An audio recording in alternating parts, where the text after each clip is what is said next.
Okay, there we go. Okay, give me a second. I had the audio turned down.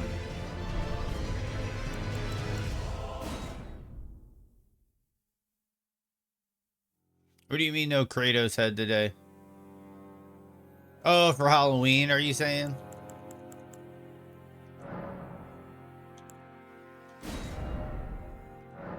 We'll name this a Rando 1. We're going mature. Okay, so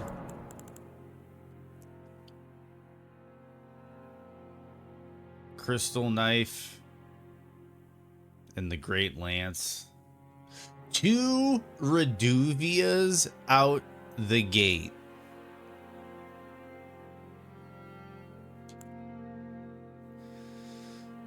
Spike Ball Fist.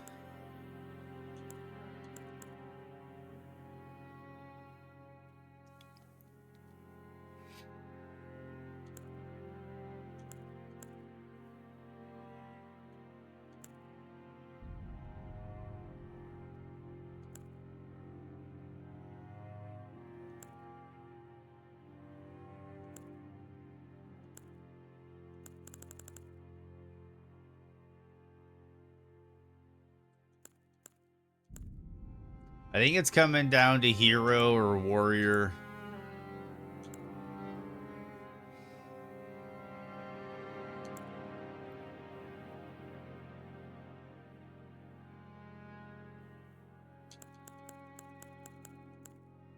You're thinking go warrior with a double Reduvia? I'm kind of thinking the same thing, Keeler. Because I'd be chasing Sombers out the gate. But here's the thing I learned, Keeler, as part of the way they have it set up. So what are you play today? We're going to be doing an Elden Ring randomizer today, Maeve. But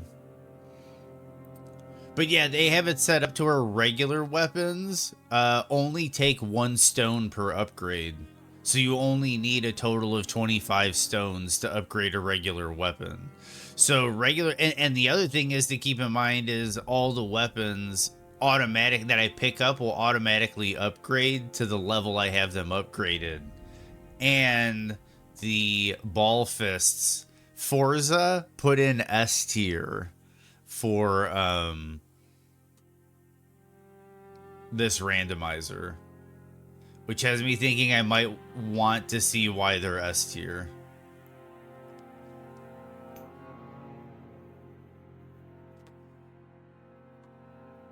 So I might go with hero.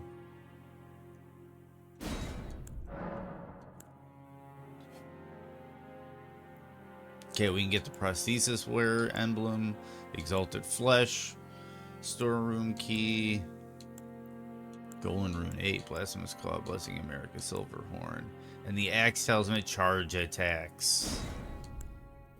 What's up, Crimson? How are you doing today?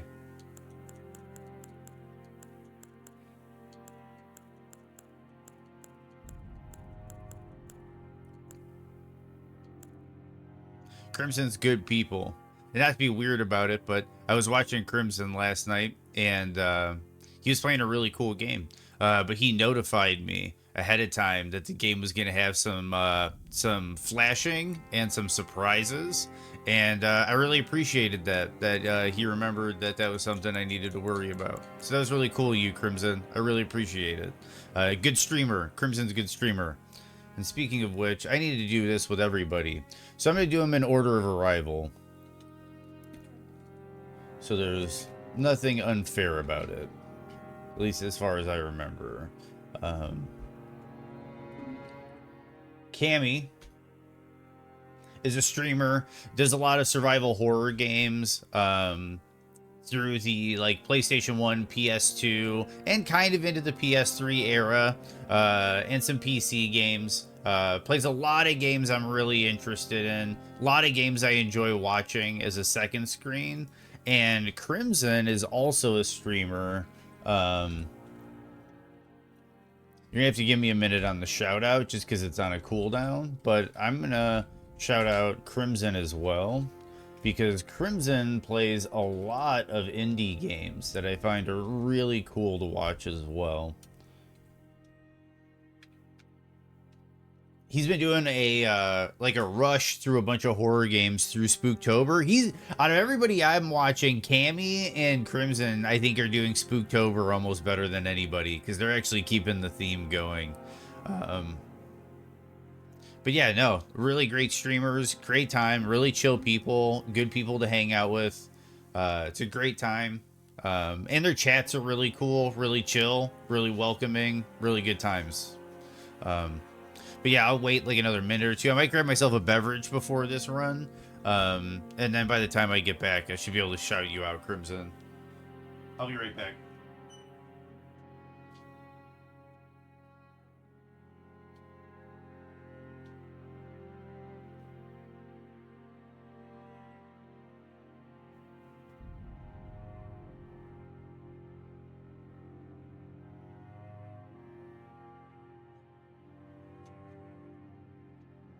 Got myself a beverage. Yeah, sorry for starting a little late today, but I was up till like probably 3:30 last night trying to get some things working, and they just didn't get working. So I was kind of frustrated, and I didn't quite get the sleep I needed.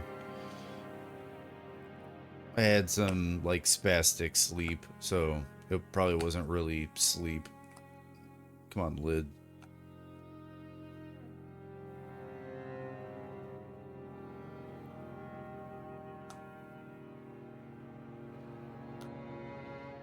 That lid literally did not want to come off.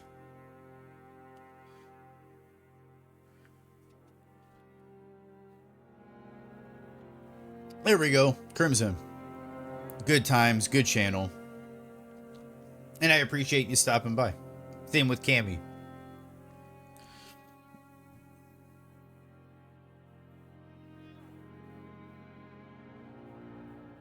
Other question is with Maeve. Is Maeve streaming?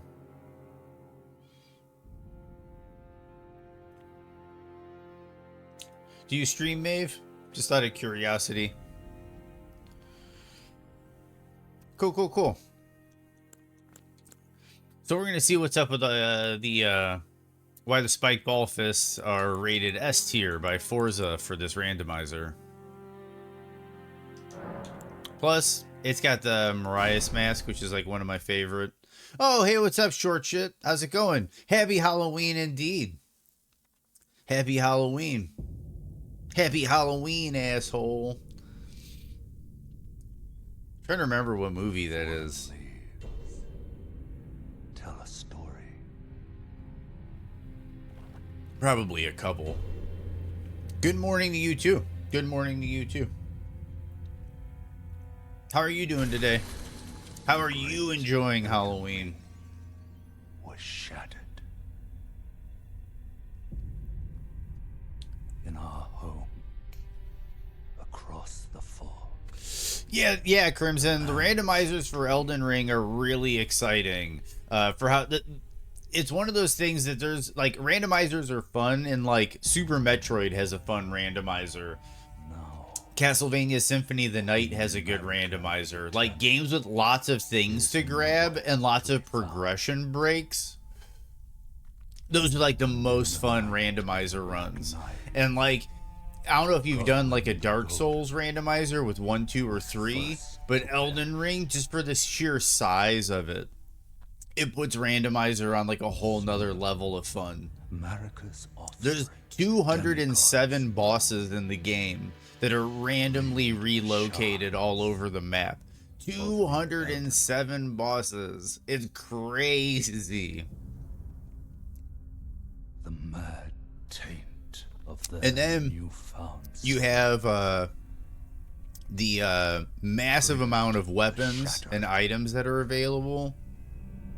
I think some of my settings for this randomizer are gonna make things a little tricky, because I think in Forsa's randomizer you can respec at any time at Grace or Chapel of Anticipation. A war and leading to abandonment by the greater. Yeah. Dude, the randomizer on DS3 is really good. Rise It's now, really good, Short. ye tarnished, ye dead. How long have I been a streamer on Twitch, Maeve? The call of Like 6 long-lost months. race speaks to us all. I'd say about 6 months. I'd have to look. I started, I think, in May or June. Horaloo, I don't even remember at this point. It might have even been April at this point. the ever brilliant. I'll have to look it up. Honestly, I'll have to look up the times. Fear, the deathbed companion.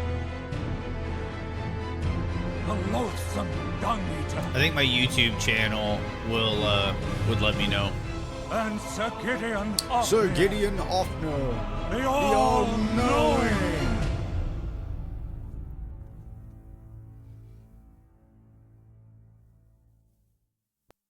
Oh, Crimson, you didn't have to, but that is very much appreciated. I'm way more low-key and humble than my mod is. My mod's all out here trying to throw me out and be like, this guy's a bad dude, you know? And I just want to hang out around the couch and play video games with my buddies. Tarnished of no renown. And I consider all you guys my buddies, and we're all sitting around the couch. That's kind of how I look at this, is those old days growing up in like the 80s and 90s. To the lands between. Where you used to go to like your buddy's house to watch him play Castlevania, and then you'd get on your bikes and ride to your other buddy's house and watch him play Metal Gear. And then you'd get on your bikes and ride to your other buddy's house so that you could fight each other in Street Fighter. Like, that's kind of how I view these things, man. And I really appreciate everybody that hangs out, because it's all like you guys are taking the time to ride your bikes over to my place. And that's really cool. That's at least the way I look at it. And then it's like, yeah, like, and then later when I get done streaming and I'm making dinner, I'll ride my bike over to Crimson's place or Cammy's place or Grimspace's place or Spinla's place, and we'll all hang out.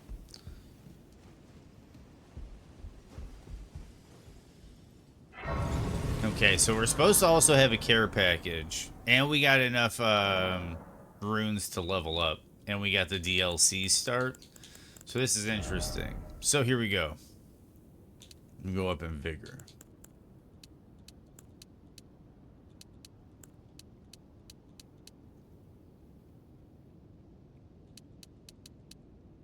Maybe leave it?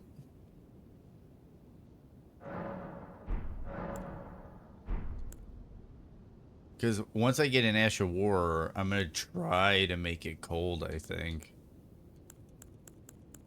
The spiked fists.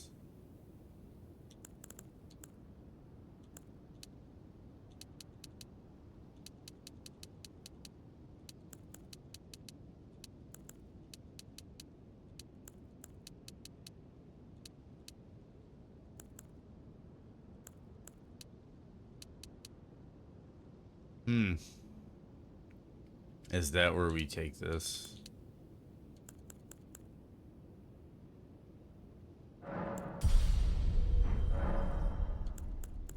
Oh.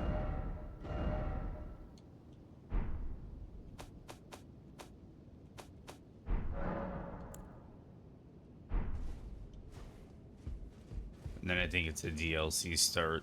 Yep. Good times. Hangout sesh for sure, Short.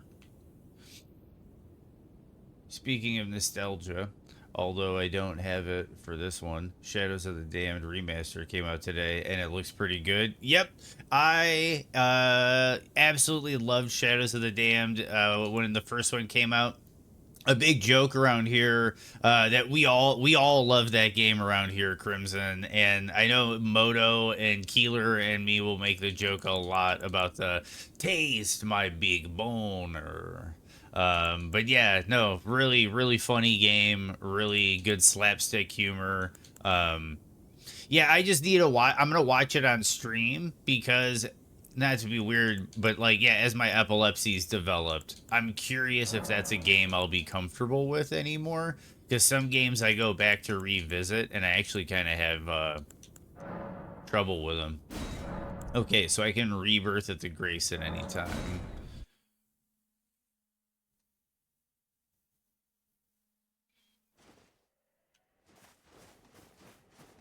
Okay, so then the way this works is then you travel back to the first step.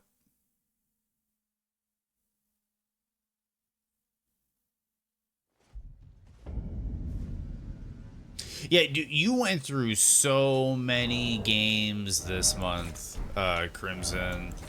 I was really impressed with how many games you got through this month. Yeah, Condemned is so... Oh, man, that's a worm face out the gate.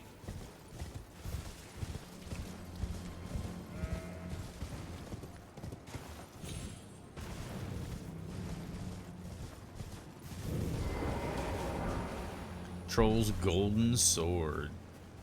And I can also that you're not after. Then why not purchase a little? I am Carly. Okay, so we are going to purchase. He has the smithing stone, 8, and a warrior jar shard. Or a blood's favor. That means I could use this, I think, to get to Mogwin Palace. And he's got a stone sword key. And all the shops in the randomizer I have it set up to where I can just get their bell bearing and take it to the Twin Maidens.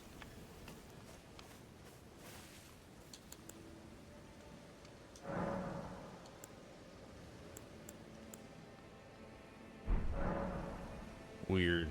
Goodbye. Oh yeah, that's right. I got the care package. Okay, so...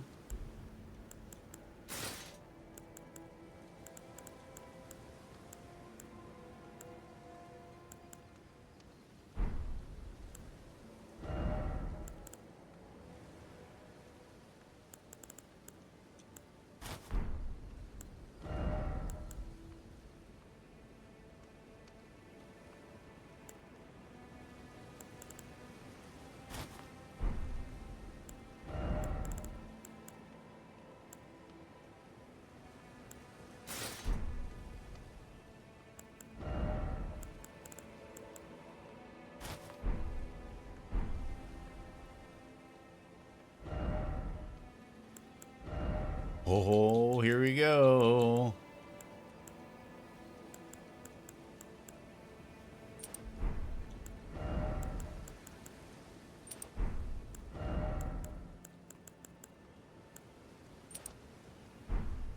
That's what I'm talking about.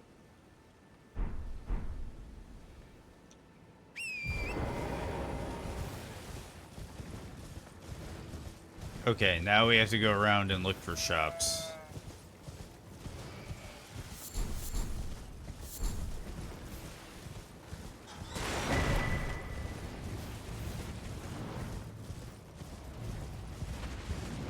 And we got finger creepers out the gate. Your channel's growing really well. You should consider making it even more attractive now so that even more people are drawn to it. For sure, for sure. Maeve, I do agree, but I'm afraid I know this might be going somewhere, and I'm afraid of where it's going. I'm so fearful. So fearful, Maeve. Yeah, we got the tailoring tools.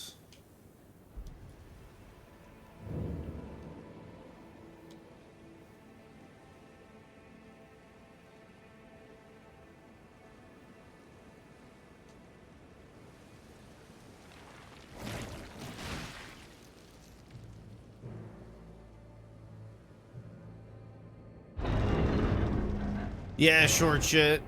Yep, yep.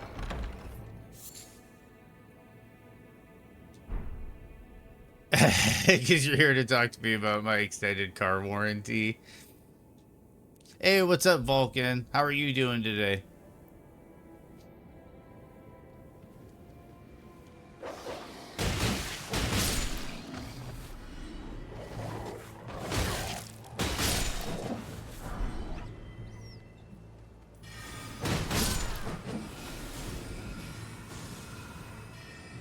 It's your Friday, rock and roll.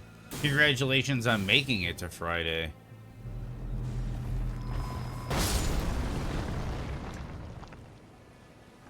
I assume you're still working, so I assume... Ooh, Somber 2.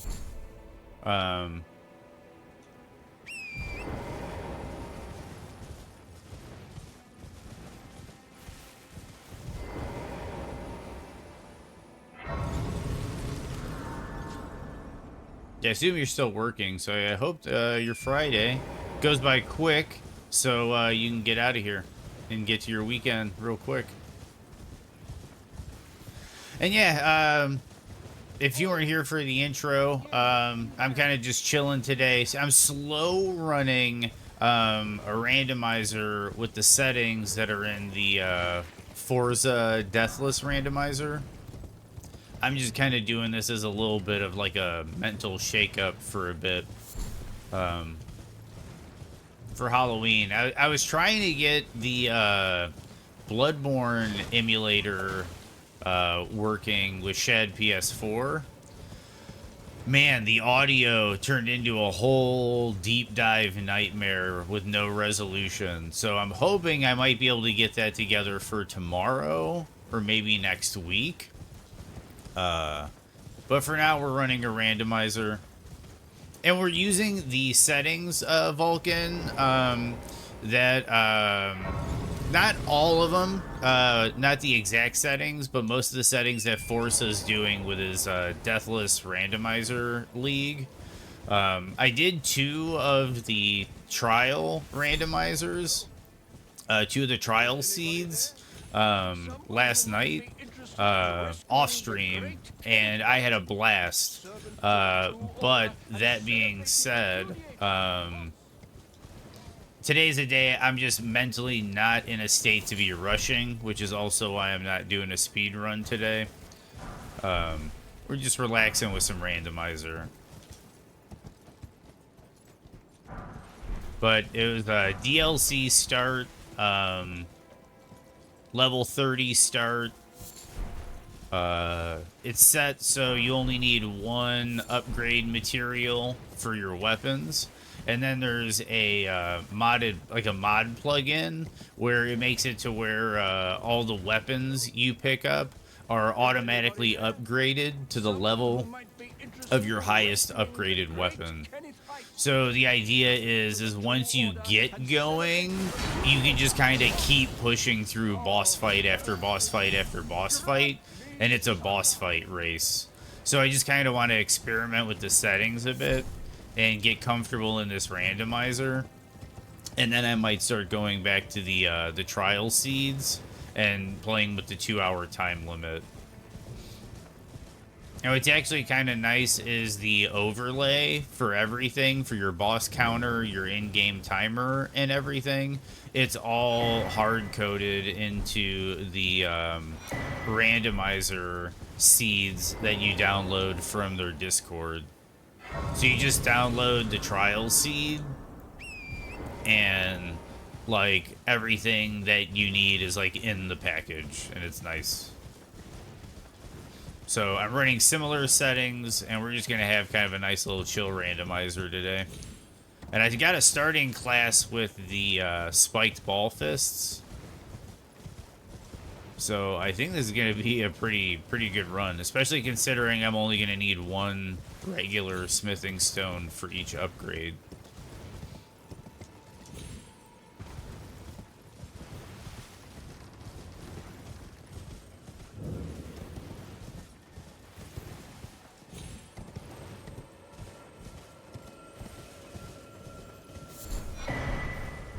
Perfume bottle.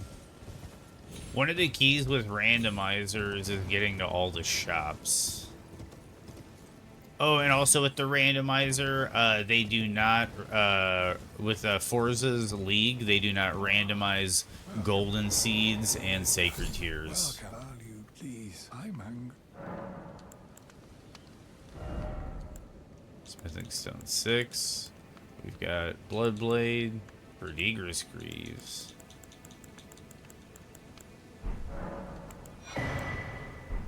Hey, what's up, Shifty? How are you doing today, Shifty?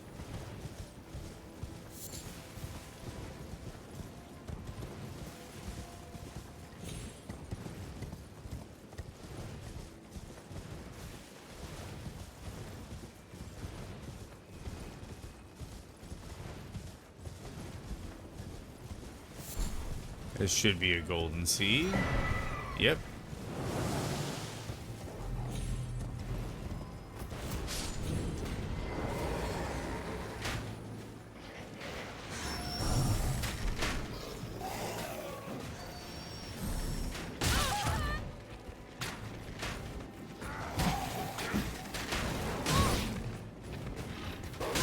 Whoa.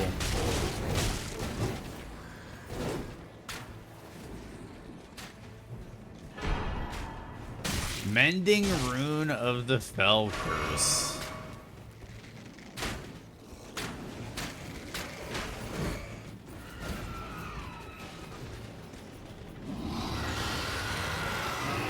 Oh my god, that's a Drake up here.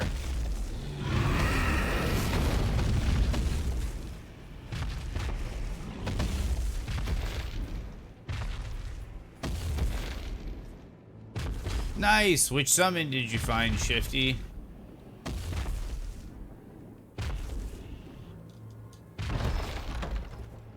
Thank you, Barbecue. Gaius's Helm. Rando Powder.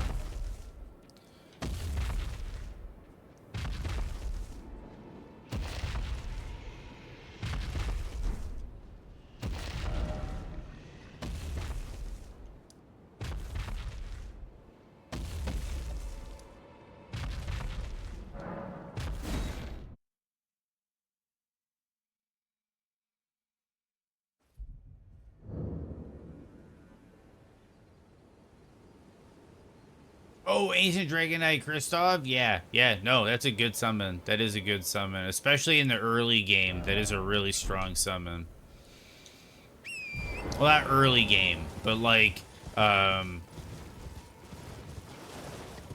might even be strong for some of the later enemies. I haven't used that in a really long time. Did it end up being what we all thought it was, Keeler? I can just scroll over here and see what. Give me a second here.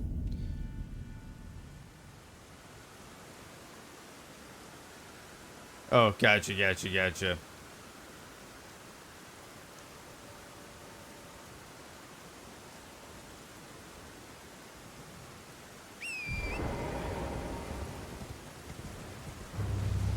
Get him to 7. Whoa!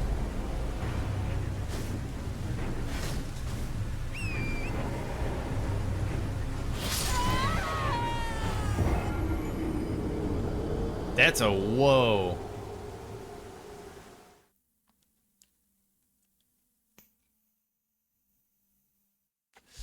So that's kind of a learning lesson, we'll say. That, these are certain things about the randomizer. I haven't done a randomizer in a really long time. So, like, the last night when I was playing, I just turned the corner, and there was a will-o-wisps there. There was a wisp, and I just got wrecked, just absolutely wrecked by the wisp.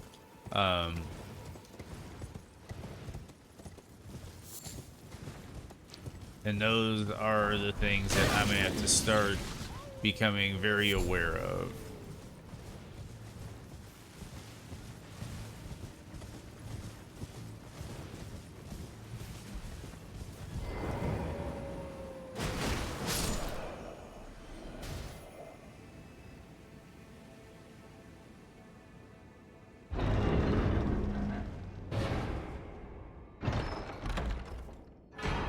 Mending Rune of Perfect Order. I've already gotten 2 Mending Runes. How ridiculous is that? We got 2 endings unlocked already. That, I think, is root resin. That's not resin. Okay. It's Slipknot resin. Slipknot bong resin.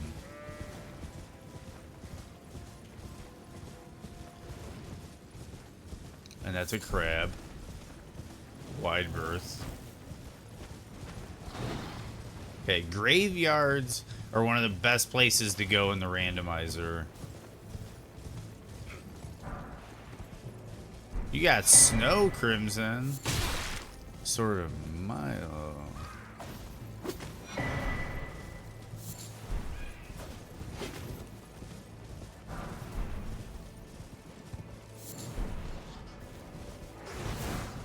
Play more. I know a lot of people would be happy about that.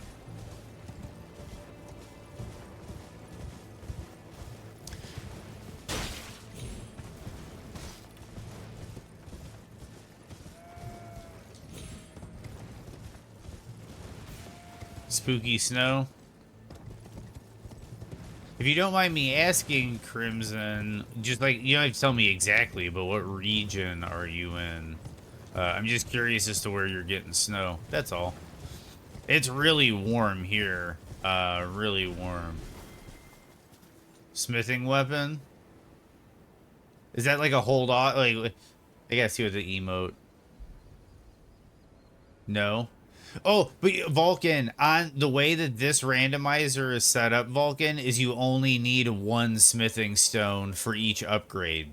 So it takes 3 1s, 3 2s, 3 3s, 3 4s, and so on. So if you watch like the league runs from like Lil Aggie and Nuclear Pasta Tom and some of the other people that are running, they're totally using smithing weapons. Like they're doing a lot of bleed weapons with cold infusions. A lot of bleed weapons with cold infusions. But I think I forgot on this randomizer to give myself the whetstones out the gate. So I might be a little SOL on getting the cold on the bleed weapon. We'll see when I put on Beast Roar.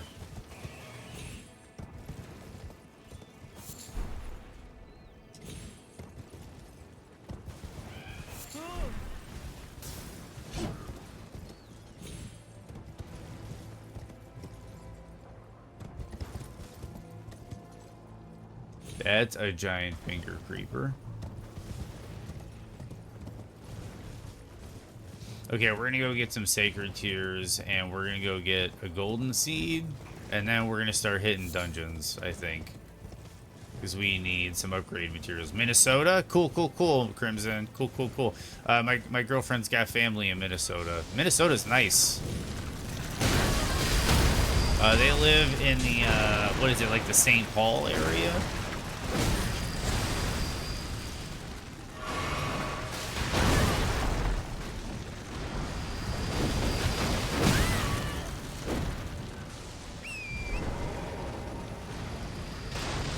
Get through that mess.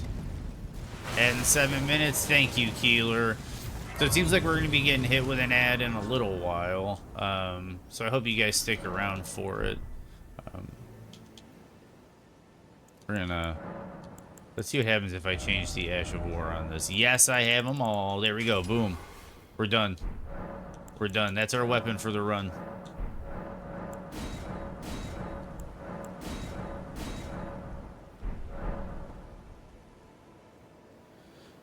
Only been here close to 3 years, and where I live basically is Iowa. Before I lived in West Virginia my whole life. Very different landscape. I could see that West Virginia is... Dude, I was just in the Smoky Mountains, but in like East Tennessee. And no, that's great country over there. I mean, I'm familiar with West Virginia. I also go through West Virginia when I go visit my sister in Pennsylvania.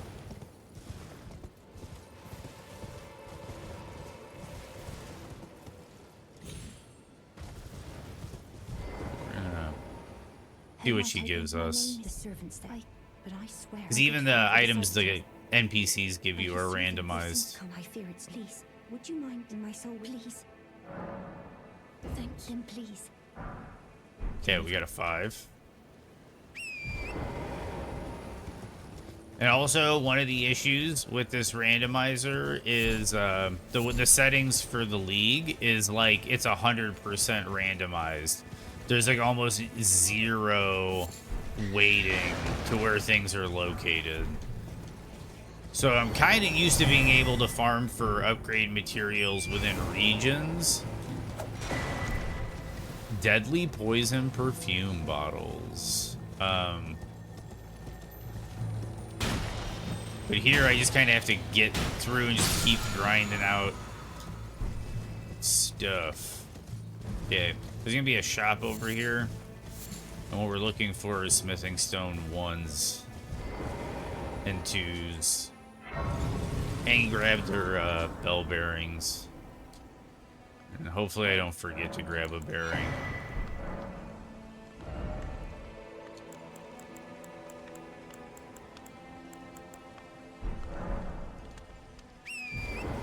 Okay, now we get a golden seed.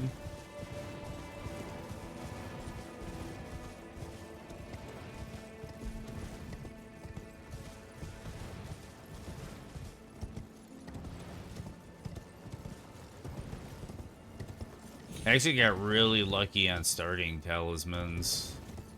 Yeah, and you get a bit of starting gear as well on the run, Vulcan. I think you get like 50 items. You get like 50 utility items, which are like talismans and armor pieces. You get any weapons? I don't think you got any weapons. Just like your starting weapons. But you get like a few talismans out the gate. And you start at level 30.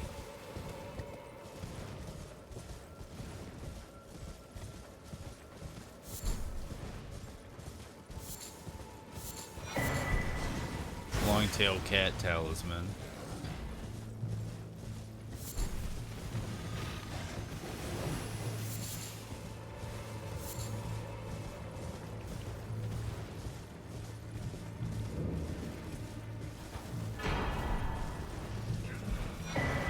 Sacred tier. Got Gaius's Greaves.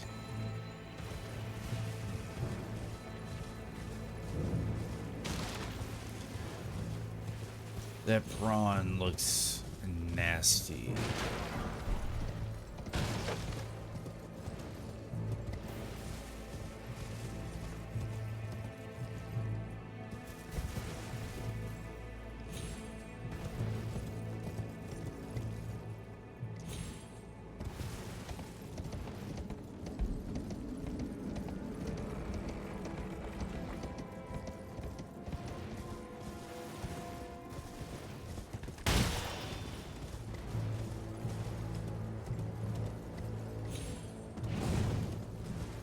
Okay, what?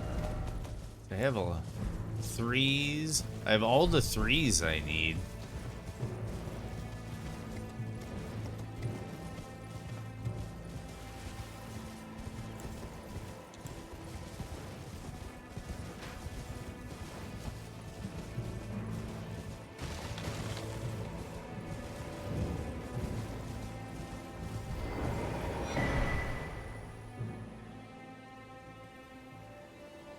Sacred tiers are huge because I spent most of my early levels in Vigor.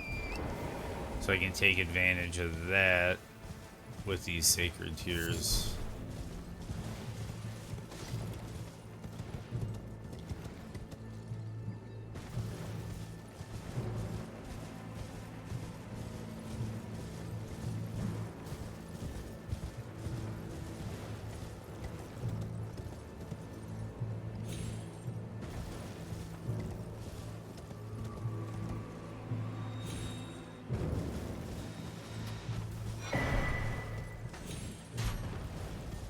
Blowing curse sword's always fun.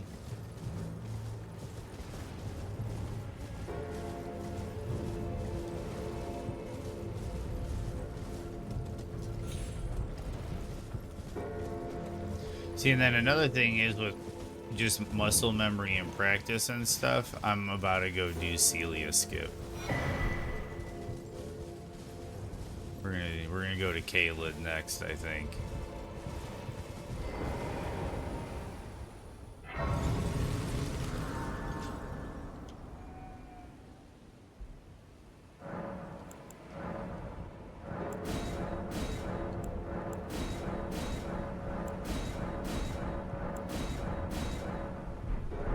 Yeah, this is as far as I upgrade my flask on my speed run.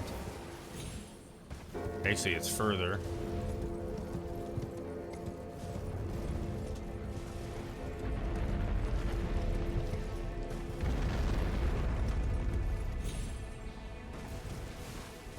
This beach can be wild because there's so many zombies that spawn here that you can end up with a lot of weird stuff. There was one time I ended up with like 3 of the giant golem archers out there, and they were all raining arrows at me. It was crazy. Well, it's been an age, how can I? See bell bearings so I don't forget. We're gonna purchase. Somber 2s come from this one. Ghost Flame Call.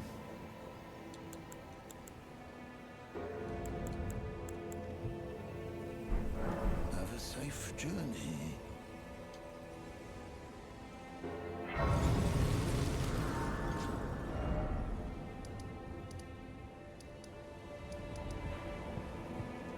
Okay, we're gonna go to Caled.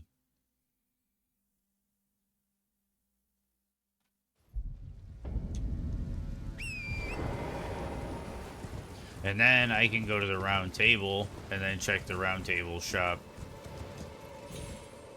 And what's cool is because I got all that bonus starting utility stuff, I'm actually going to go sell it all, I think.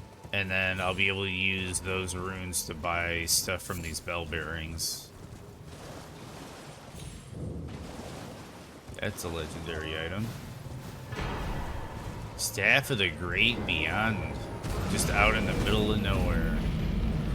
Oh my god! Maybe I'm not gonna be doing Celia's. Oh, wait, here we go.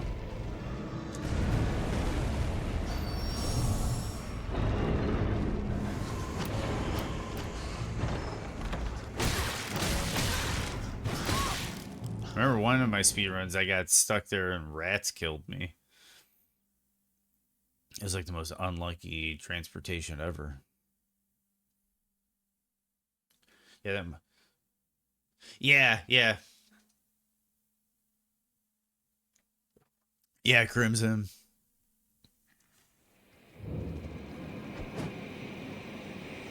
Because it's just one of those things where, yeah, like speed running and running the game over. Ooh, what's this? Come on. This is, oh, Smithing Stone 2. That's huge. Is that another one?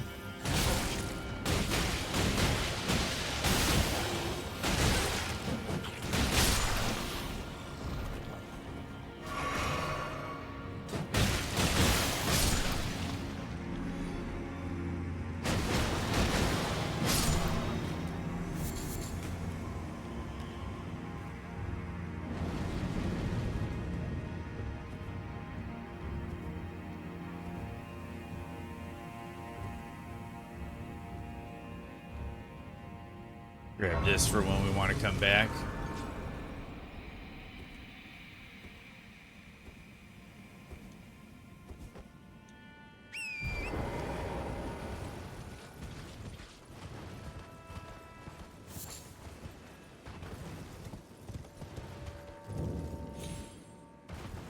Hey, what's up, Corvus? How are you doing today?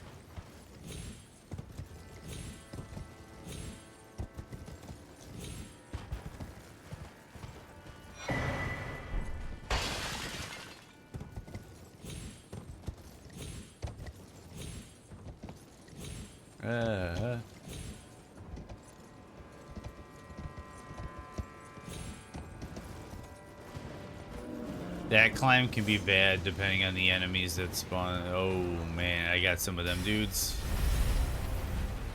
Okay. Made it through.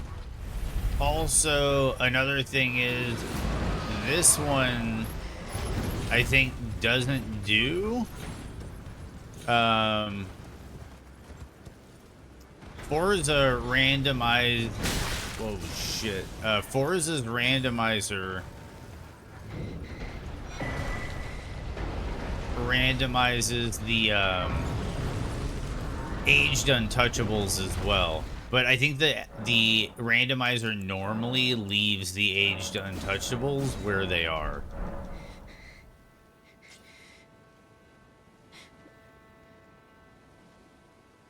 Okay, you defeated Morgoth Shifty. Do you have a grace called Avenue Balcony?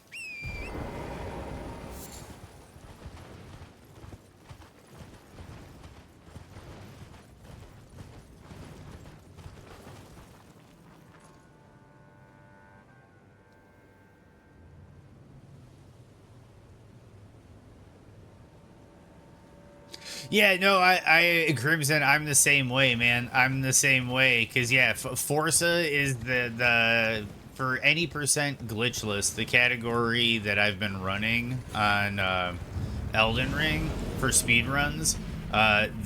He's the world record holder. And it's with a S instead of a Z. It's Forsa. But yeah, it totally. I'm the same way. Yeah, and Keeler's the same way. Our brains can't help but think of an Xbox racing game, which I guess makes sense because he's a speedrunner.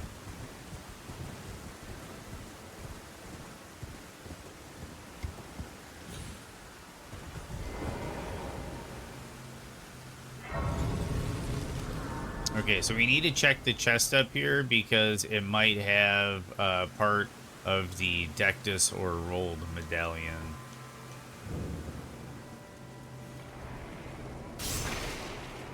Because the rolled medallion can be anywhere there's an important item check. No! That was kind of annoying. And that's the thing, in the Deathless Randomizer, you really can't take that risk.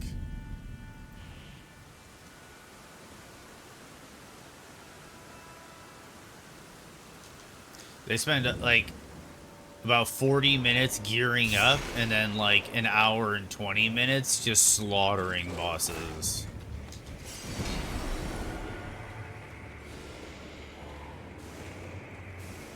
And they try to average a boss, like, every 2 minutes. And get like 60.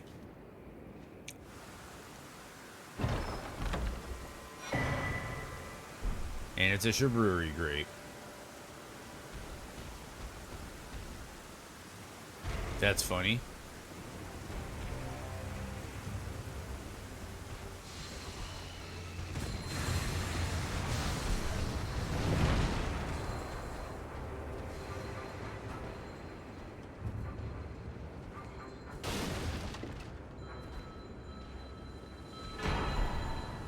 Somber Ancient Dragon Smithing Stone.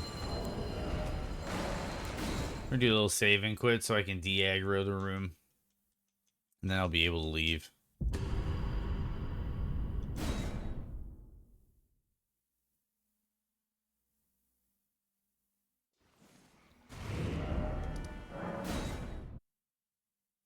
Now we got some more stuff in K-Lid and some more shops to check.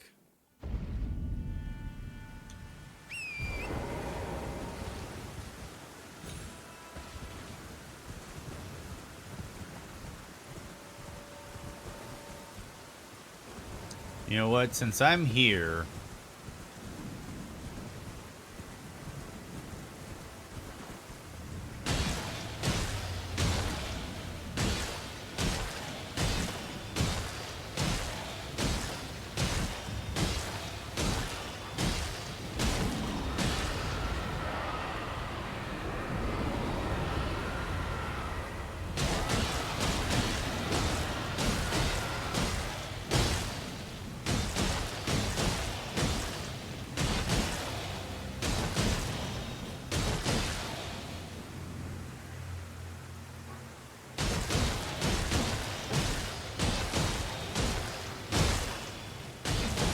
I think for me, well, Monster Squad, definitely one of them.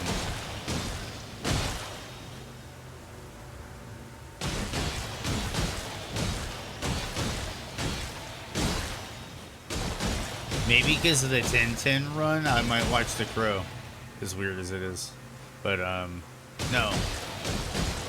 Definitely, probably some Monster Squad.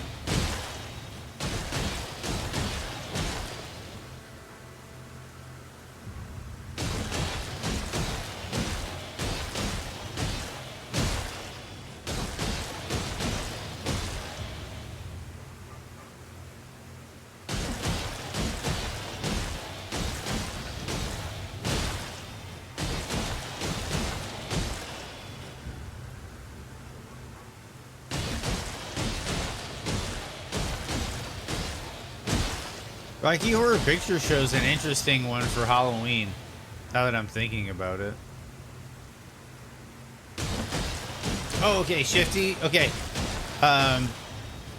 If you look northeast of Avenue Balcony, Shifty, do you see a little red, like a little red circle? You should, from Avenue Balcony, go up the stairs onto the main roadway. You know what? I can, well, after I kill him, I can pull the map up. You want to head northeast up the main road in Lindell until you get to a giant door. Open that door and keep heading through that way. Eventually, you'll come across some elevators, and they'll take you to the snow place.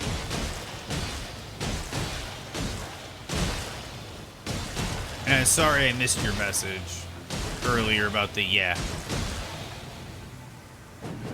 There we go.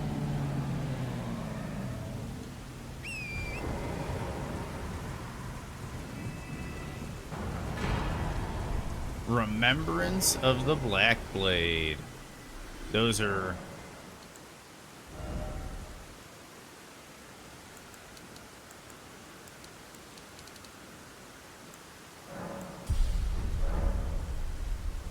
Okay.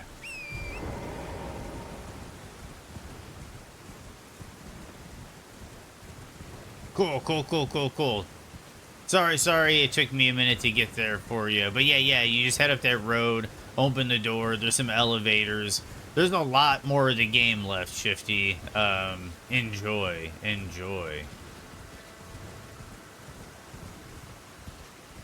You want to see Terrifier 3? My girlfriend saw Terrifier 3 and said it was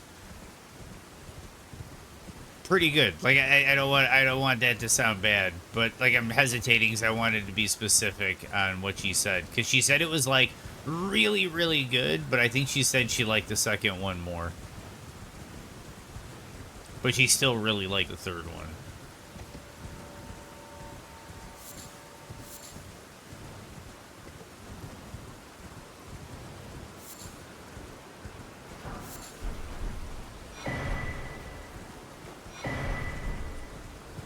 Blade of Mercy.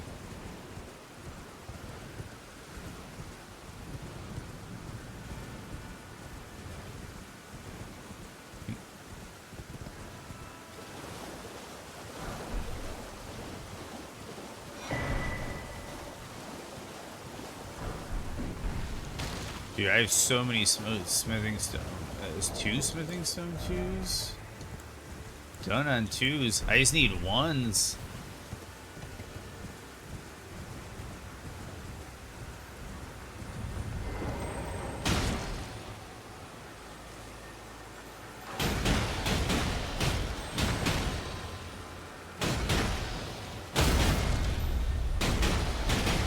Go for trick or treat for Halloween watch every fuse. Otherwise, I don't know if I'm watching anything tonight.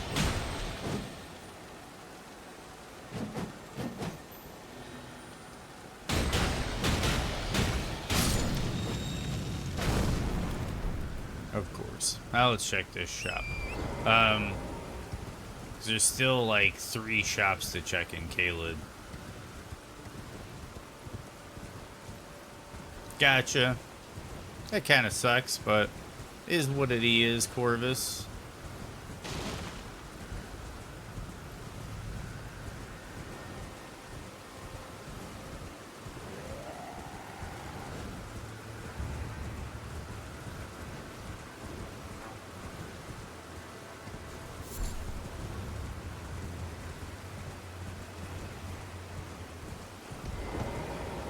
Oh, nice. Nice, Corvus.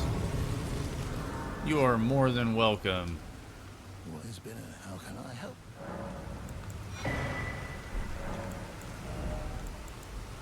Twos, 4s, Somber 2, Somber 7, Malekith Grease.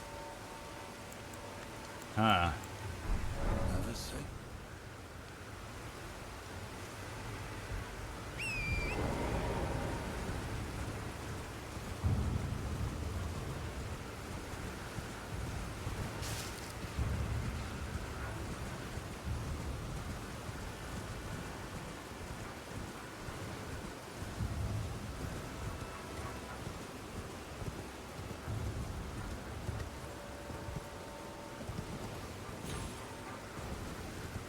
Yeah, it's crazy. I will say, I got Bloodborne running on my computer, and I could actively play it.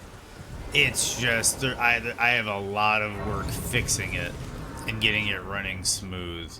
But seeing Bloodborne in 60 frames per second, that was something special. With no chromatic aberration, no motion blur, just the raw game. Oh man, it was so stunning and so gorgeous. It's just there were a lot of stutter issues. Loading characters would cause crashes. The audio was bugged. It just completely borked.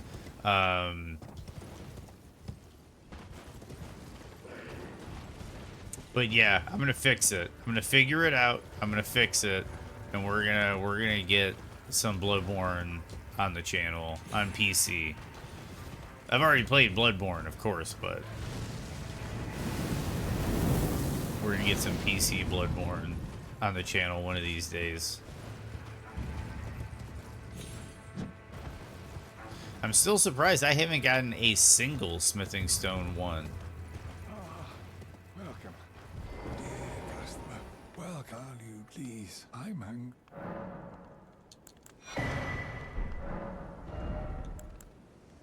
He's got an 8.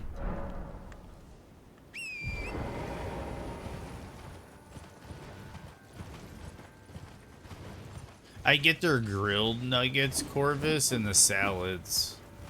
I get their, like, Cobb salad with the, lime avocado ranch dressing with the grilled chicken nuggets. That's my go-to at Chick-fil-A. It is a delicious salad.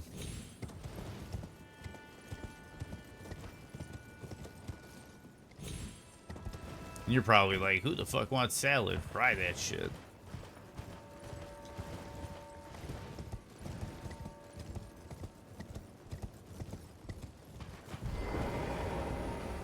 I'll have to write that down.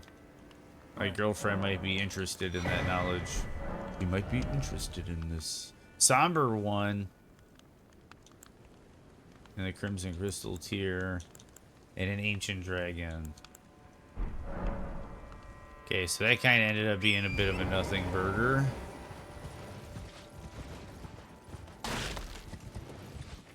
So do we just start hitting dungeons? In Limgrave? Or do we check the shops in Liurnia?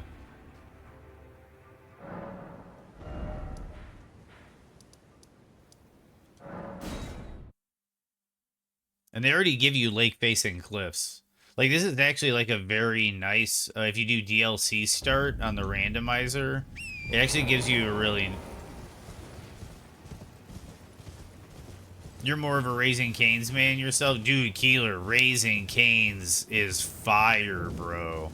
Fire. And they do naked chicken fingers now, so people like me can get stuff there. And sometimes, honestly, I do cheat on the diet, especially now more than ever. Glintstone Ice Crag would have been really nice if I was doing a caster setup for the randomizer.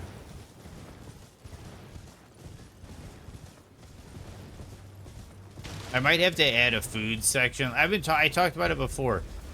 I'm gonna have to add a food section to the Discord for recipes and reviews, so people can be like, "Hey man, I checked out that new $5 box at Taco Bell, and it's terrible. They didn't even give me cinnamon twists." You know, like, we could communicate those things. Or, hey, I went to this pizza joint and it was amazing. Look at this pizza.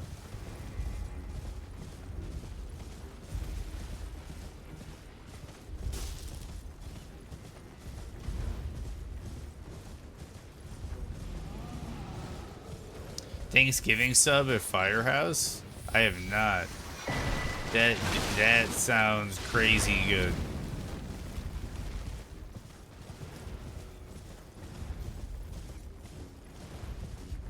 That sounds crazy good. That also sounds like Carb City. No, I didn't want to rest.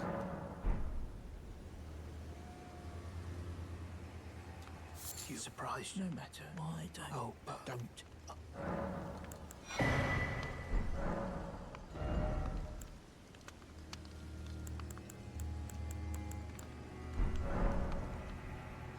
Okay, and then there's the one by Bellum Church.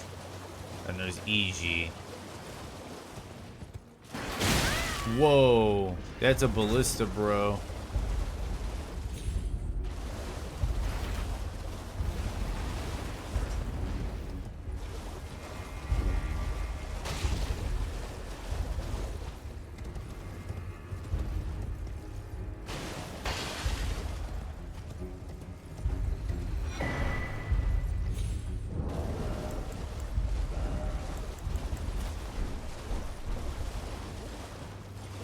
It's on.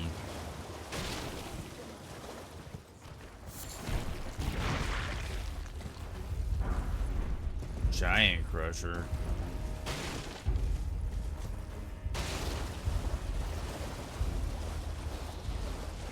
Dude, Liurnia is always crazy in the randomizer because there's just so much weird stuff that's out here in the lake that you end up with these really weird spawns.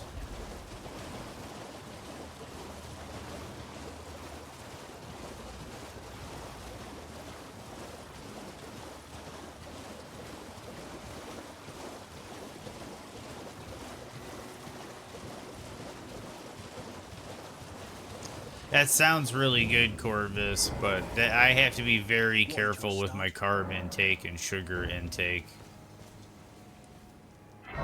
Kind of a cool cosplay, whatever he's got going on here. I gotta remember that the acidic headpiece with the Sanguine Noble set. And those Preceptor's trousers. I'm writing this down.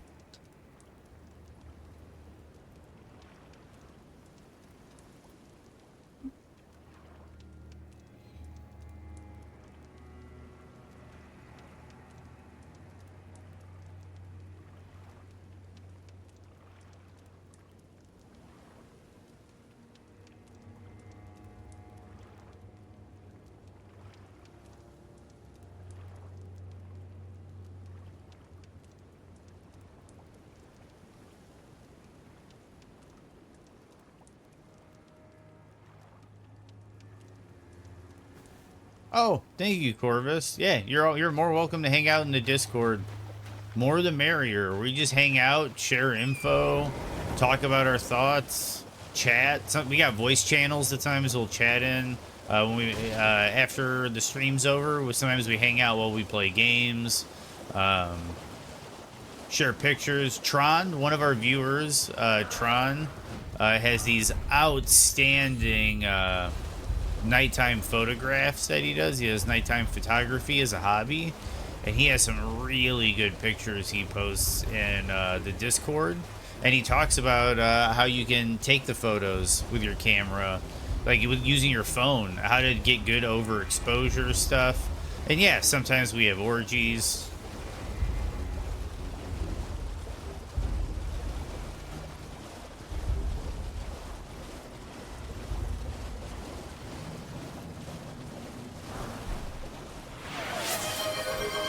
Posture check. Thank you, Corvus, for the posture check.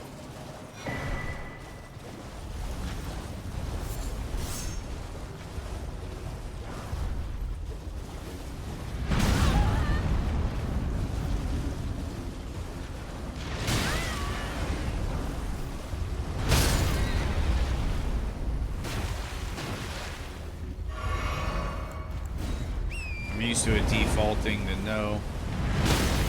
Jeez.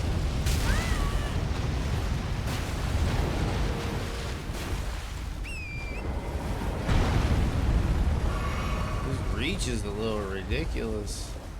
Did I get all the items? Nope, there's still one. There's still FTE spawn. Living jar shopper. That's a little underwhelming. I spent a lot of flasks for that stuff.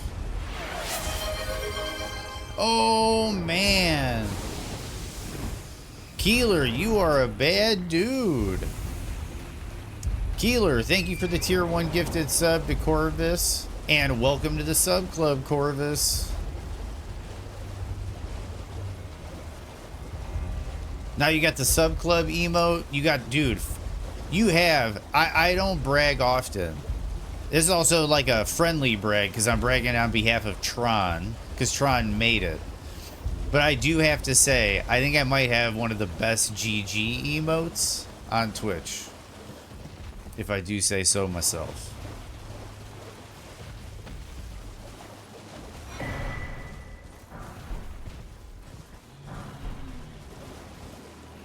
No, that's really cool you, Keeler. Really cool you.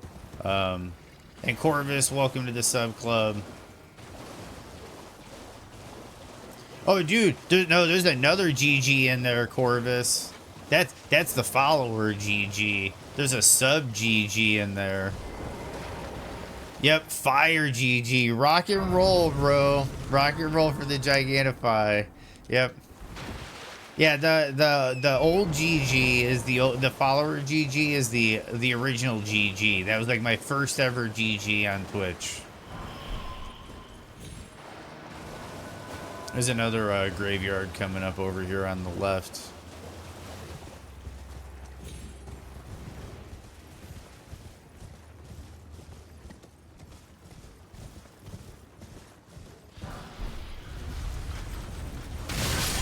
Whoa!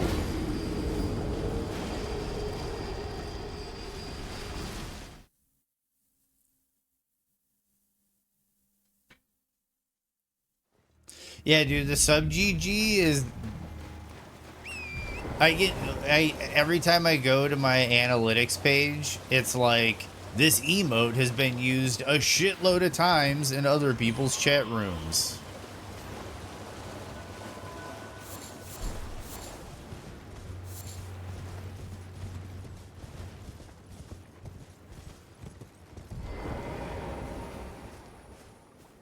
Let's see if I can do a little sneaky. Yeah, bad dude gets used a lot. Bad dude gets used a lot.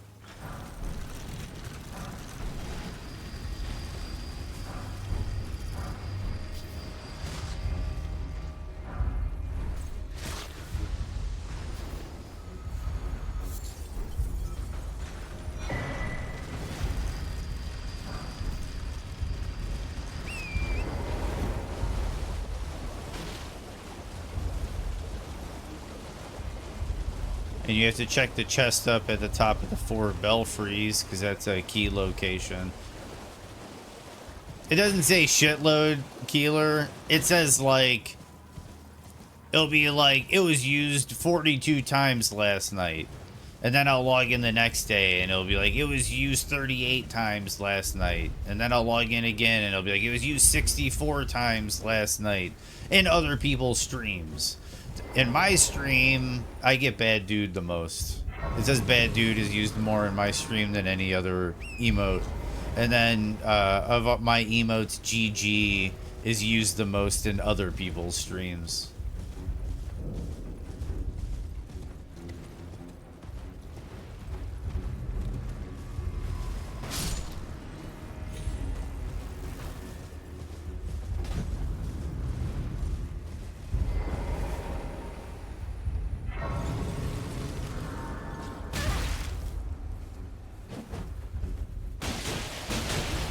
Lockdown is being weird.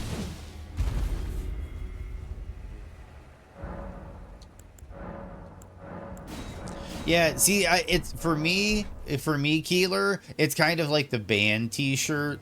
I kind of see it. And no offense to other people. See, this is going to be the weird conversation that's like the one-way conversation that can end up dooming me. But no ill will towards anybody that does. I don't know what the like the customary practices. But I kind of view it like the band t-shirt, where it's like the, if you're in the band, you can't wear your own t-shirt. You know, like, just because it's a band everybody knows. Like, you know, James Hetfield isn't going to wear a Metallica t-shirt. You know, Tom Araya is not going to wear a Slayer t-shirt. I will say, though, Dave Mustaine might wear a Megadeth t-shirt. Dave Mustaine might wear a Megadeth t-shirt. But no, and the joke has always been that, like, only the bass player can wear the band's t-shirt. It's like a weird thing. Some bands will let the keyboard player get away with it, but typically only the bass player can wear the band's t-shirt. So I kind of view it's like this weird thing that when I'm in other people's chats, I try to use their emotes and not mine. Imagine Hetfield wearing an AC/DC t-shirt during his concert. He used to wear Misfits t-shirts during his concerts. Just for the comment, you're making me a bad dude t-shirt.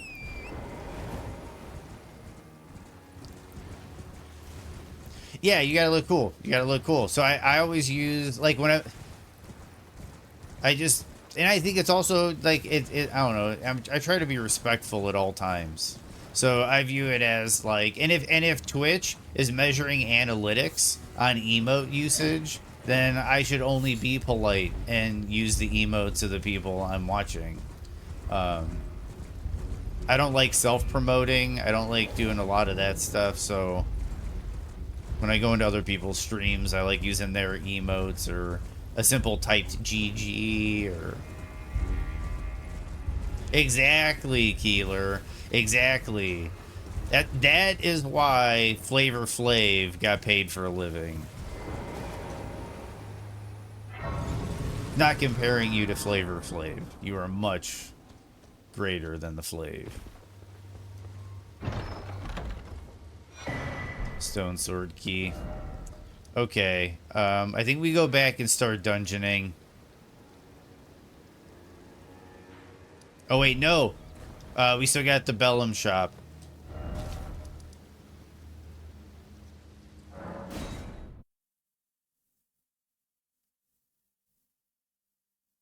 Yeah, no. But Flavor Flav, he was a hype man. You know, that's more or less the joke that you'd wear a Bad Dude t-shirt. Nice, Corvus. Nice. I might have to look into this, getting Bad Dude t-shirts done. I am an old clothes. Have a little merch tab in the About section underneath. It's something to look at.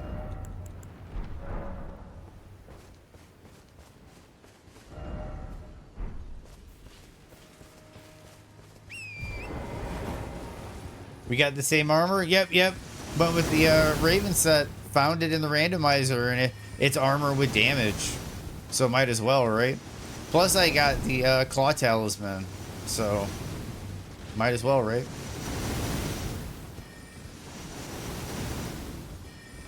I actually do like the Zamor helmet with this chest piece, though. I think it looks really cool.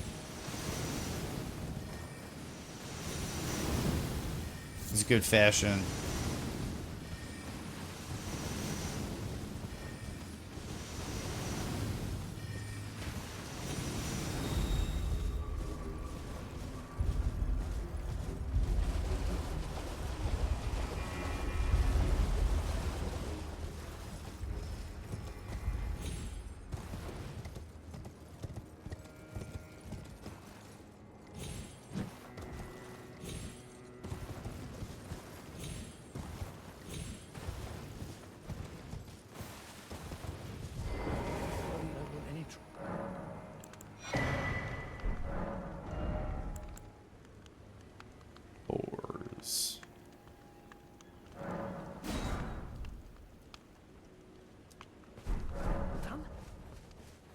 Dude, how have I not found a single one yet?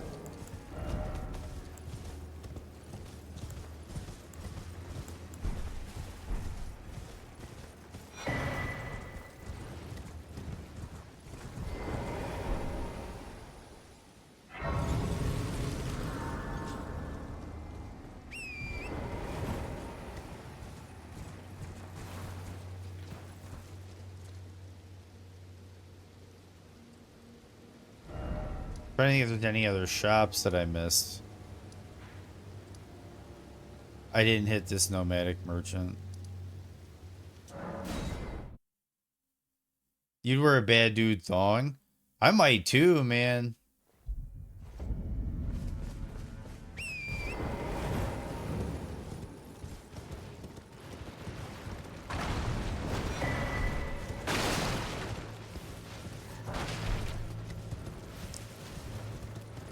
Okay, got the accusing finger. Not that that matters that much. Also got to remember that smithing stones can spawn just like out and about in the world. Because they can get swapped with like a rawa fruit.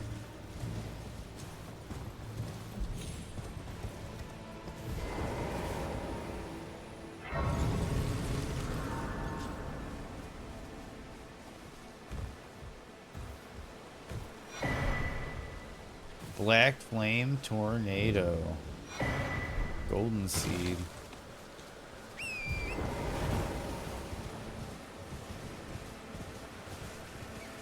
Yeah, I'm epileptic, Corvus.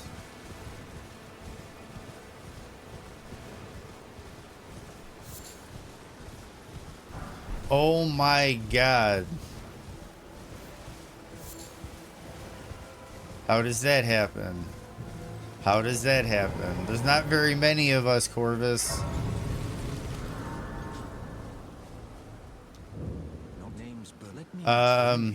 Depending on your type of epilepsy, it's about 1%. It's about 1%. It's pretty uncommon.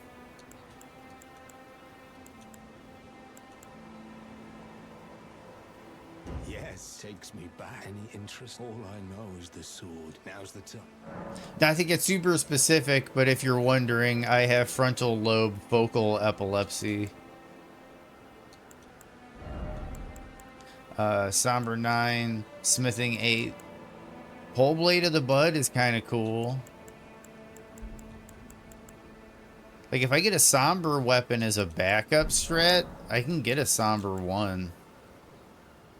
Not floating your boat, eh?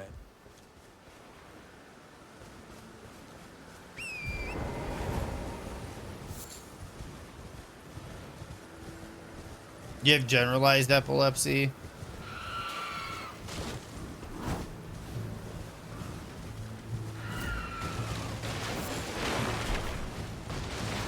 Yeah, I've had generalized seizures, Corvus, because, like, if, my brain starts going ham, I can end up having grand mals. My friend, my mod and friend Keeler, he's seen some of my, grand mal seizures.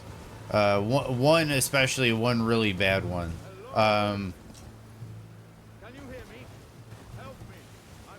But yeah, typically it's not general. It's not generalized. But that's crazy. That's crazy, Corvus.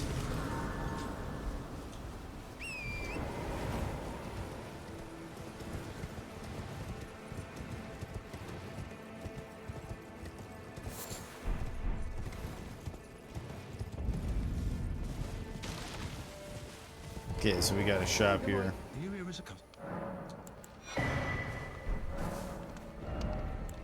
Dude, still no, but we got Bloodhound Claws, which is kind of cool. Nothing. Oh, is there anything?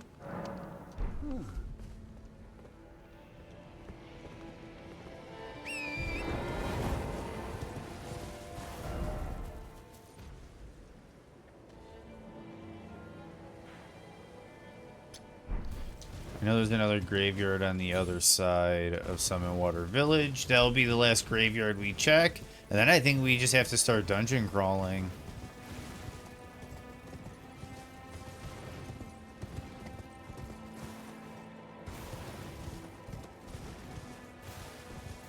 Do you know how... Weird question if you're there, Corvus, but do you know how you got your epilepsy? It is assumed that mine was genetic. I have a cousin that has it, and there's a type of focal epilepsy that is genetic and is carried down by your mother, and it displays itself in males. So my mom's side of the family has a history with it, so odds are it was genetic. And I got it late onset, but it was probably something I always had. It just always got worse. Oh, sorry to hear that, Corvus. Sorry to hear that. That is definitely, we got a wisp. That is definitely a potential cause for it.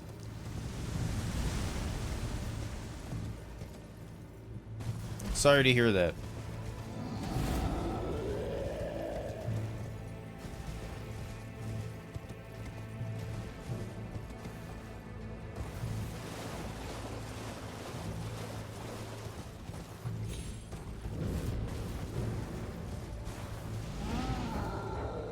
I didn't even want to go this way.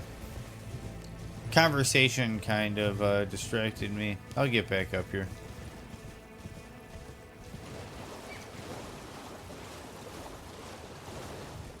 Kind of cool there's still a troll nearby.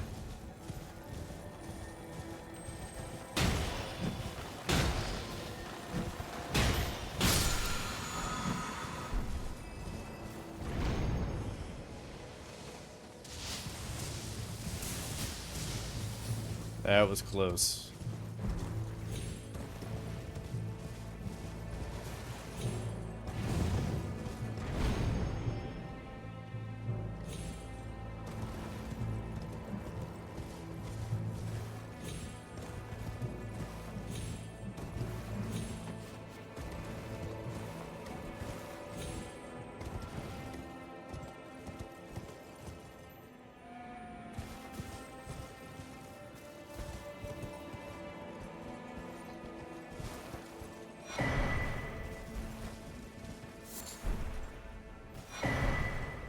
A lance talisman, sacred relic sword, ghost glove wart, another smithing stone 5, a somber 5. Jeez.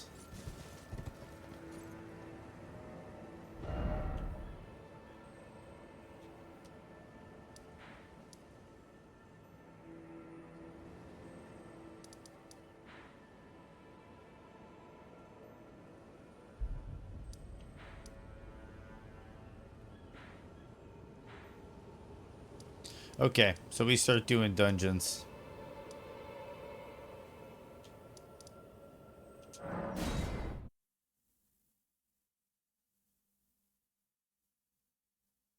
Used to do MMA and was a bad hothead that always got into fights.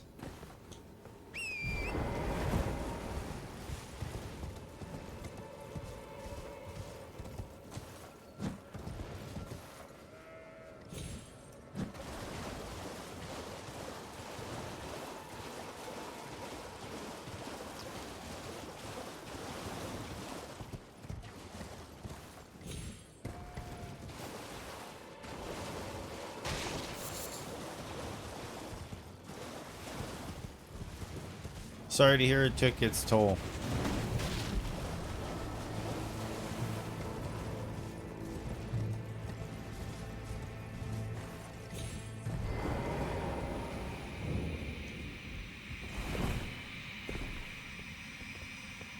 Okay, so let's see what's down here. 7.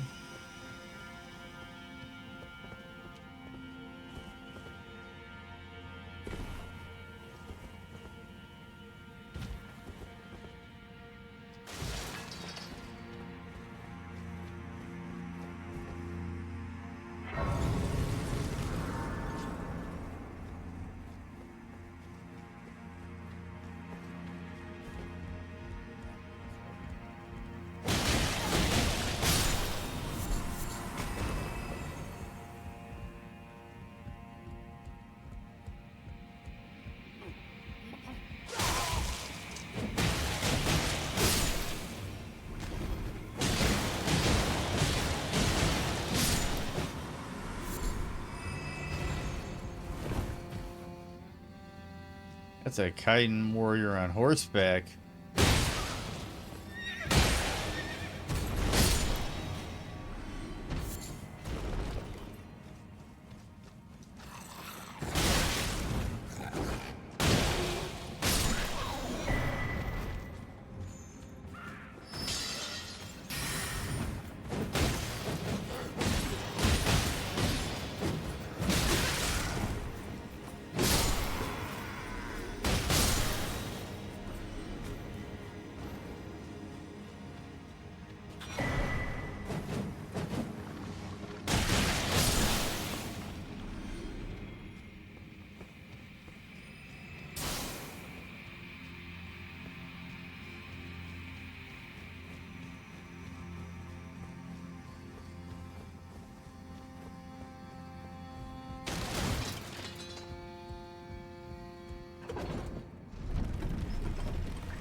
This has been a very fun conversation, and my lunch was 10 times better watching a stream, but I think I might be heading out and get my Valheim stream started. Rock and roll, Corvus. You play Valheim? I know a lot of people that enjoy the Valheim.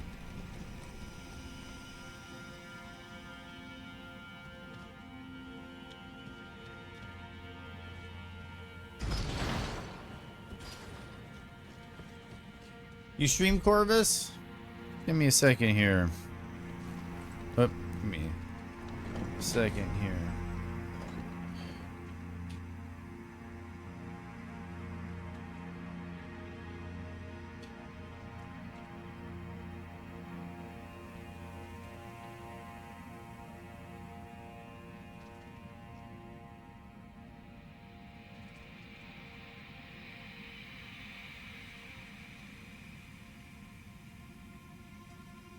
You go, do a little shout out for Corvus. Is Corvus a reference? Is that a 40K reference? I'm just curious if it's a 40K reference.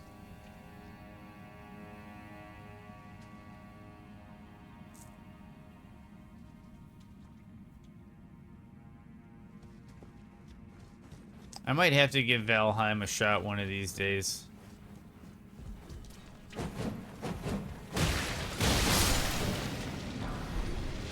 Somber 2.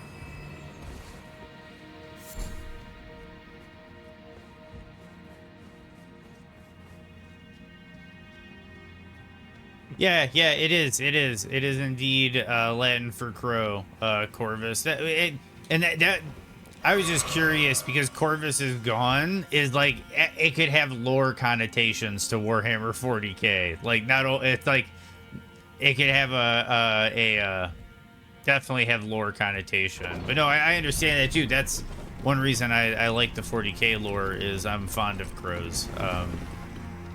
Is a really smart bird.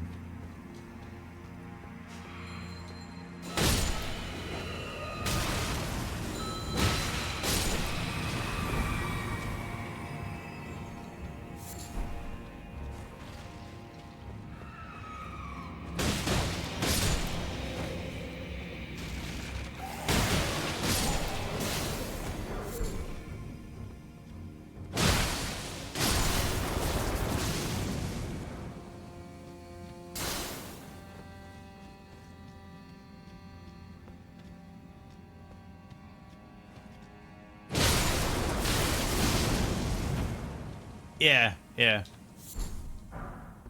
Smithing stone 5.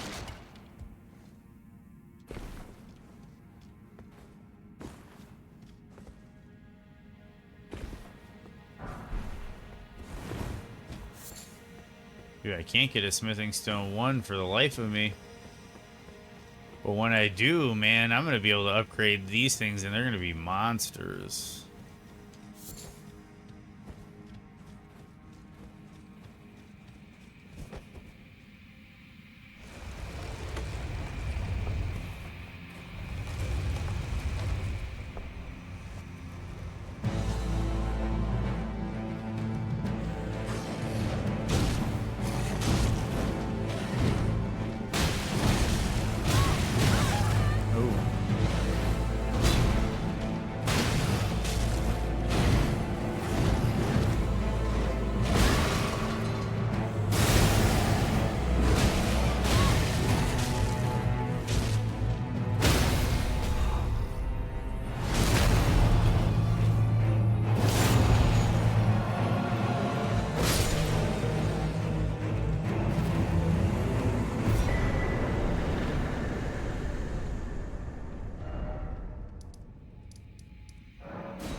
Thank you for the shout out too. Greatly appreciated. Hope you guys have fun. Good luck on Elden Ring Adventure. I'll see you guys soon. Rock and roll, Corvus.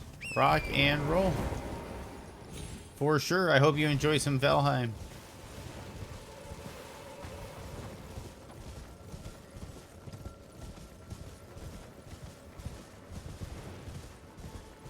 Oh, you love the Crow since you're a kid? Dude, I recently did a Tintin run on Elden Ring with the throwing knives.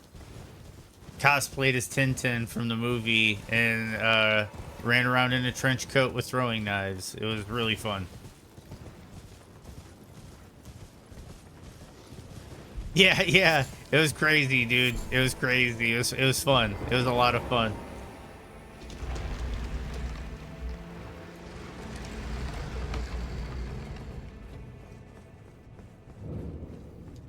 I might have to do like another character from the movie or something, or do another Tintin run. Everybody came in thinking I was doing the adventures of Tintin, and it's like, no, no, no, no, no, no, no, no, no, no. A much more mature movie.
I played that like a dummy.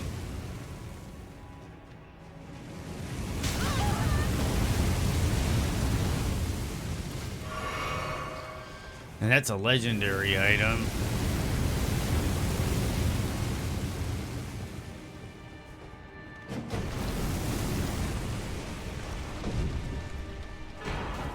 Remembrance of a God and Lord.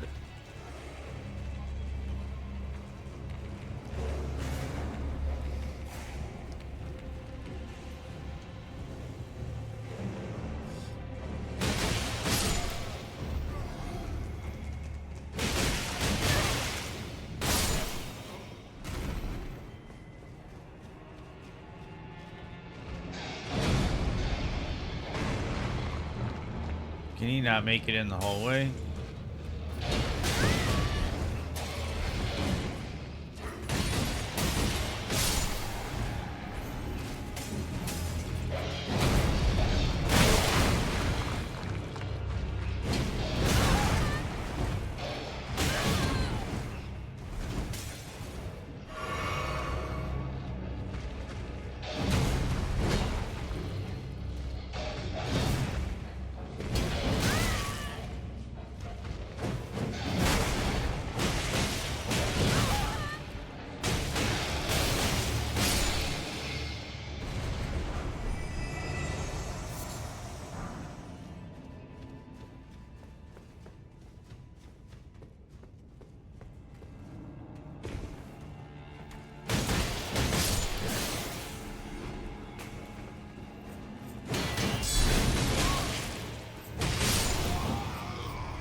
All I need is regular ones.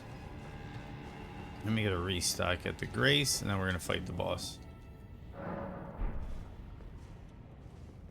Does it have flask upgrades? It does. Oh, jeez.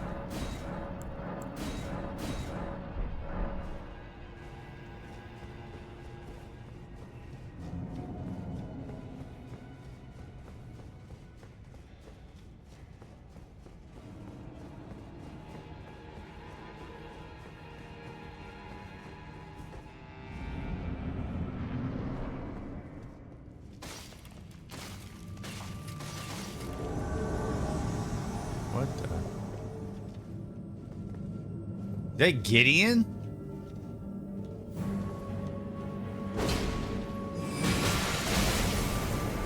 No, it's Amir.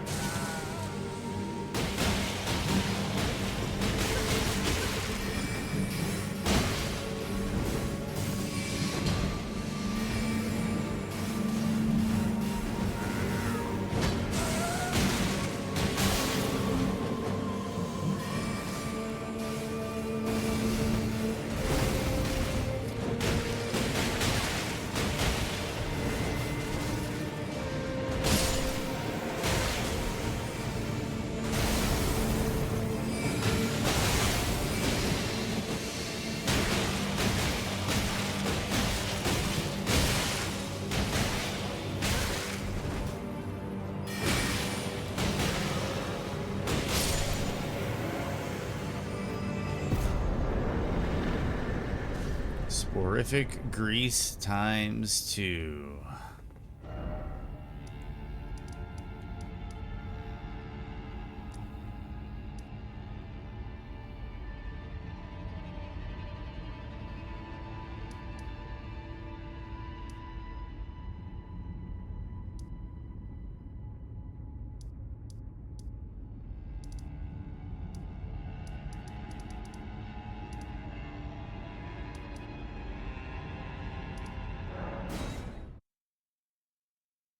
Oh, hey, what's up, Tron?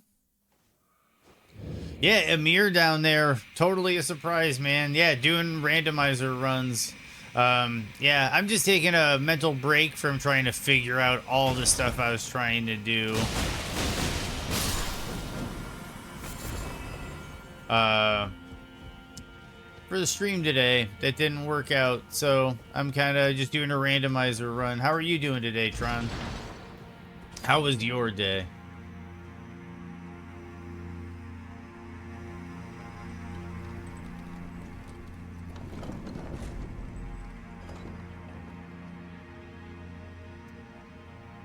But I might have it figured out for tomorrow.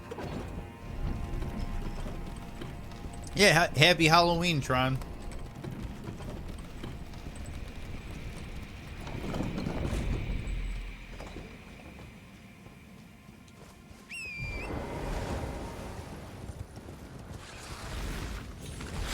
So we're basically going through a randomizer with no clock with the randomizer league settings. Just to get a feel for the randomizer experience without rushing the clock. Because they're racing a clock for see how many bosses they can kill in 2 hours. And I would prefer a slow day today. So I'm kind of enjoying just a nice randomizer run. And we're going to see how far we can get today. And then maybe have a makeup stream tomorrow where I have a bunch of stuff fixed. And we can check some stuff out. And this could be really bad with the invaders. Invaded by Millicent.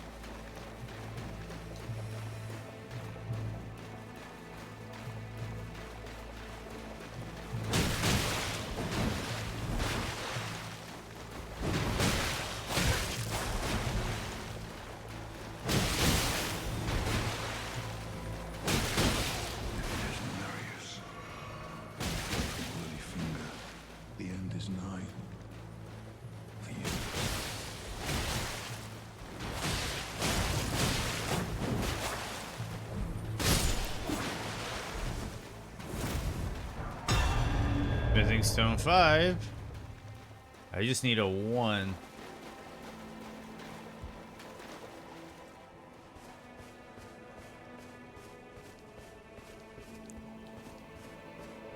Yeah, later on, if you're up, maybe. Yeah, because it might be the order I'm installing the mods. I might have to reinstall the game and then reinstall the mods, because I heard in one of the forums that sometimes it can get buggy depending on what order you install the mods to clean the game up. And other people in the forums were also having my issue too. I could not get the audio working for the life of me.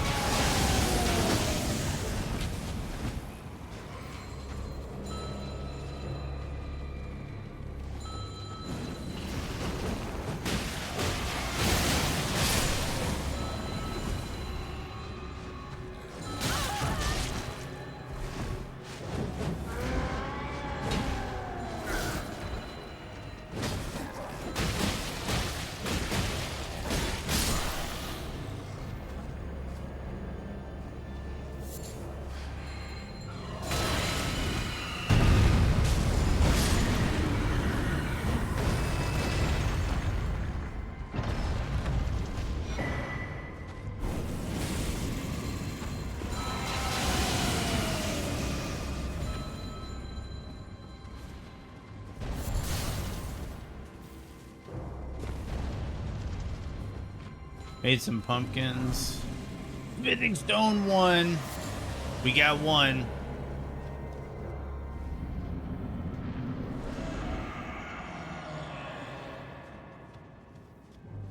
Are you talking about the new sub club? Well, well, well. Thought you'd just help yourself to a man's personal belongings, huh? You scheming little thief. The gods demand repentance. Cough up your coin. All of it.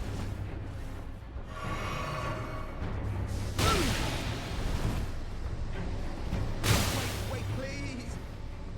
I surrender. White flag and all.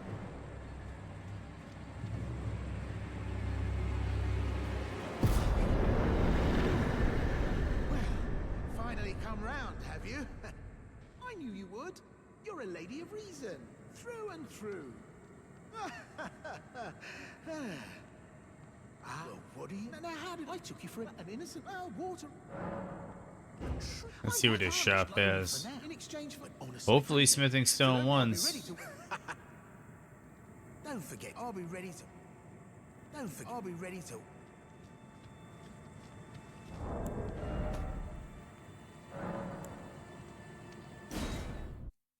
We're gonna do the old save and quit.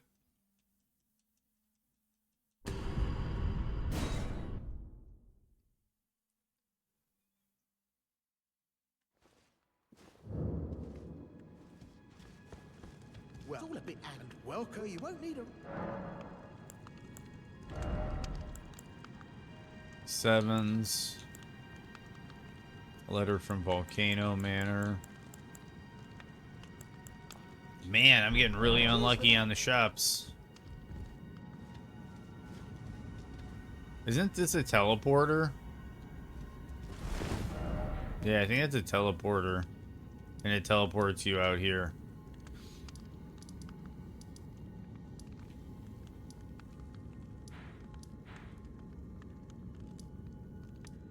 I need to get to that isolated merchant.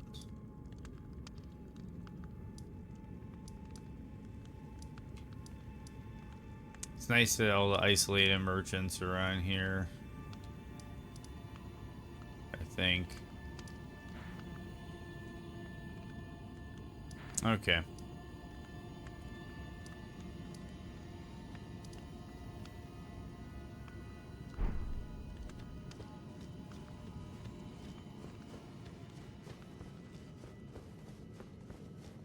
Oh, that's right. I got an upgrade. We'll just go to round table hold.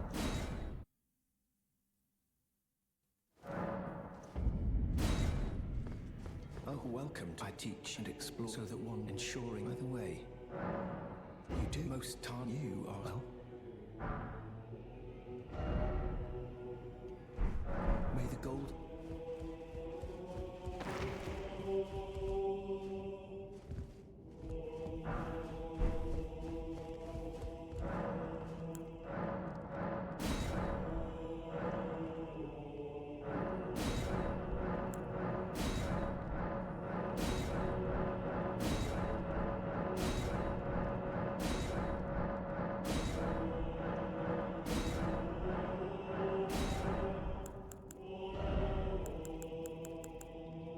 What?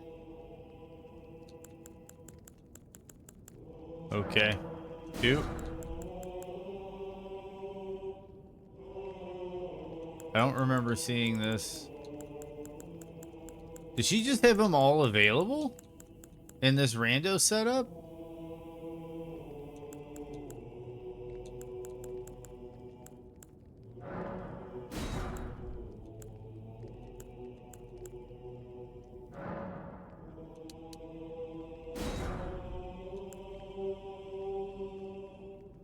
Dudes. Dudes. I think we're about to start destroying.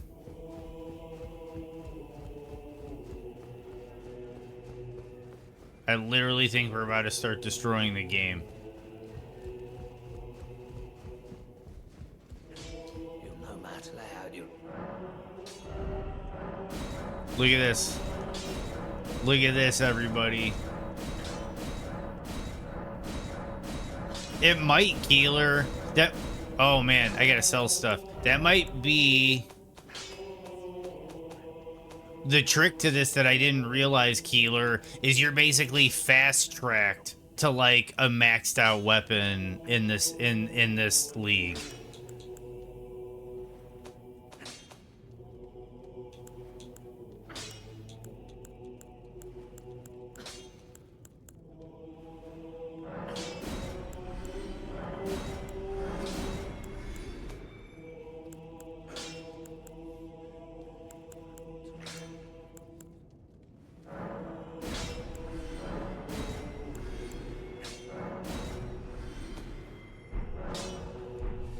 Honestly, I probably don't even need to do that.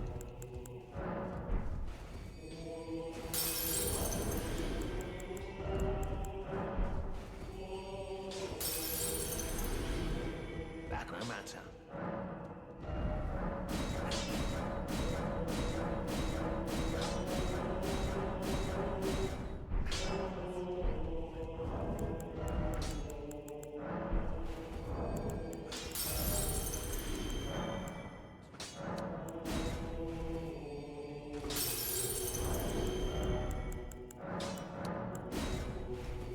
If that's the case, Keeler,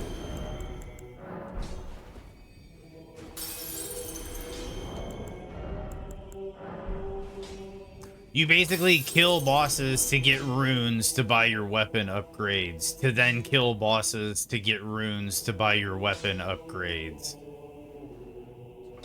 Yeah, exactly. Exactly. This all makes sense now because it's basically, yeah, and then once you get to this point where your weapon is ridiculous, everything you kill just goes to your levels.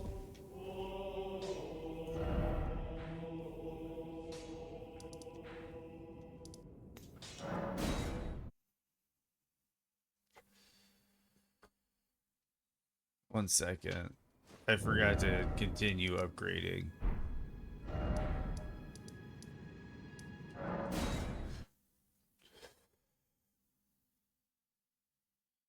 I think I might want to, Keeler. Well, then I presume. I think that might be what we do tomorrow. Is actually start doing some actual trial seeds. Because I have until November 14th to submit.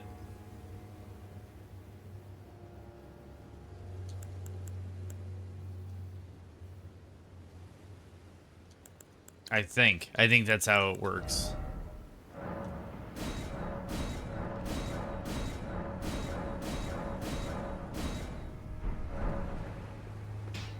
Okay, it's not quite maxed yet, but it will be. It's time to start drudging through the game.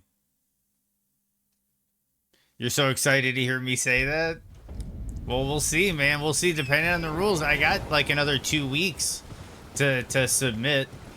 So if I get some practice seeds in, I don't think I'm going to be able to keep up with the best. But now that I kind of understand the concepts of how this is working, I can see myself putting up a decent time.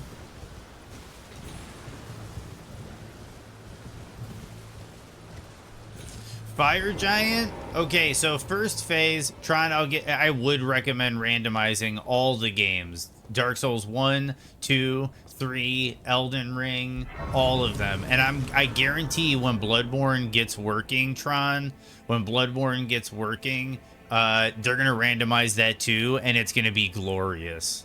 For someone who's already played through Elden Ring, and is very familiar with how Elden Ring works and where all the and not necessarily where all the items are located, but where important things are located, to where a run starts to become routine. A randomizer will make it feel like a new game again, where you're lost. You don't know where the keys are. You don't know how to, because I still need to get 2 great runes to get into Lindell. Where are the great runes?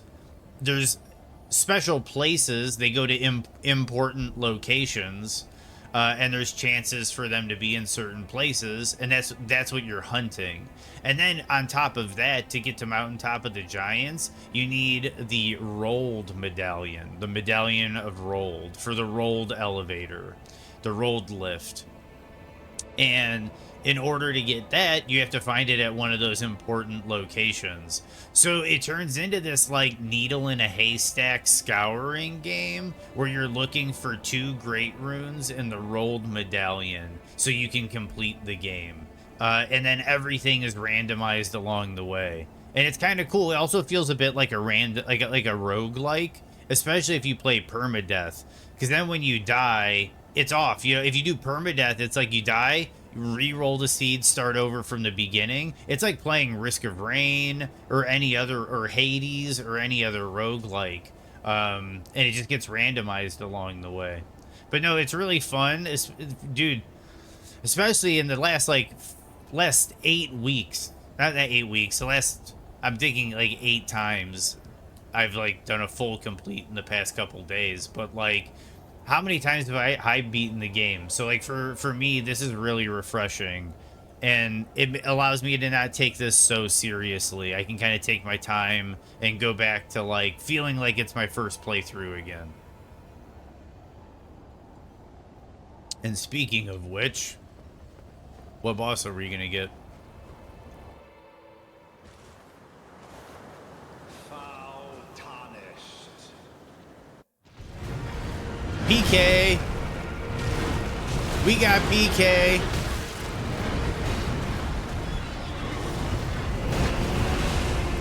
With Consort Radon's music.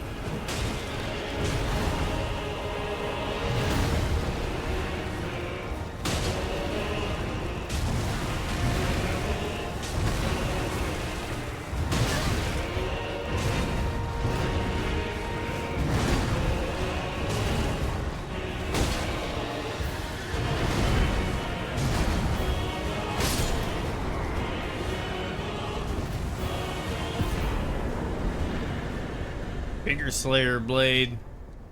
And PK down.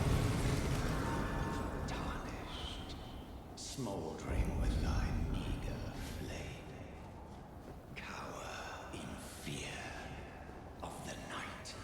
The hands of the fell omen shall brook thee no more.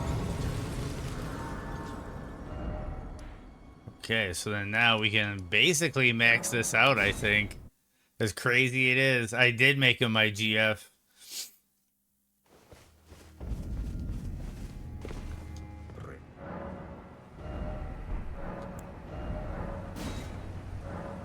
And there we go.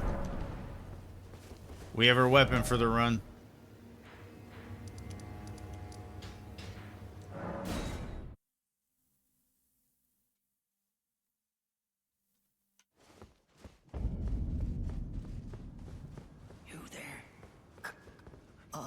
It's tight. Oh, God, you'll breach.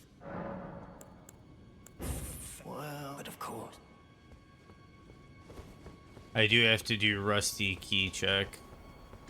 Yeah, so for lingo on randomizers, there's things called checks, and it's basically when you know there's like a designated spot that things can be like I said, we need the rolled medallion and 2 great runes, and those can spawn in what are designated as important locations. And the way the randomizer is currently set, an important location can be any remembrance boss, any achievement boss, or any location where a key item is.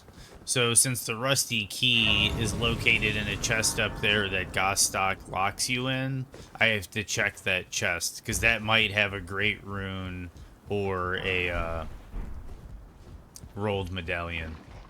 And shops can even have them.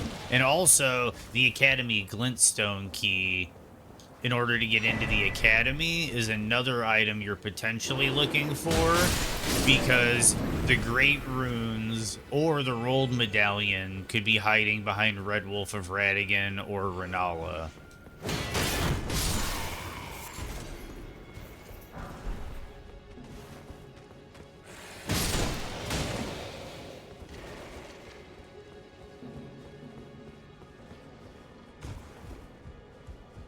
So you need to make sure you're hitting as many checks as possible. You can set up the randomizer so important locations are more complicated. Like you can have it to where any boss in the game can have key items. And what ends up, that means you'd have to check like every single dungeon. You can also set it up to where there's no important locations. So like that enemy could drop the rolled medallion. And you'd have to go around killing every enemy looking for the rolled medallion. And check every pickup looking for the rolled medallion.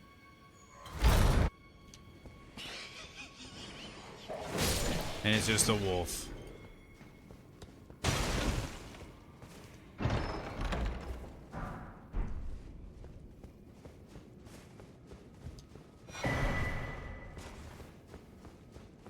I got Rot Breath. I could spec into that if I get a larval tier. I don't think I'll need it though. These weapons are just ridiculous. See, and I got a +2 Ordovis's greatsword, which is weird because I thought it should have been maxed out. But maybe it's for the region or something. I don't remember what the.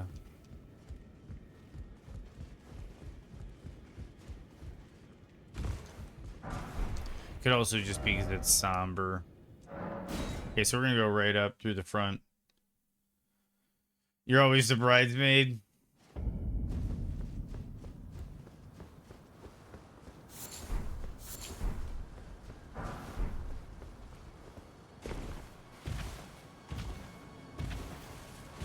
That was a cool PK at Margit.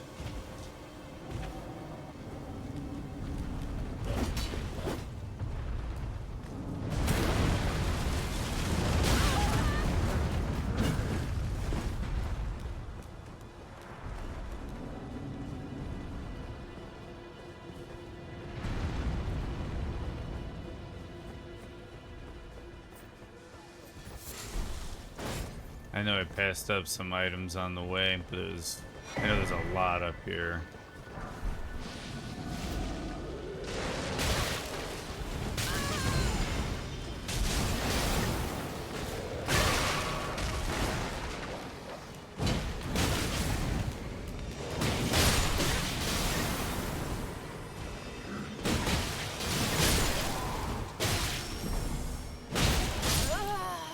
I knew that was gonna happen. I got counterattacks.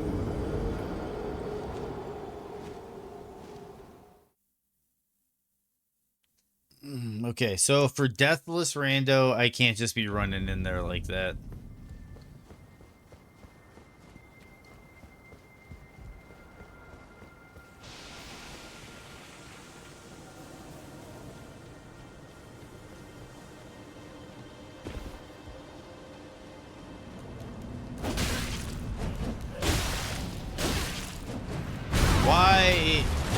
everybody being this annoying right now.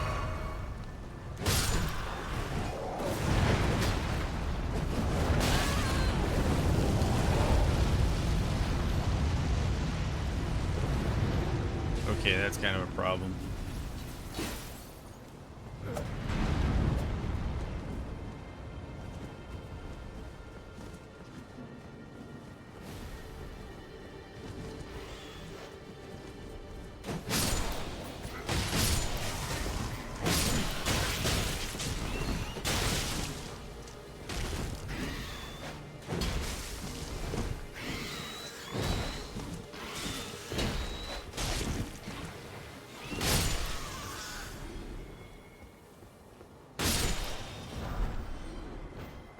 Glintstone staff +6. Gelmir.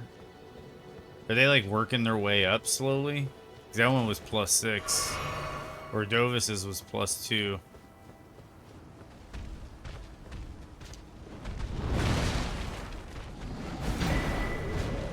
Fingerprint armor is a nice set. Somber 1. Just let me through here. Are paintings randomized? Yep.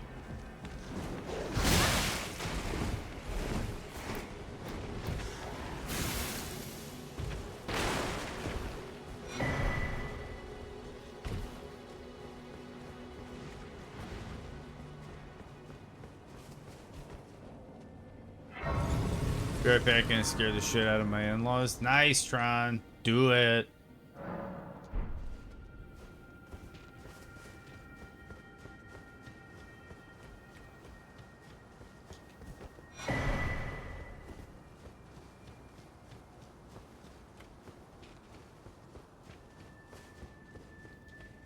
This might be something I might actually be interested in now that I'm kind of understanding how this setup works.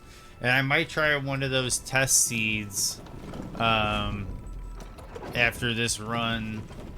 And if the smithing stones are all just in the shop, like, no, like seriously, I saw some people put up like 3 boss kills on the leaderboard.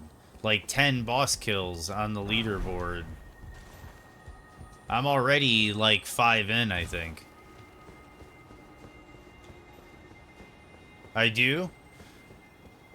Because I'm thinking, like, dude, because like seriously, if you look at the leaderboard, granted, there's some dudes dropping like 60 bombs. Let me go to the bathroom. They're dropping like 60 bombs. I don't think I'm going to get that high, but I think I should at least participate, get my name out there.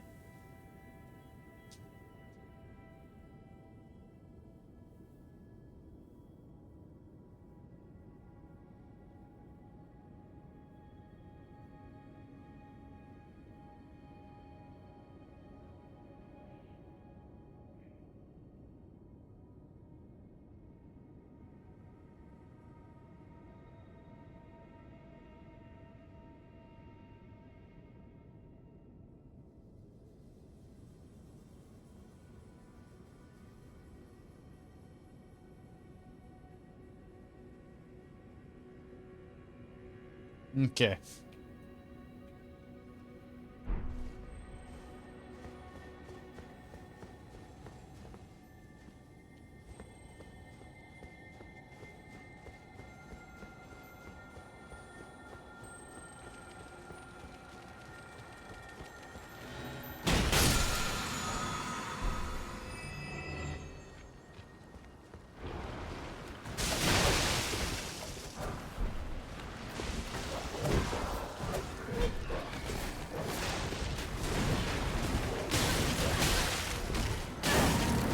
Jeez. Because I can put up some decent scores. Yeah, yeah. I think I put up some decent scores. And the thing that's interesting about it is, yeah, I think that's how the shop works in the randomizer seeds. Because it says they don't want you riding around on horseback all day. They want you killing bosses. So it's like, that's probably how it works. You just need to find like one weapon. one early weapon, and then you start killing bosses and getting the runes you need to start leveling it. And then you just start pumping your vigor for survivability. You wear really good medium armor sets that you find along the way. I'm starting to put it together in my head how you strat this. Like I was saying on the Discord last night, Keeler, like, I don't know how to strat this, and that's what was kind of overwhelming me at first about it.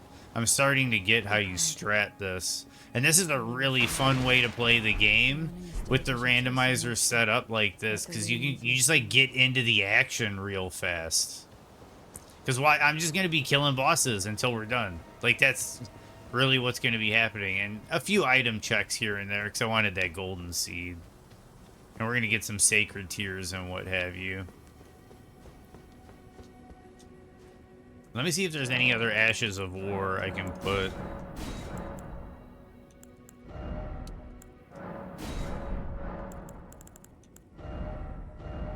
Okay, we just got beast roar. We're good.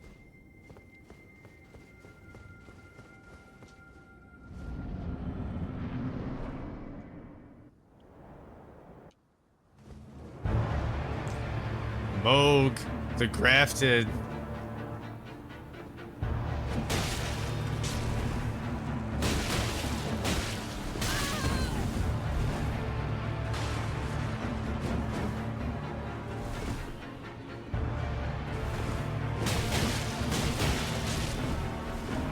Yeah, sound gets goofed up on the randomizer every now and then.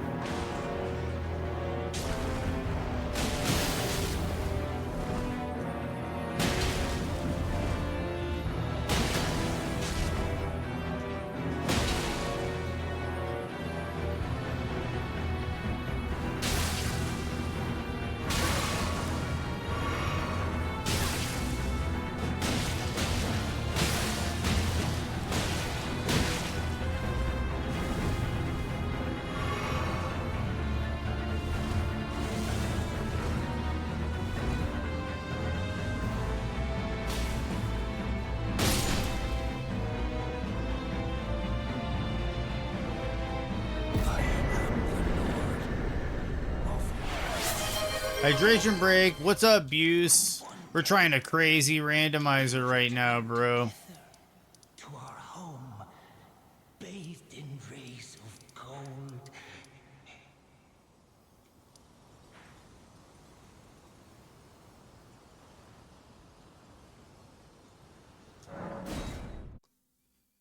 Thank you, Busey. Thank you. Yep. Thank you, Keeler. Thank you, Keeler. And hydration break. I got some nice cherry juice today.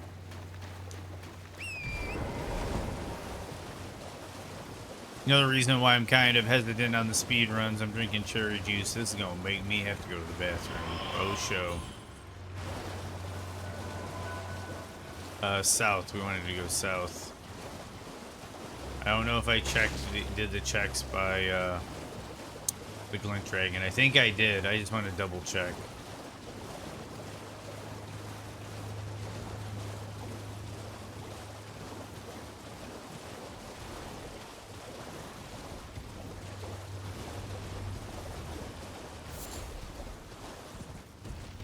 I did.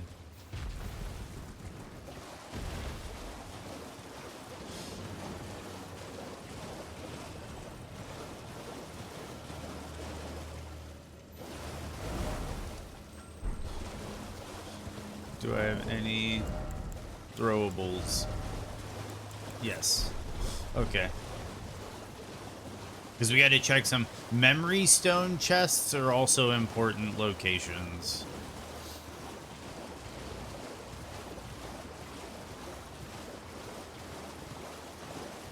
Did I check the belfries up there? Yeah, I had to have.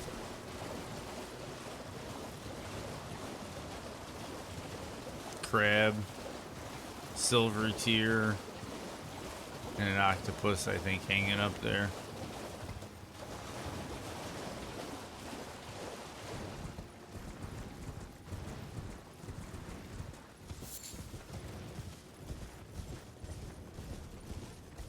Where do you go after defeating Radon? You have to go up into the snow area, Shifty. If you have to go to the capital. There's a place here, Avenue Balcony.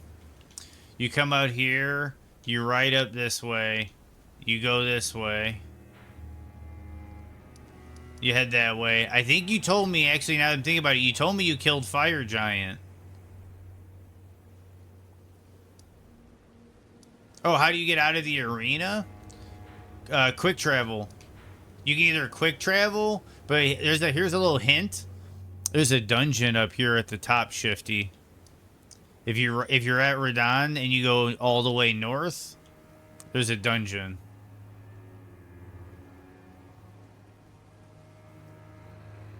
What do you mean you can't?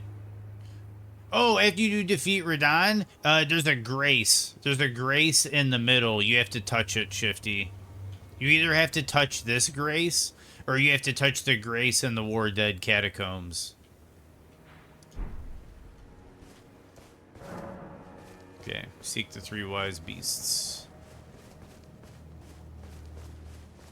Yeah, there's a few areas where...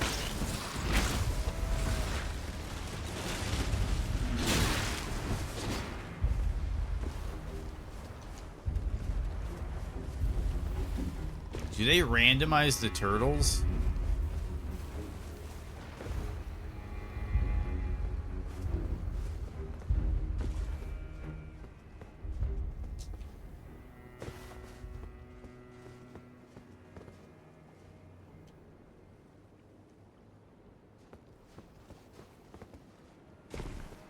I don't know if the turtles get randomized.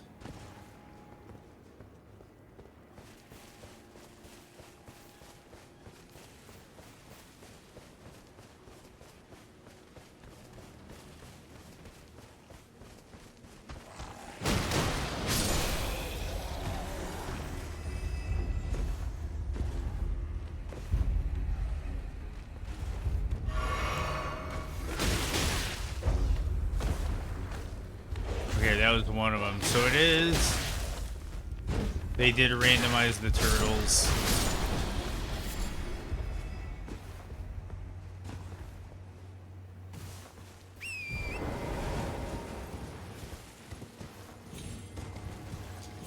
So now we gotta figure out what the other turtles are. Because the other turtle's hanging on a tree.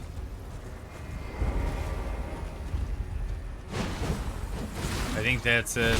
That didn't die, that just wisped away.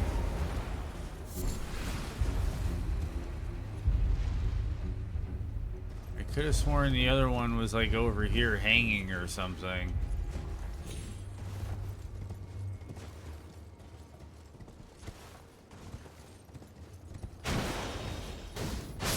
There we go.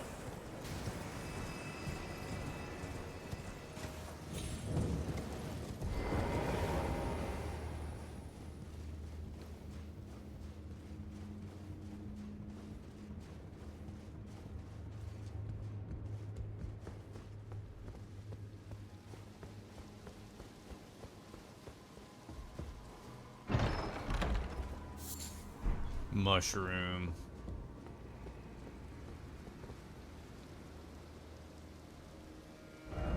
Oh wait, I have all the memory stones. So memory stones I don't think will be in the checks.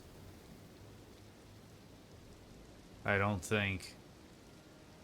I could be wrong though. Let's check another memory stone and see if it gives me trash or something really important. And then I think if it gives us something trash, we can just kind of rule out the memory stones. Which might be intentional in this mod. So, because this is kind of like not action-packed. So, it might have been set up in a way.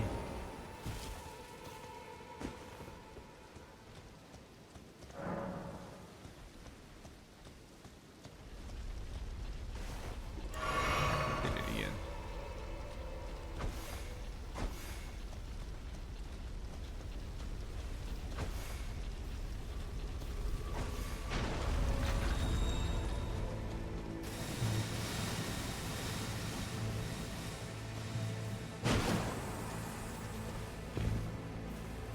There we go.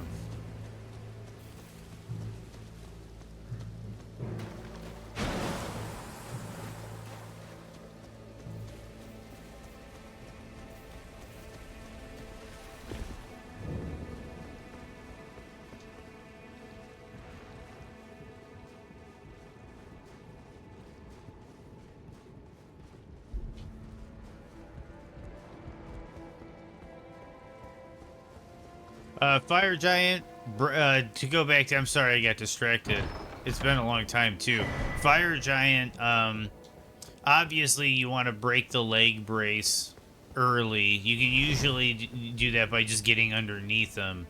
When you get underneath them, I'd almost recommend hopping off of Torrent, because then you can get iframes and stay underneath them and get your rolls off to dodge his attacks. It was just a cookbook up top, Igon's cookbook. So I don't think those are going to be important.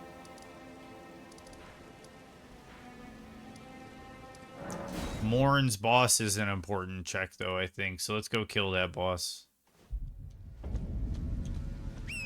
Oh, wait. I got an idea. We're going to randomize a death bird.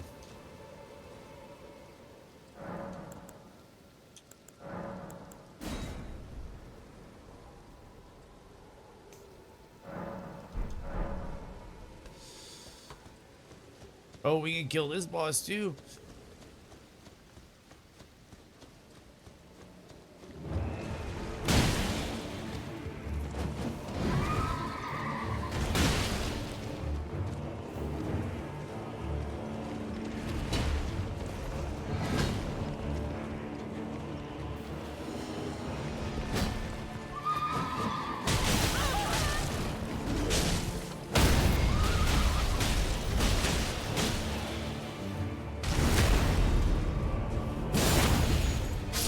Look at that.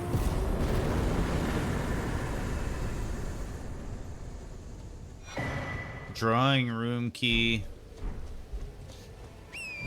They'll let me into Volcano Manor.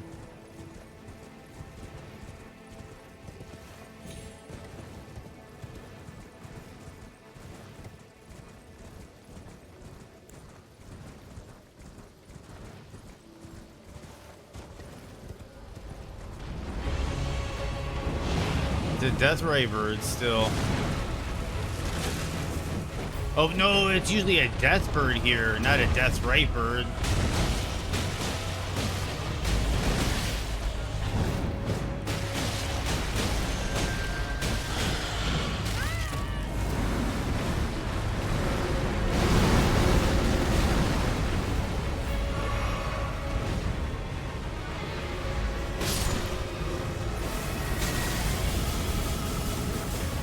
Of course, it's I-beam fucking skeleton.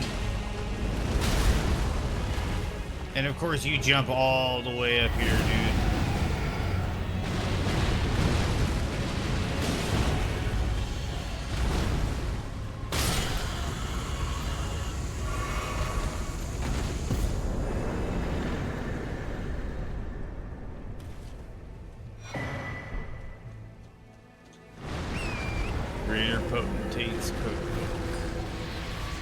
And I think the way they have it set up in the League is every time you kill a boss, I think you get a crystal tier.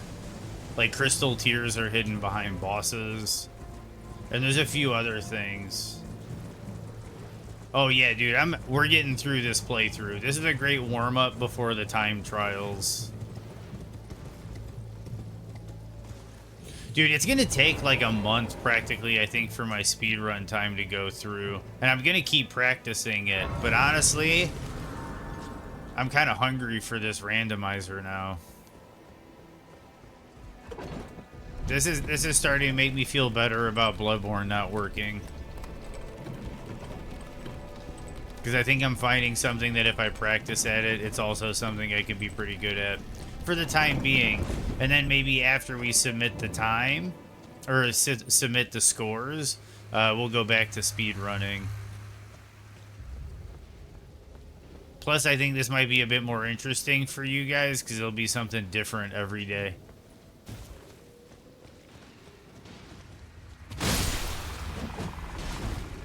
And then we can get hype about posting scores.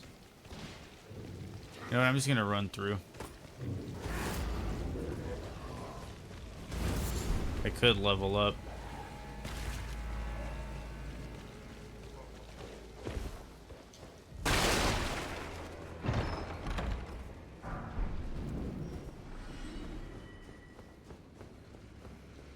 Cool, cool. Cause dude, yeah, no, this is cool. And that's the thing. I'm sub 130, top 100 for speed run. It's dude, my original time. It's been like 22 days, and it's still not. It's still pending. So, Jesus.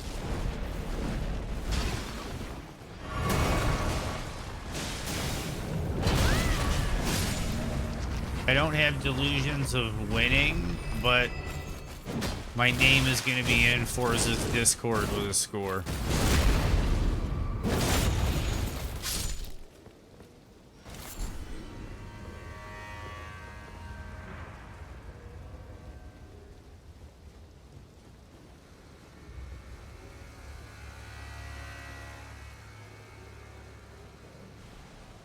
I might do one of these and do a couple of these setups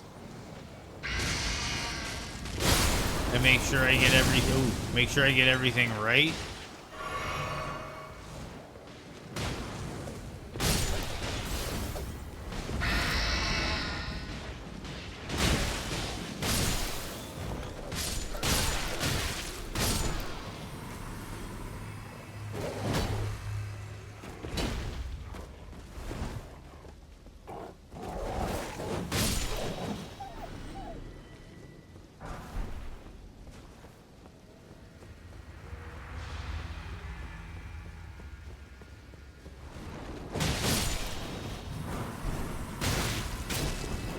I think part of what it is too, there's the care package. And I think part of it is figuring, like, part of this puzzle was the care package. I started out with like half of these talismans I had at the very beginning. And I think that's part of the puzzle of this randomizer Deathless League. Is you have to figure out of the starting armor you're given and the talismans and the weapon, like the combination of the whole care package, you have to be able to optimize the care package, I'm thinking, to at least carry you to where like you get momentum. Because like right now I've got the charge attack talisman, I've got the jump attack talisman, and I've got a chest piece that does jump attack damage.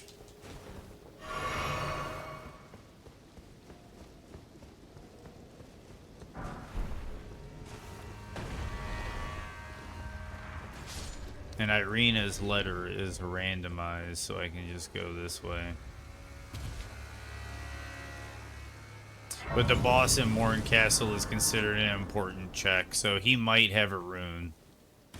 Because I think it's a achievement.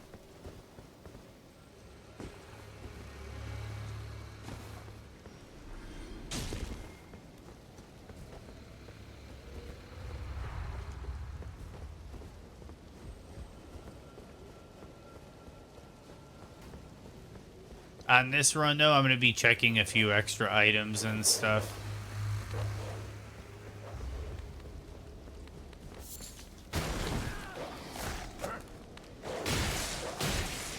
Oh, shit.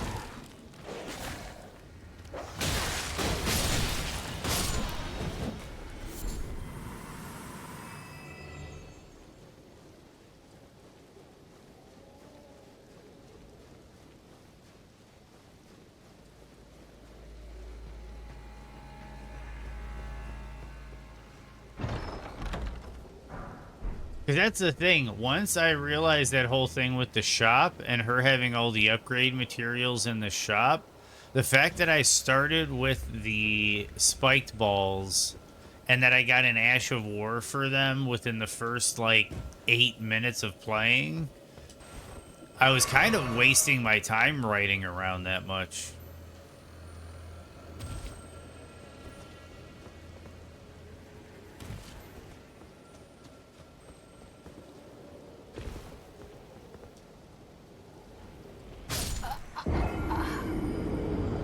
Whoops.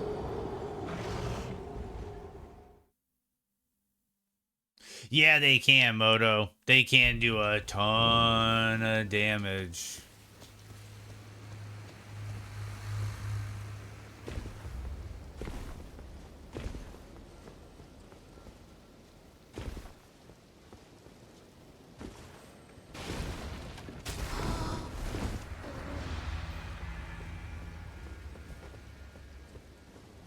Because I'm here.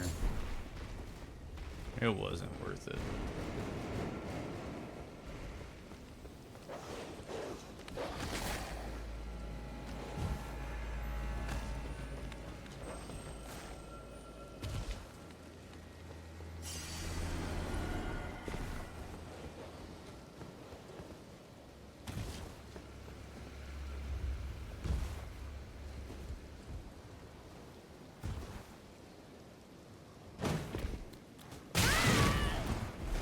I need to get the hell out of here.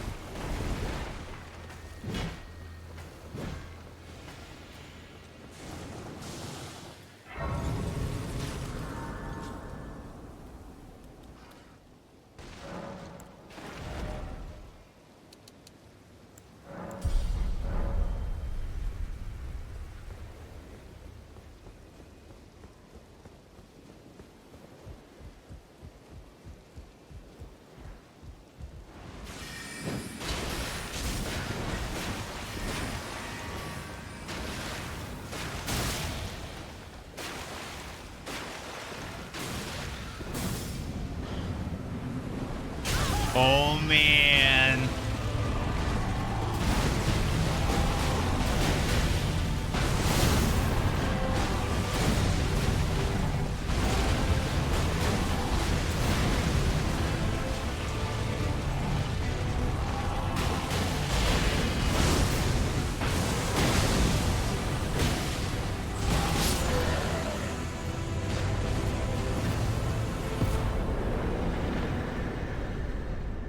That's Radon down.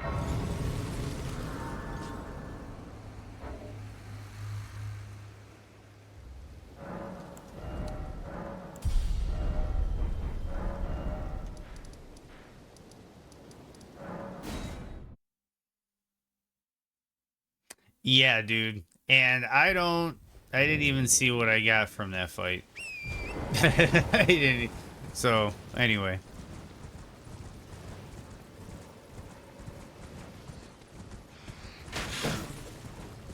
I could head into Altus Plateau now. But I want to get another boss fight in. I want to get used to this whole idea of boss rushing.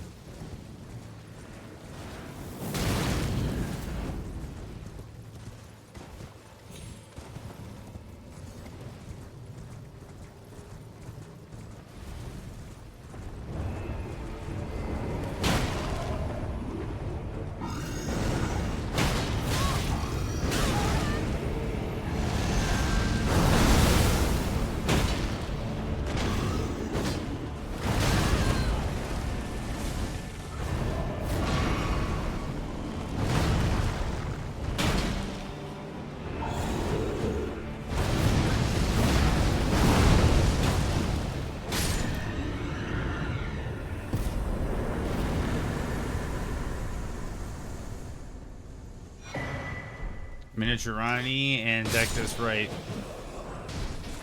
War pick +5. Okay, so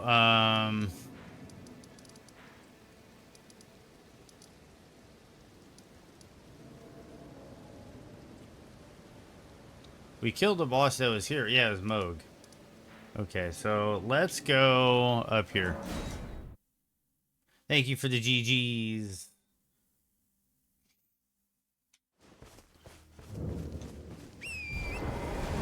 Yeah, a little bit of a less of a boss rush. I'm gonna try to do the check rush.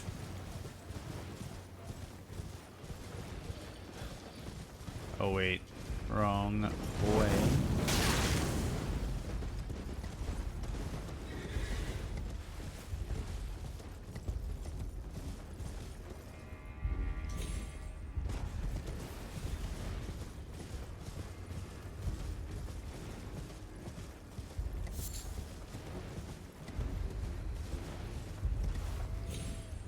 Cool. So there's going to be an ad break coming up soon, everybody, in about 8 minutes. I apologize for the ad break, but it's a practice run. It's nothing too serious. I'm just getting used to the for one, the horn. I'm getting used to the randomizer settings for the Forsa Deathless Randomizer League. Because after it has come to my attention, anyone can submit. I might have to make a submission. Just to participate in the community.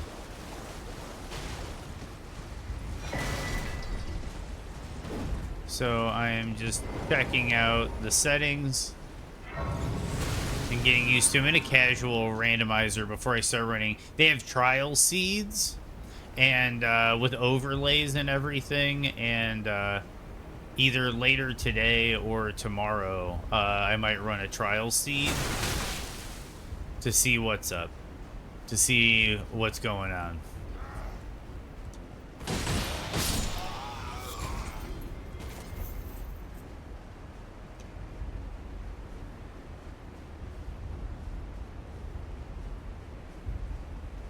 But I spent a lot of the early game looking for upgrade materials, only to find out you can just buy them from the shop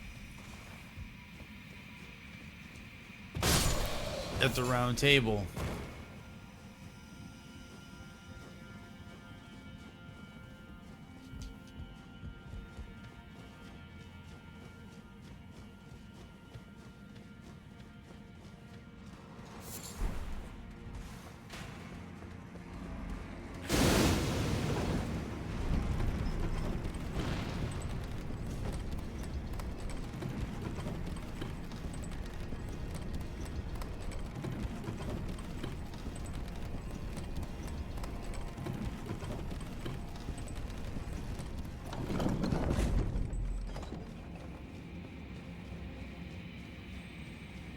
I'll say the weapon auto leveling doesn't seem to be working quite right, at least with my settings. I might have to change them. Probably should. I keep forgetting I'm like in a randomizer. See, they're like halfway leveled up. But I don't know if that's because of the region I'm in or if it's because of a setting I have.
Ad in 3 minutes and 20 seconds.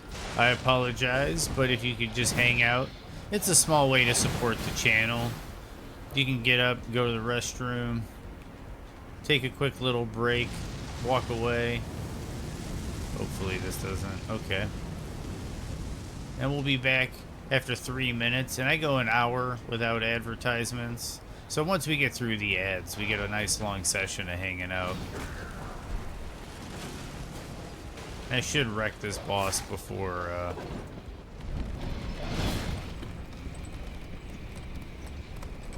the ad break.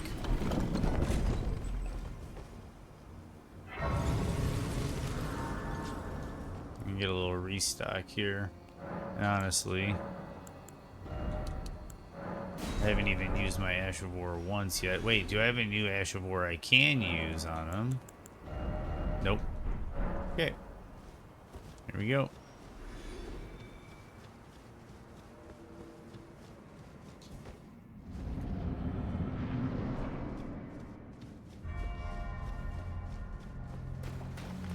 Oh my goodness, what happened? Oh my, here he is.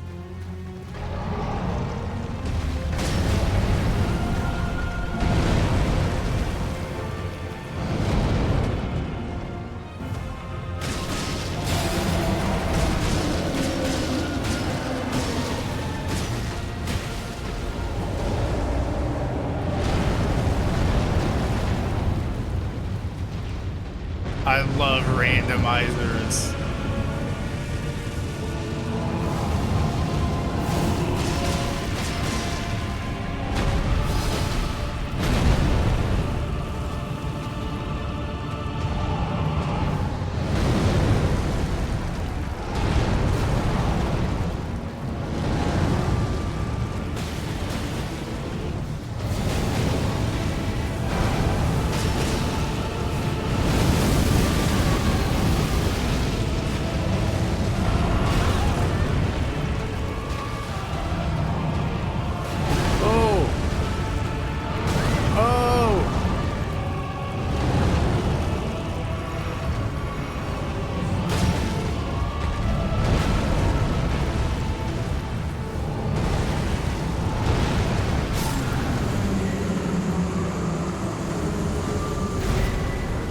Winged serpent helm and giant rat ashes. That is a tight fit, Tron.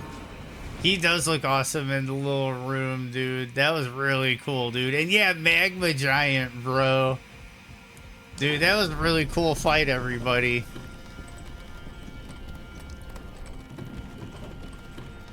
That was a really cool fight. Dude, yeah, Moto. Yeah.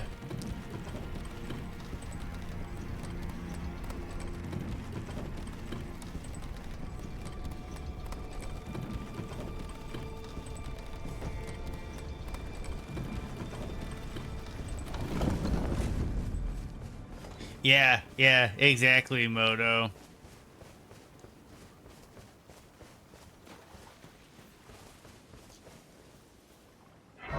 Okay, so we have, ooh, scorpions and stuff. Okay, so we have some checks. We still are looking for 2 great runes.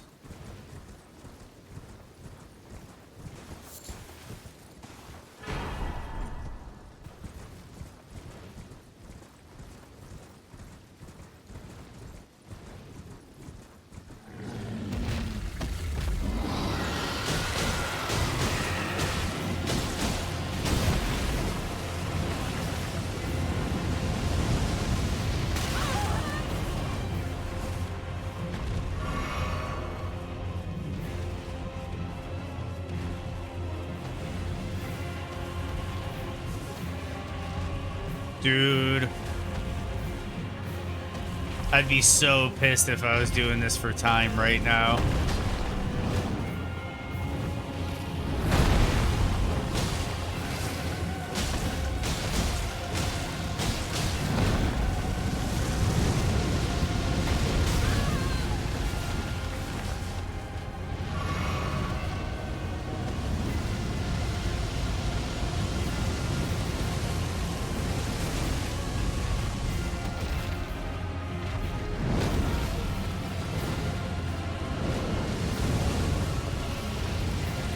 Dude, this fight's kind of trash in this little spot here.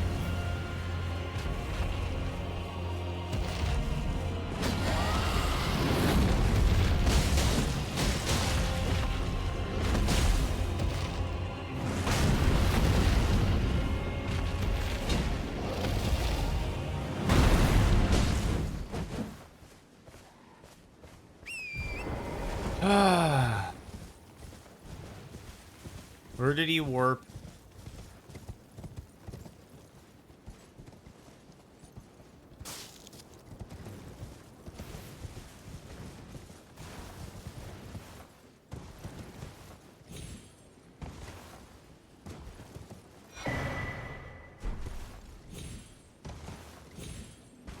+6. I think it might be region locked where the upgrade level is. That might change. I don't know what happened, everybody.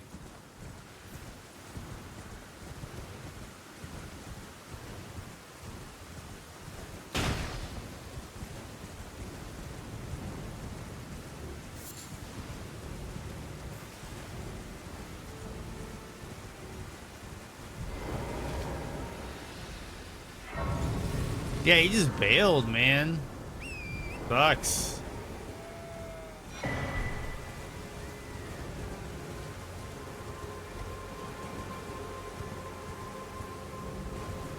I got an idea.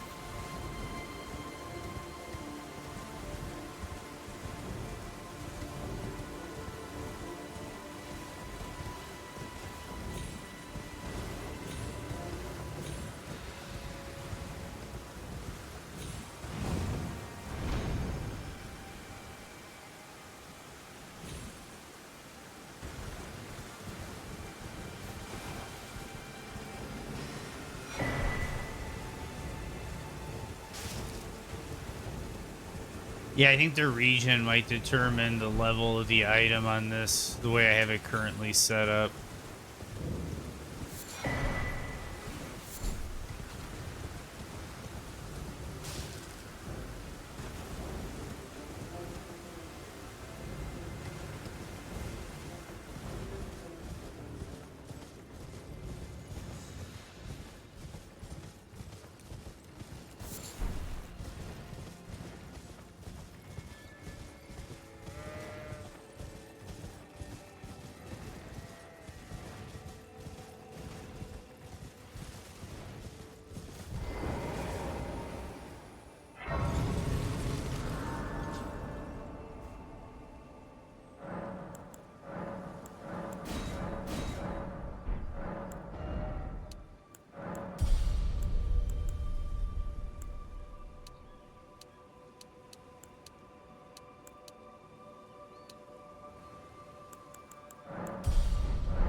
Euphoria +6.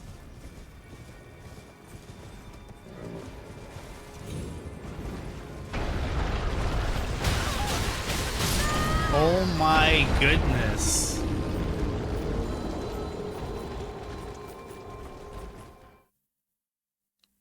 Noted.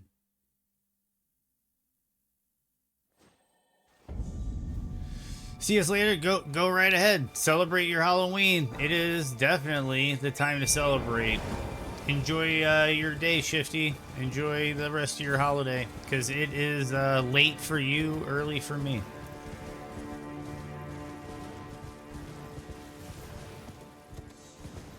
I enjoyed the company.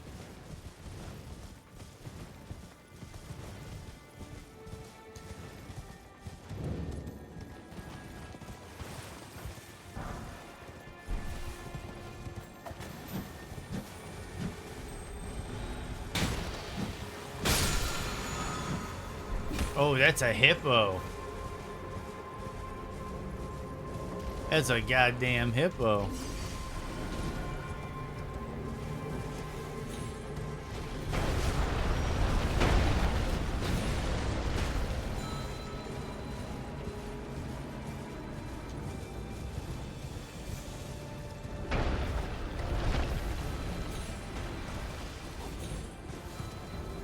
They're right out of there for now. I got some golden seed, a sacred tear, and some more bosses to kill.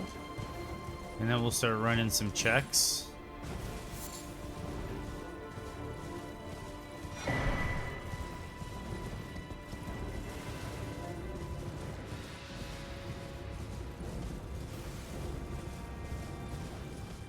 Yep, you see, that's a good one.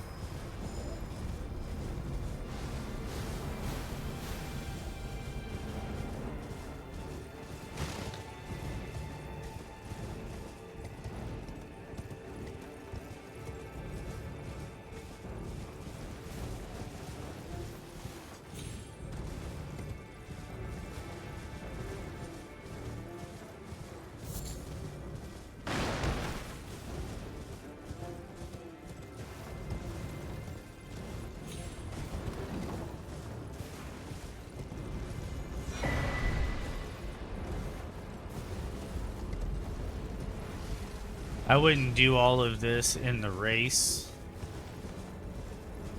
but I'm doing it for now because this time I think we're gonna go for an actual try to get a completion on the randomizer.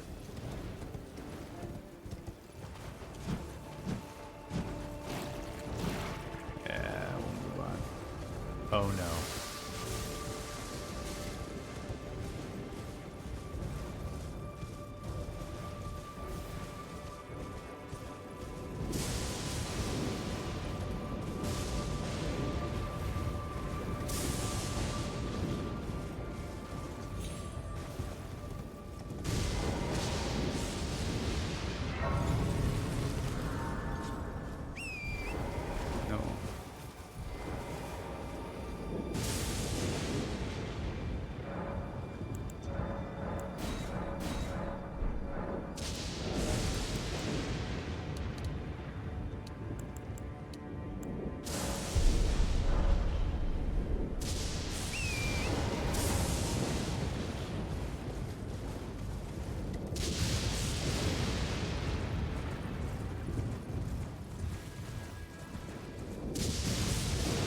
We got an Earth Tree avatar. I don't know if it's putrid or not, but definitely an avatar.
Fire Knight Quayline.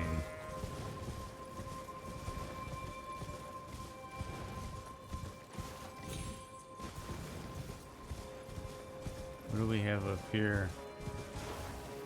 So drakes and dragons are still shared. I'm not the biggest fan of fighting drakes and dragons. And I know that's a Lanciac, so that's going to be kind of a beefy one. Scaling wise.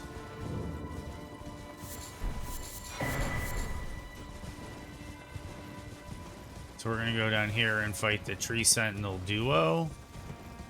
And then Draconic Tree Sentinel. And see where that gets us. Then we might have to go back and kill Radon. Or, you know, I'm referring to locations, not the actual bosses.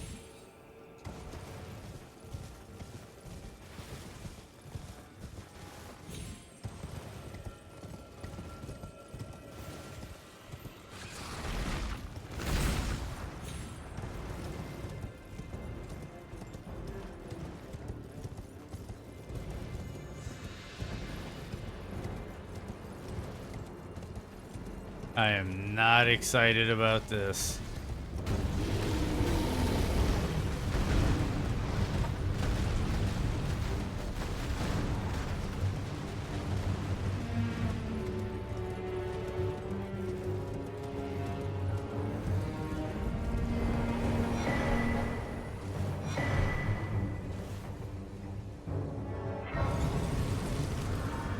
Let's see what happens if I reset their aggro. If I can bait them out one at a time. Maybe get a little bit of a head start on one of them.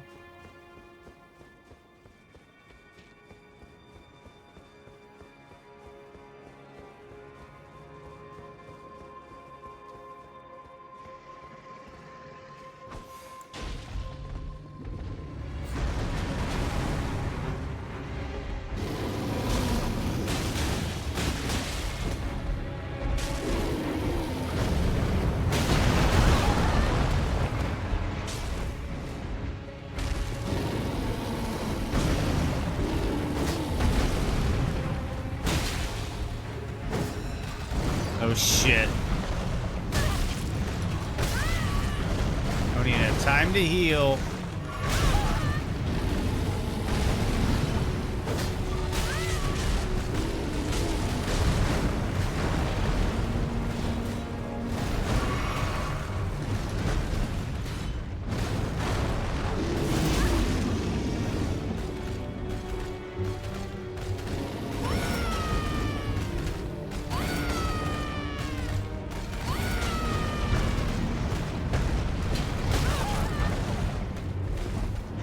Yeah, I don't know about this one.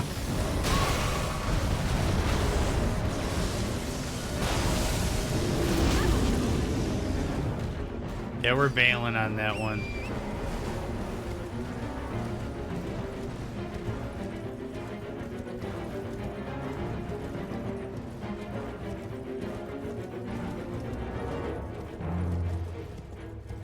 I should check the shops up here, but I don't think I really need to check the shops anymore. Well, shops, I think, can have important items.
There's an isolated merchant shop over here that we're gonna check.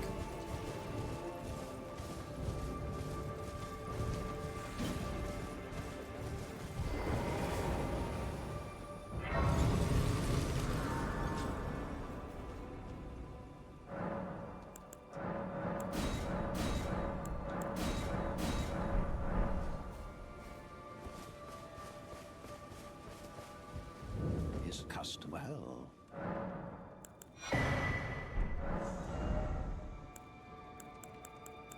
Interesting.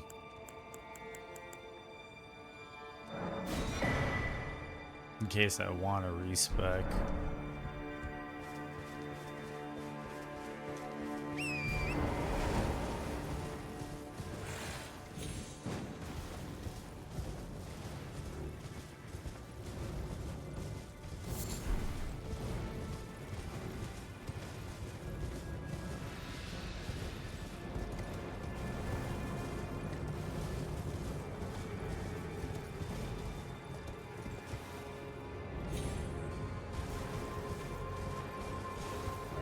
You know what? We can get a boss on the way. I gotta start thinking like this.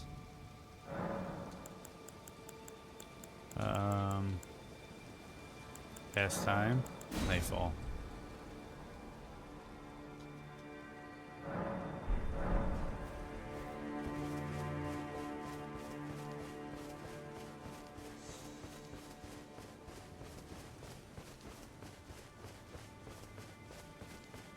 Because ideally, I would still be in Limgrave, I think.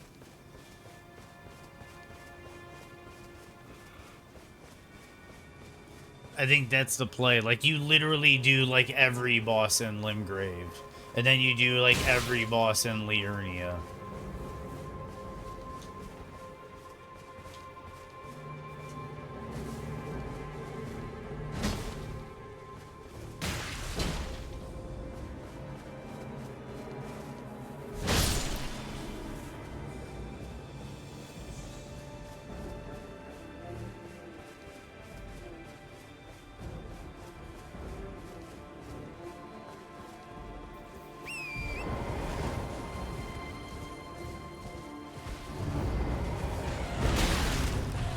I feel like the death birds all ended up in the same place.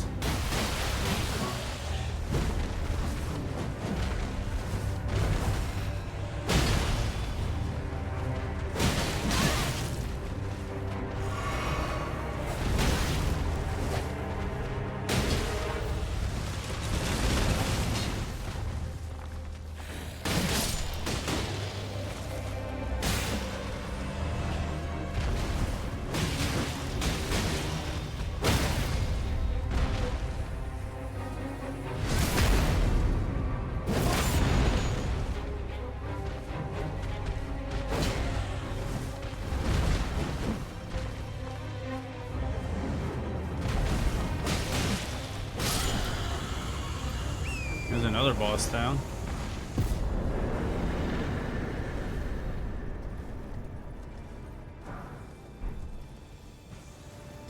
They love giving me the raw meat dumplings.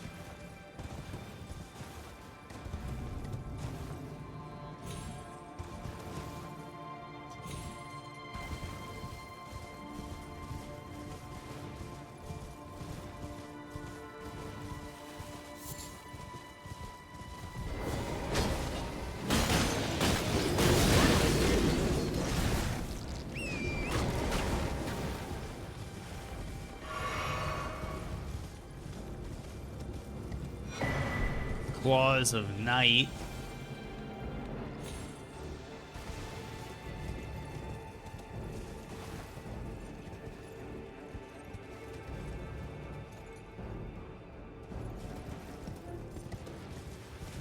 Good thrown weapon.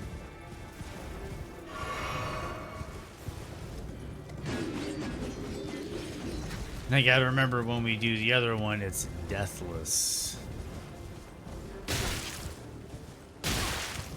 So I have to be very careful. Ronnie's Dark Moon. I don't think you're ever going to get to that in a randomizer. That's like 70 intelligence or something. 68 intelligence? It's ridiculous. Let's see what we got. A Tree Sentinel.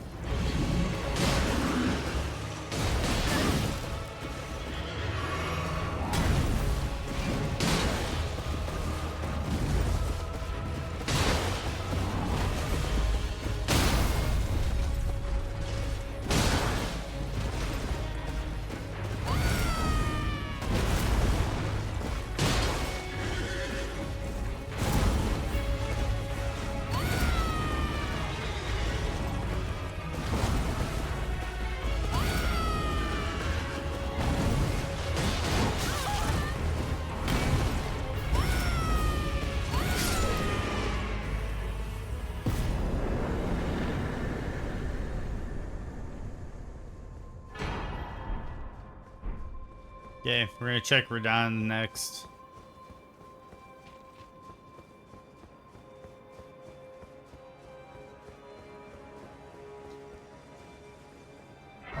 And that'll open up a couple checks. We can level up.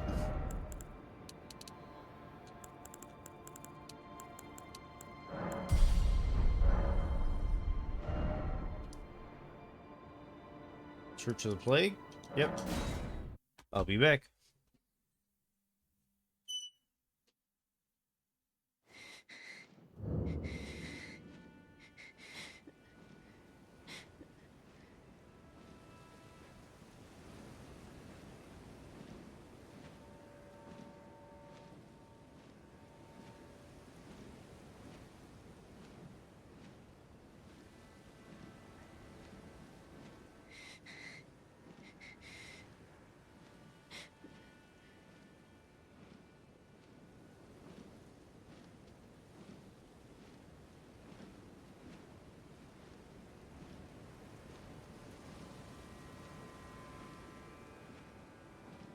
But how's everybody doing today? I'm doing better. I'm doing better now.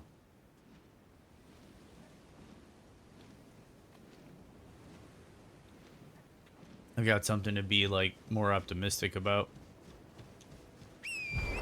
Then Bloodborne not working. I'm looking forward to this.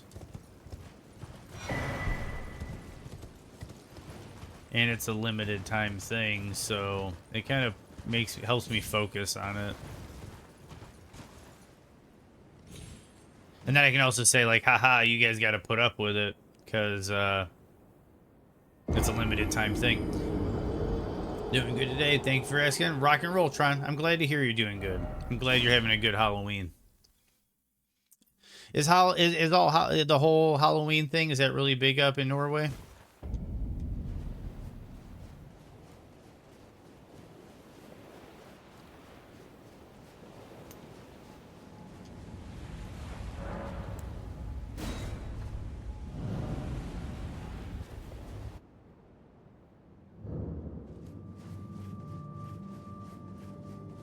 I'm not gonna summon anybody.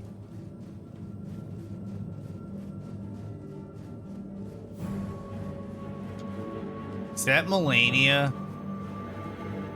Oh my goodness. It's Melania.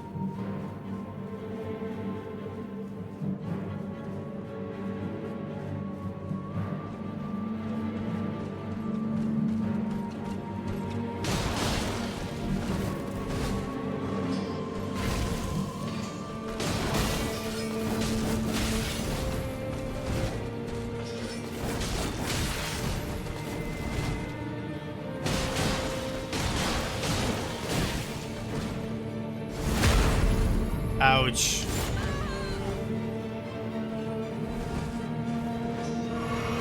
Ouch.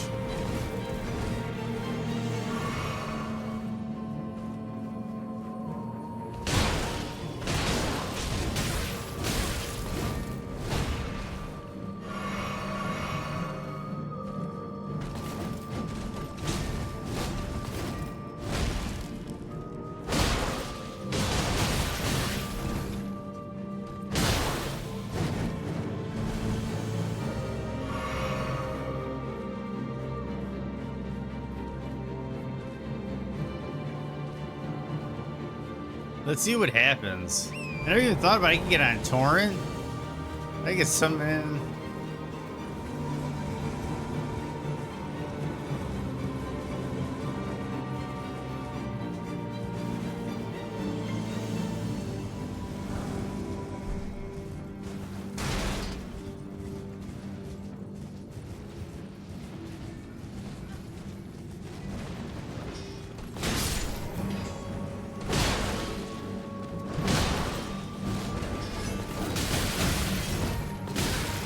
Oh, that was terrible of me.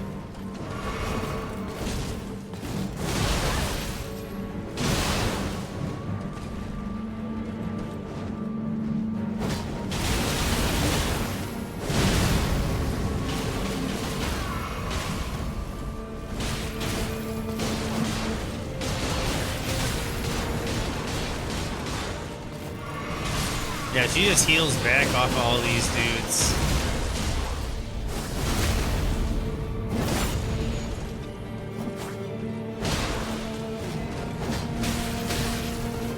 And I don't know the fist strats for her. That sounds really wrong, but... See, this is what I hate about Melania.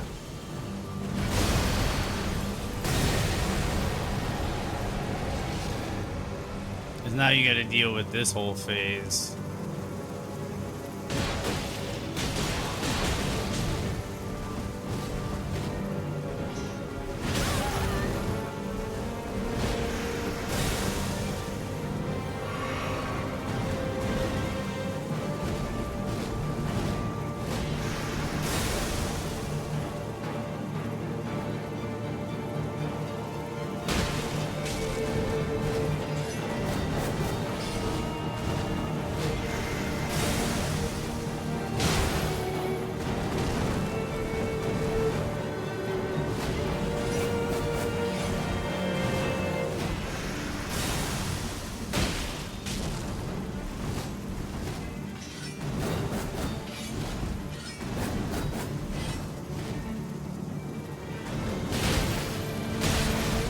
Probably gonna...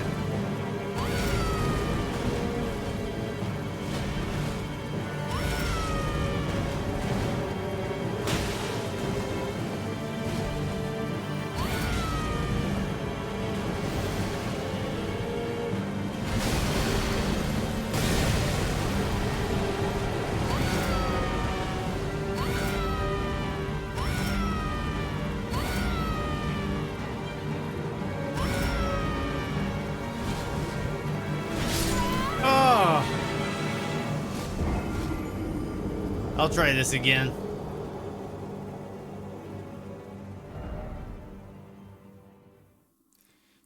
It was a ghost, but it turned out well. Nice, nice, nice.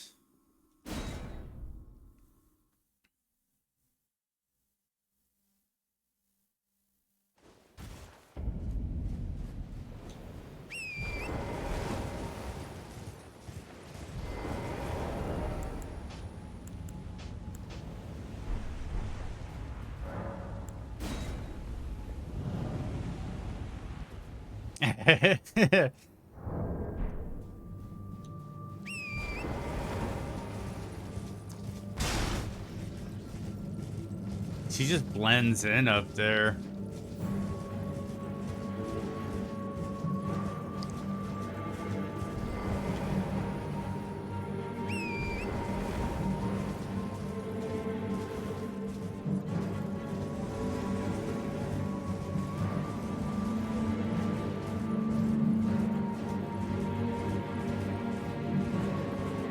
I could probably go the other route so I could get Blythe.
Nope.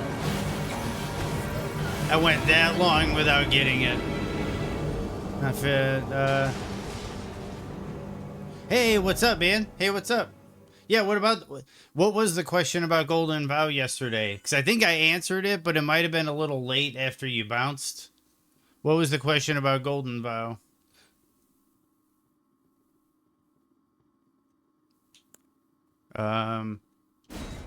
We might go somewhere else for the time being.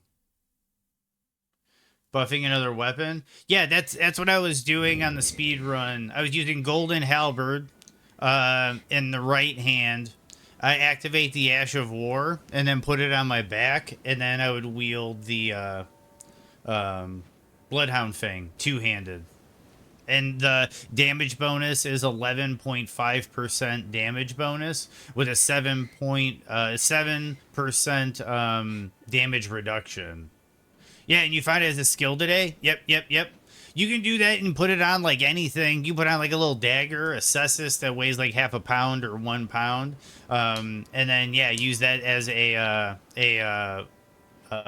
Golden Vow buff. But the thing is you have to go way out of your way to get it. And in the speed run, it's all about the fastest route to everything.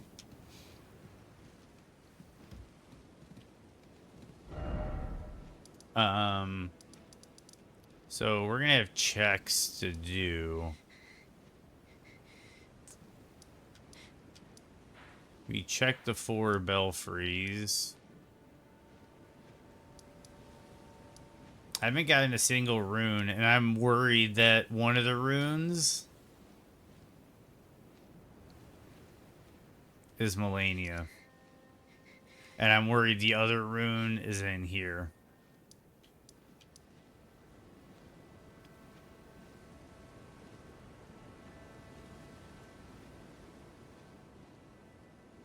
You're dressed up as a brown starfish diver, Busey? How romantic. My God, that was almost too funny. A kid with his family rang on the doorbell, made a scary noise when we opened. Our dog jumped out, being extremely playful, scaring the shit out of him. Nice, Tron. Oh, and I can go buy. That's what I'll do. I'll kill a boss, and then I'll go buy the locations.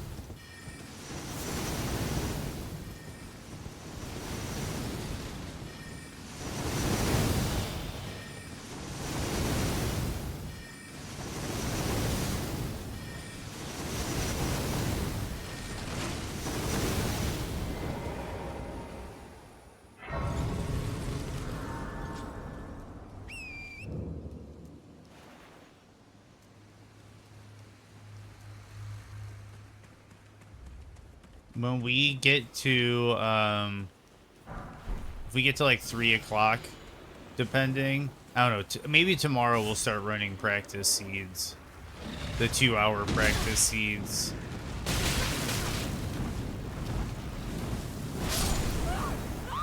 Well, that's gonna get me wrecked. I use it with Troll Knight Sword +9 and Magic Shrouded Tier. Seems K.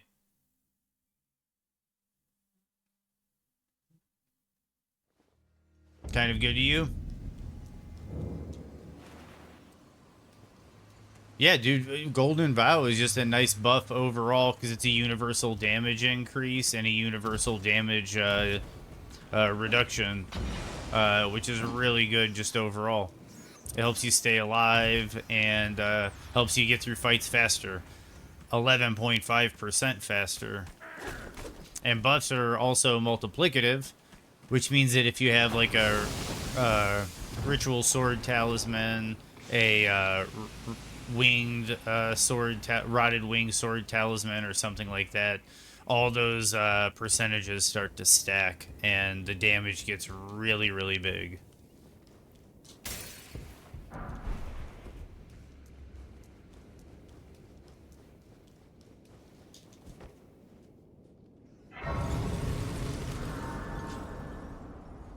He's super friendly, but he can get a bit excited. I know how that is with dogs.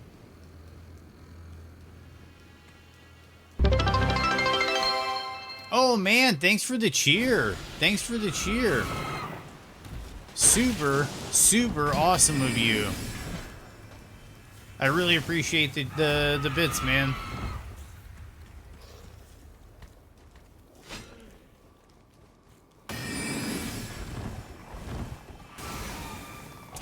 Non-fat, flat white.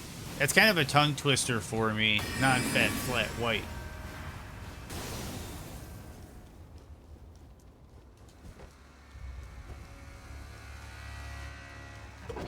Yeah, no, Golden Vow is one of the best buffs in the game.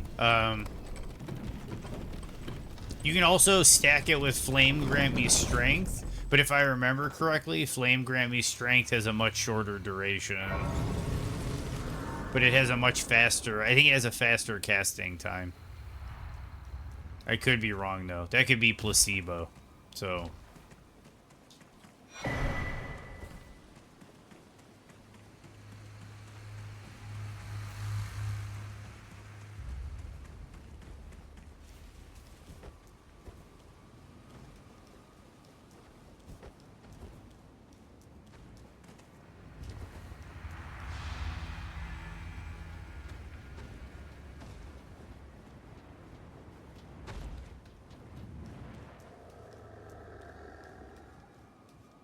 Okay.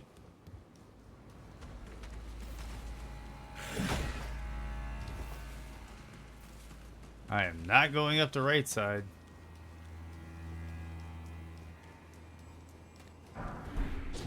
There's a lot of items in here. But we're going straight for the boss. What do we have? Royal Dragon. Oh, man. Dude, that made me jump. That made me jump.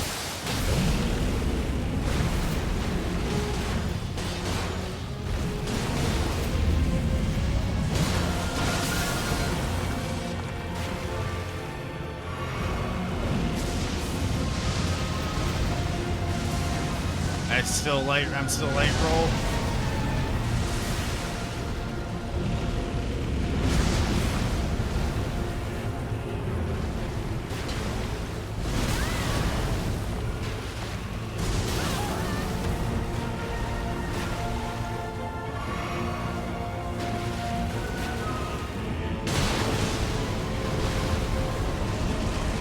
Dude.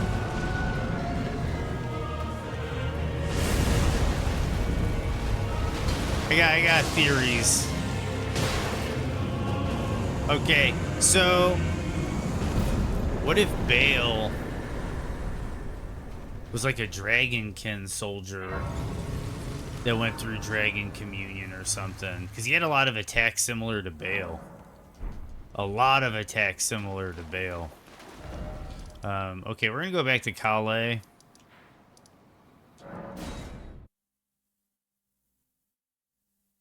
Yeah, he came in hot, dude. He came in hot.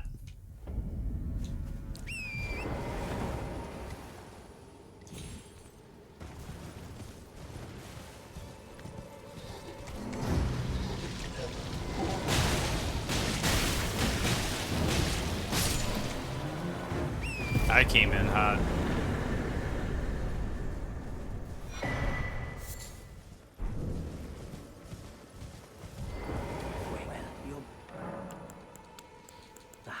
I suppose. Next time you don't try just that. Okay. Mark, it requires. Mark required an exact location, more expensive. Let's do items overall area. We'll donate runes. Red mark was placed on the map.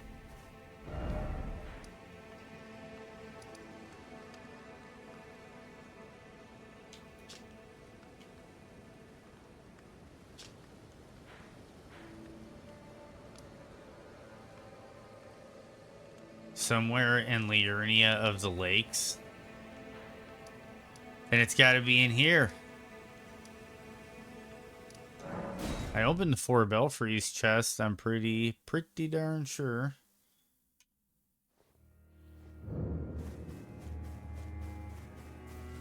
Yep.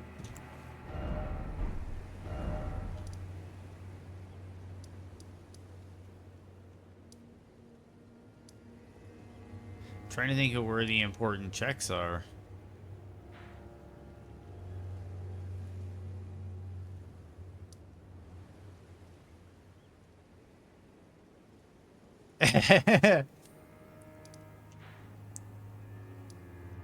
Do I go Volcano Manor?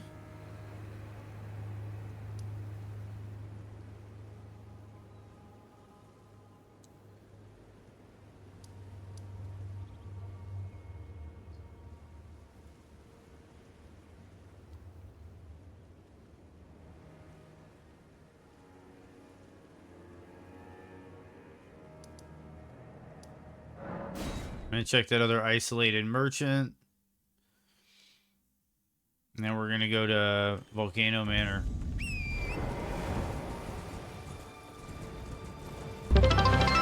Oh man, another cheer.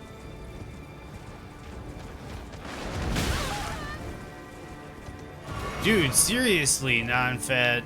Awesome, awesome, awesome for the cheers. In 1 second. I got some kind of a hybrid strength magic build and got all the somber smithing stones at the moment. Should I upgrade Magma Worm's Scale Sword or Knight's Greatsword or wait for a better weapon to drop? I usually play two-handed and light mid-load. Thanks for your time for answering. Oh, no problem at all, non-fat. Okay, so I would say the Magma Worm Scale Sword is a really, really strong weapon. A really good weapon. Both of them are really good. The Knight's Greatsword gives you the option to put alternate Ashes of War on it.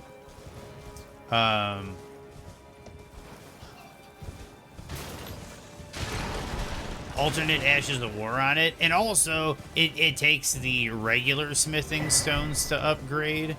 Whereas the Magma Worm Scale Sword, I believe, takes the somber smithing stones to upgrade. And has the curved greatsword moveset and a really great Ash of War. But you can't change out the Ash of War, and you can't change out the scaling of the weapon. So as a hybrid strength magic build, I would propose going with the Knight Greatsword.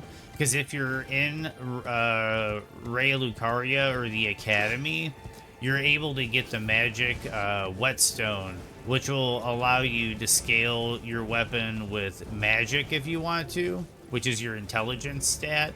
Or it can scale off your strength with like a heavy setup.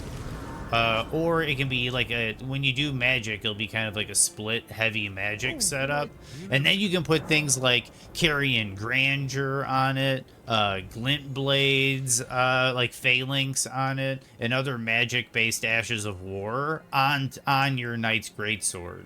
So personally, if I like magic strength setups, I would go with the Knight's Greatsword, get it infused for magic, yeah, put some magic Ashes of War on it, and it will do you well. Or you can also make it cold. Cold is an option, but I'd probably, for a slower weapon like the Knight Greatsword, I would go. Can you say the thing with the Academy? Okay, so in the Academy, 1 second, I'll get out of here so I can open the map. In the Academy, if you've made it into the Academy, there's the debate parlor right here in this building. This is where you fight the Red Wolf of Radigan. Hey man, Terrifier 3's got some Christmas shit. Okay, so you fight Red Wolf of Radigan here. It's called the debate parlor. And when you exit the debate parlor, up here in a little room up here is an item called the Magic Whetstone.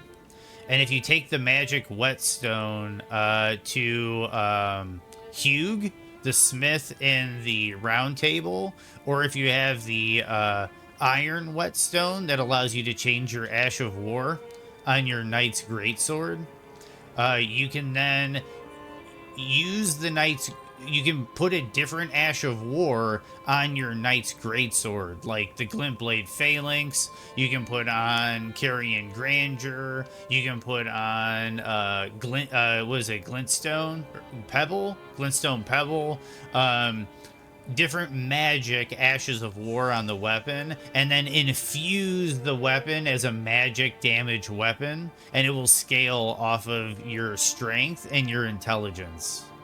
So then it will fit, the Knight's Greatsword will fit into your build. Whereas the Magma Worm Scale Sword, though being a really good weapon, I believe requires faith.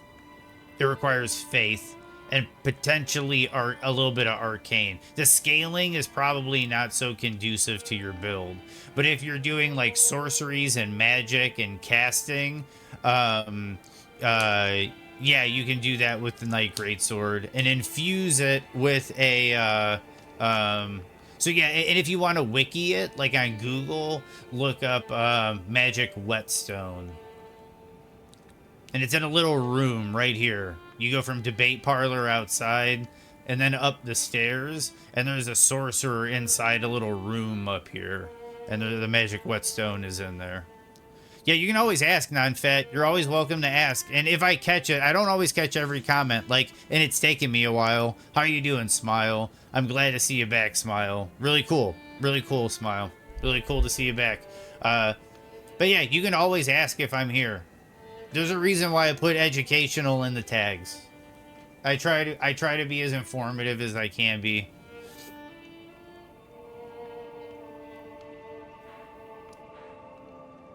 And if I can make your run more enjoyable, that's one more person that loves Elden Ring, and that's all I want. I want as many people as possible to love Elden Ring.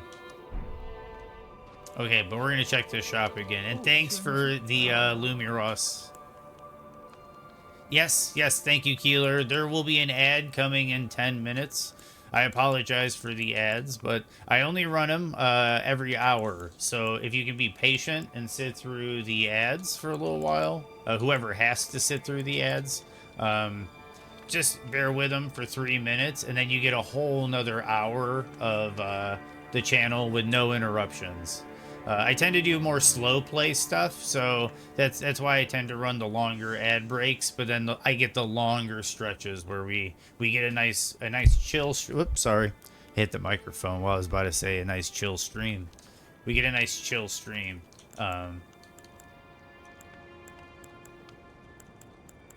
Okay, so we're gonna receive the bell bearing. And we're gonna purchase. He has smithing stones, which we don't need. Oh man, thank you for the subscription. Subscribe for 6 months. Subscribe for 6 months at tier 1. Non-Fat White, you are seriously a bad dude. And I mean dude, non-gender specific, just bad dude. Really appreciate that, Non-Fat. You're always welcome to come, and you're always welcome to ask questions. And now you're ad-free. Now you're ad-free for half a year. Here's a good example. It's not in this shop for you, Non-Fat, but this is a great example. If you can see the screen.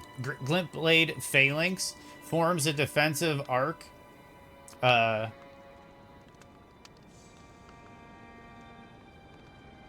Thank you for saying I'm the best, Non-Fat. Welcome to the sub club. Dude, give me 1 second here. We're even gonna do a...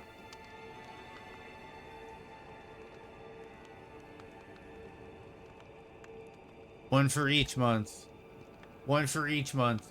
That was awesome, Non-Fat. That was super awesome of you.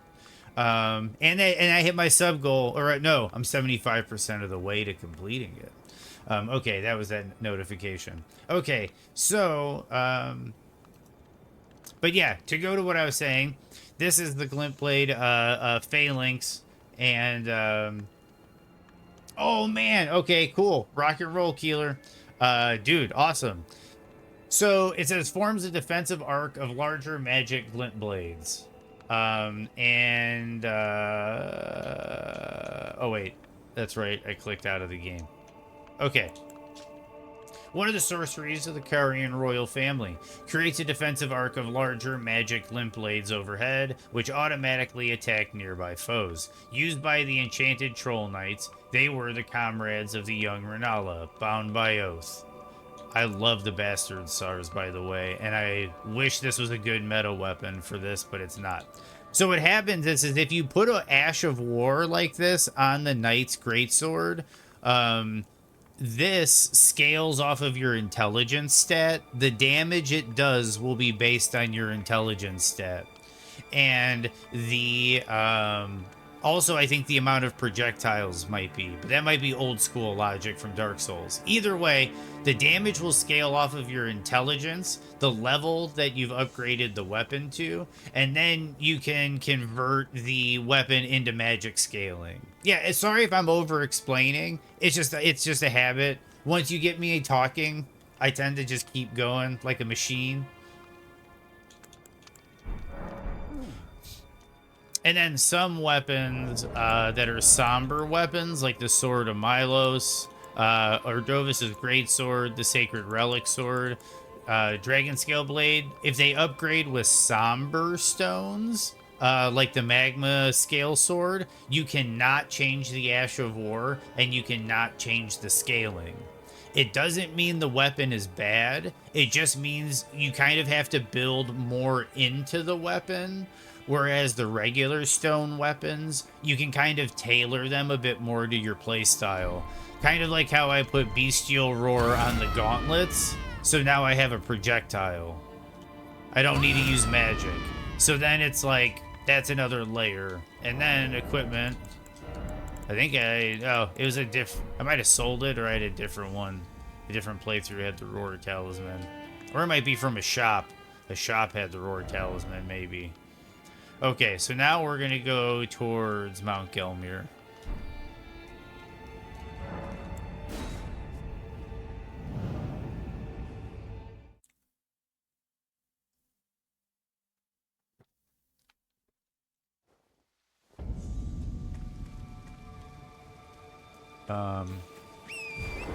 Yeah, we're going to go towards Mount Gelmir because Rykard will have a check. I think Tanith has a check for the drawing room key.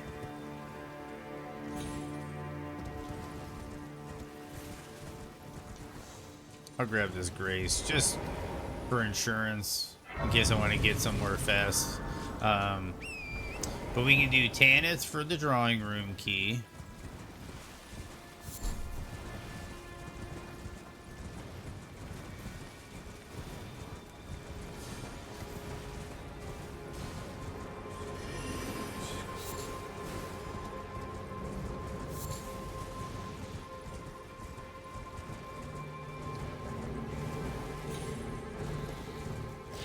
And one thing we're really looking for is the key into the academy.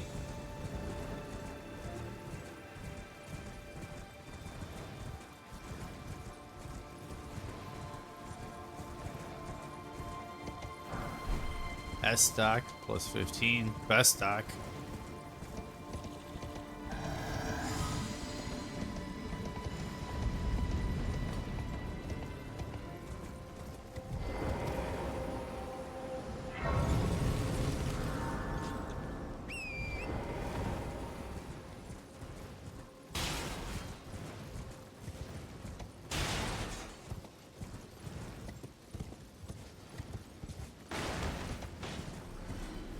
No problem, non-fit.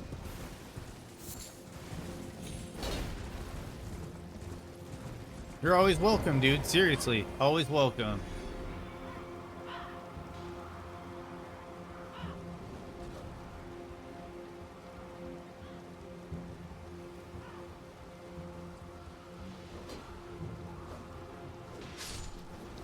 Never have to apologize for your English around here, non-fat.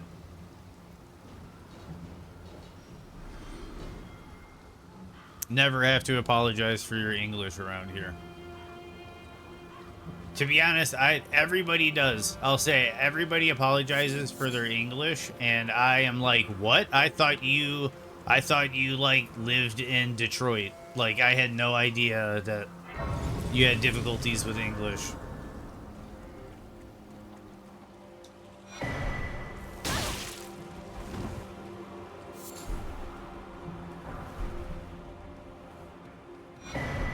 Shard of Alexander. That's kind of big.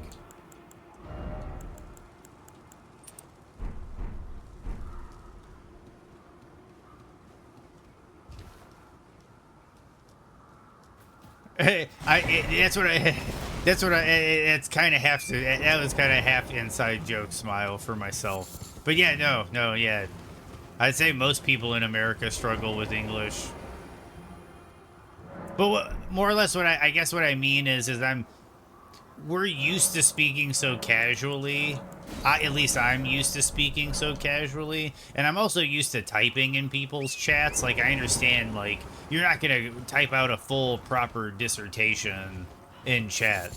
So, like, I kind of get that, like, you're just kind of like abbreviating to the important points in text chat, and I kind of can skim it, and my brain kind of, at least I think for the most part, understand what you're trying to convey. I'm sorry, Patches, but I'm not obliging.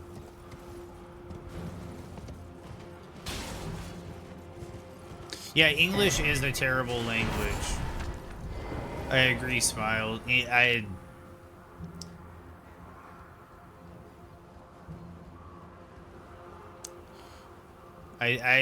is very difficult to learn English.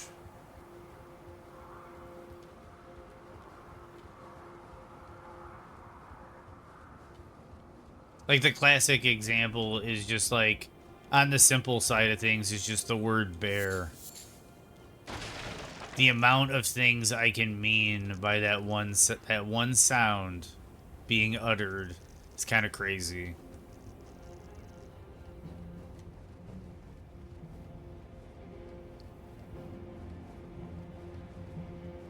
And then you got certain profanity, like fuck. Fuck is like the magic word. Welcome. Because it can be any word. Welcome, value, please. I'm hungry. Yeah, what do you have for sale? No great runes and a bunch of arrows and the beast repellent torch.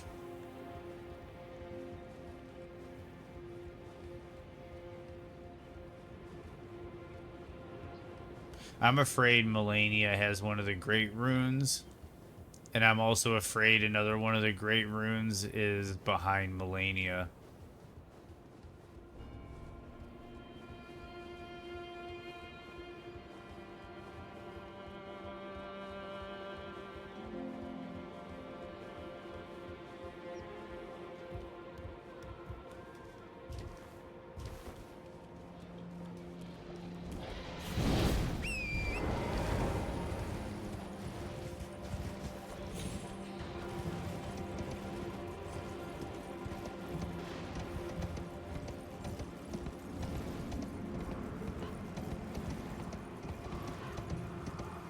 I'll say, though, there is an artistry to the abuse of English. I definitely think that. Like puns are kind of like an abuse of the language. And we get, dude, that's kind of cool seeing that. I don't know how he got the dancer's trousers.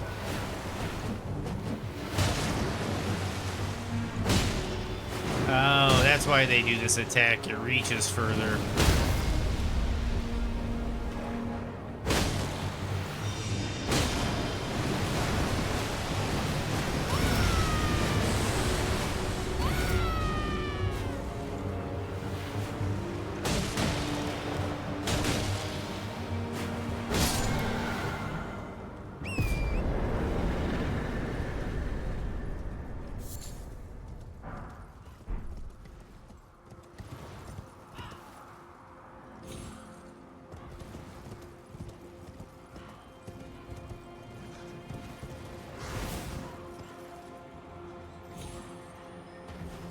I studied in 100% English and got a physics degree with a daily, and the slang you guys speak has nothing to do with English I was taught. Yeah, no, for sure.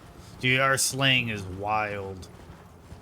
Then you have the various dialects with their own slang. Exactly. Scottish English might as well be another language. Agreed. Even in America alone, things can get confusing. Southern English versus Northern English versus West Coast English, etc. Yeah, like, and then you get like the people in Minnesota and like North Dakota with the the don't you knows and the boots and all that stuff. They talk very forward in their mouth, very forward.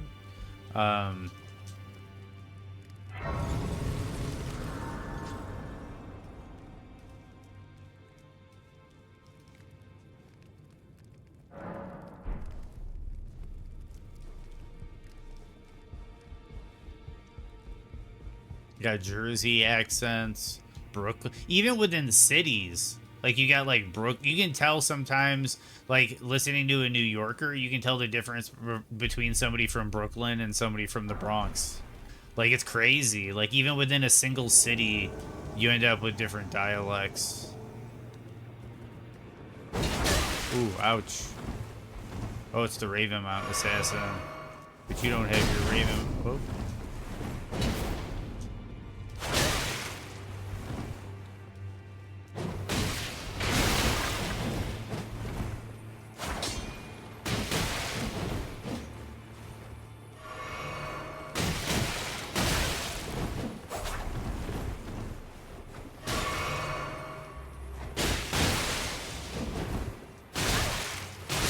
Ooh. I think I need to put some pants on. As weird a statement as that is.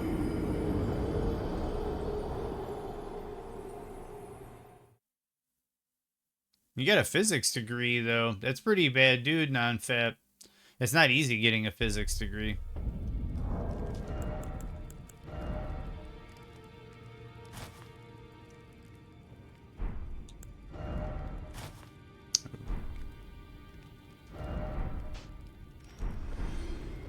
Okay, at least got some pants on.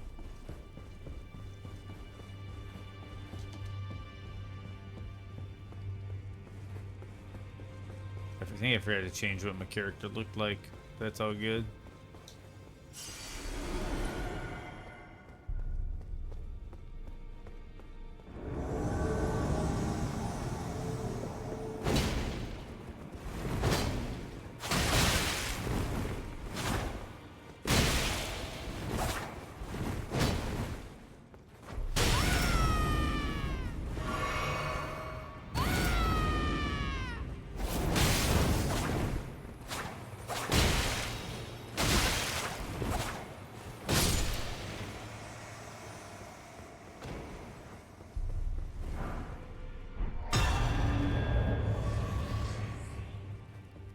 We rarely risk fascinating. So, about the birth, if you have, rise with it. Now you believe the drawing room. I am Tan. Use the key. Use the key.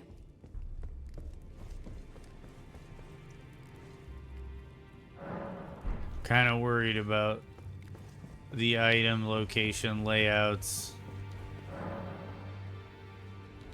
Let me look something up real quick.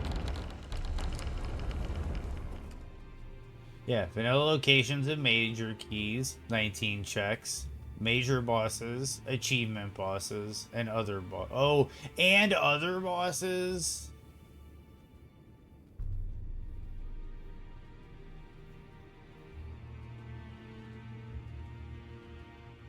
That one is checked. Oh man, so yeah, it could be anywhere in Liurnia.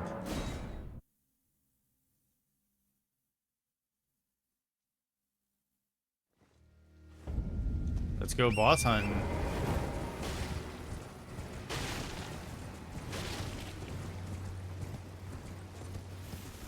I think I technically could buy the exact location now. Why? I could have sworn I've been grabbing Church of Ella Grace.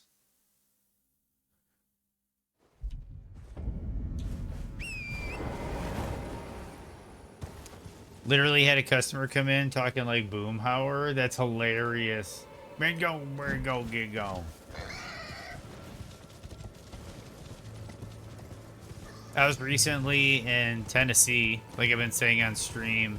And in Tennessee, in the Smoky Mountains, I had to like... with a lot of people. I didn't have too much trouble, but I had to... You know, I had to like lean in, you know. Well, you're...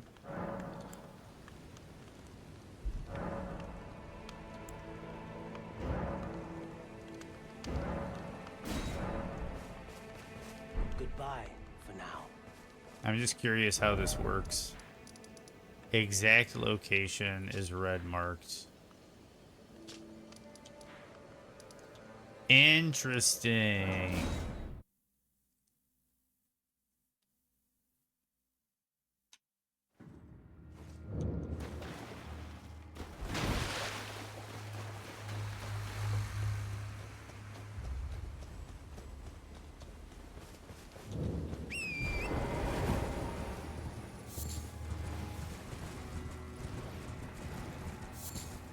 That was, it literally was anywhere in Liurnia.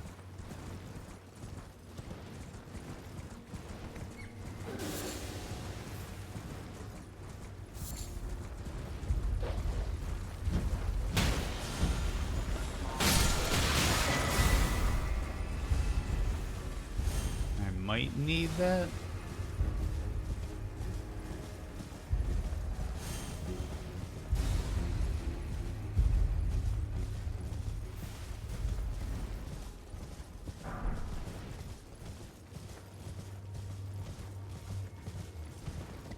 Yeah, today is gonna be a weird day. Alright, so here we go. Royal Grave Everjail.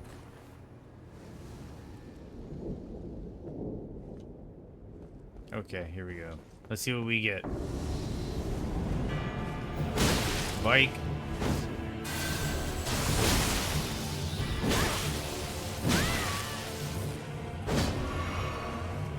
Want a drink? I'll drink. Oh man, Busey. Stretch goal. That's you might be right. After this fight, you might be right. I'm having a weird day. So you might be right.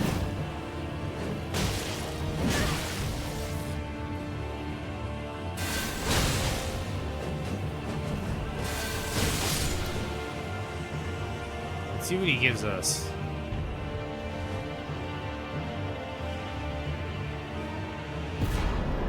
Most great rune.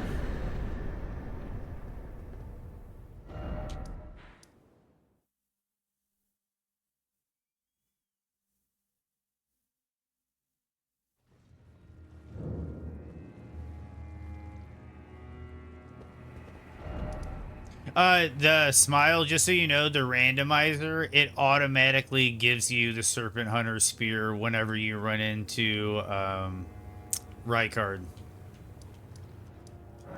And then on top of that, the pool of lava around Rykard, they turn it off. They turn off the pool of lava around him, so you can fight him straight up if you want to.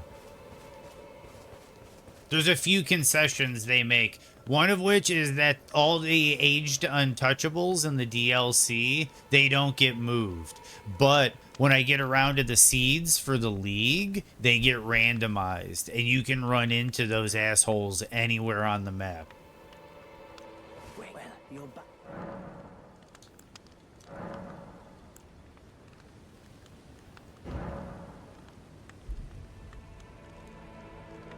Exact location hints in an area are only available after defeating the area's main boss.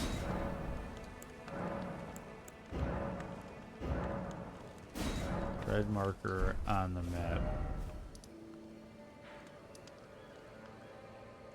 Somewhere in Nokron.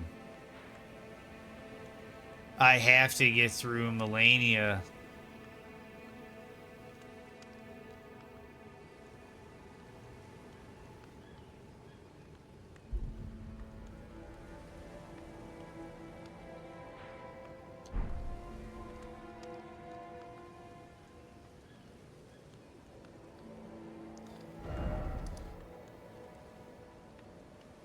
Reminder: this game takes place in Ohio.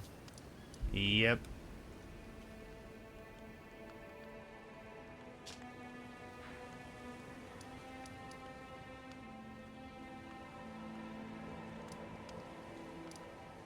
There's only one boss in here.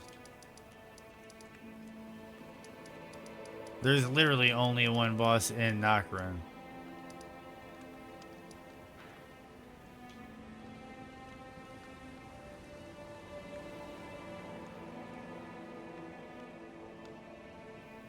No, I haven't. I haven't seen that smile, but that sounds really funny.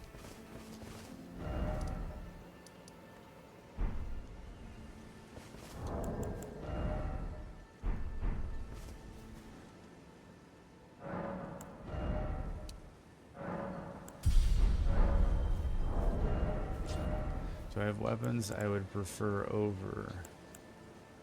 No.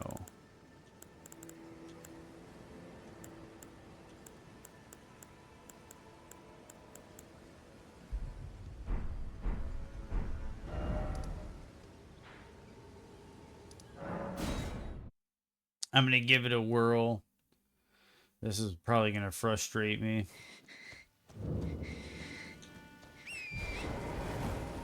But if we can get Melania, we can push through the seed.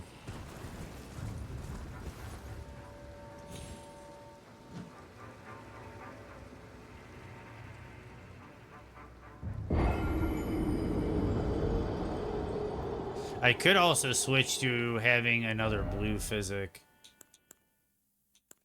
That's what I'm gonna do.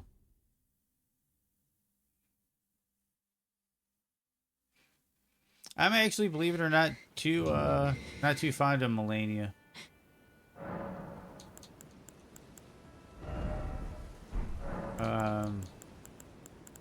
Flasks.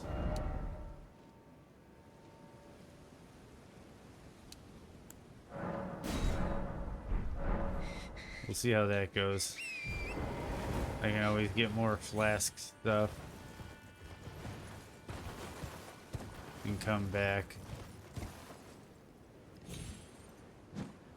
The thing that irks me about the Melania thing is every other two-phase boss in the game pretty much gets broken up into their two phases into like separate fights. Even Fire Giant gets split up. Godfrey Horaloo gets split up. Radigan Elden Beast gets split up. But why? Why is Melania attached to herself? Why do you have to get through both phases of Melania? That's what kind of frustrates me with when you bump into Melania in the randomizer.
She got a lot of her health back.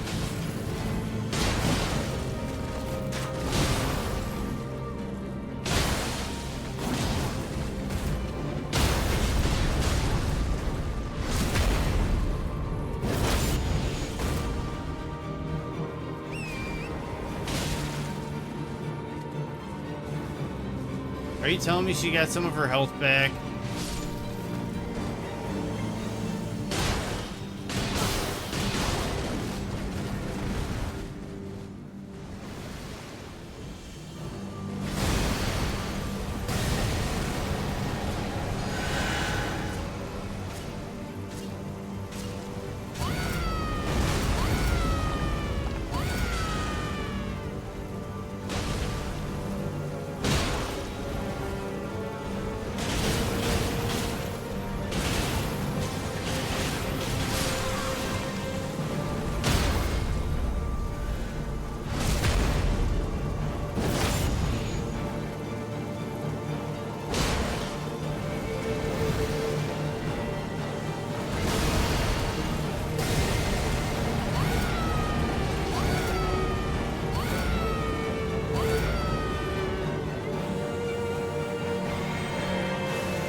we go.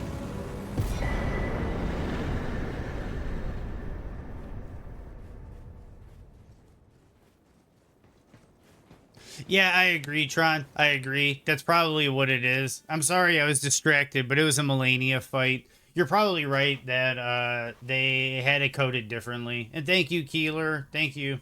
That was a Melania.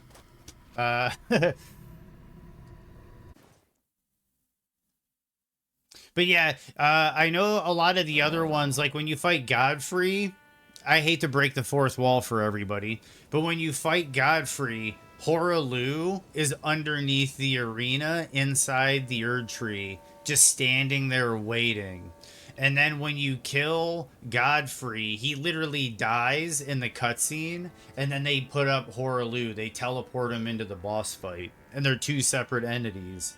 Um, Renala has Bubble Renala, and it has Walking Renala, like Walking Casting Renala. You have Garank and Malekith are obviously two different models, maybe even two different skeletons with two different animation sets. Definitely animation sets. Their walk might be the same, though. I don't know. I'd have to look into it. But yeah, there might just be something with Melania, you're right, Tron, where Melania just might be, she's coded as one entity. Kind of like how when I dropped her health bar to 0, it didn't really kill her. I had to like keep doing damage, and then that way it like forced the transition, and then her health bar fills up. It's almost like she drinks an Estus or something. She drinks a flask.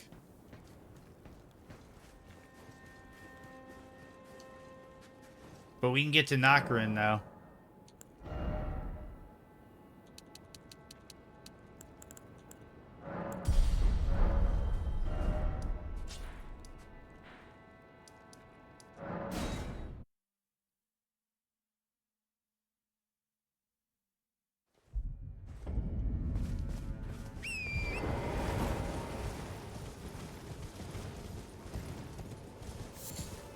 And same with the, I believe, the God Devouring Serpent and Rykard.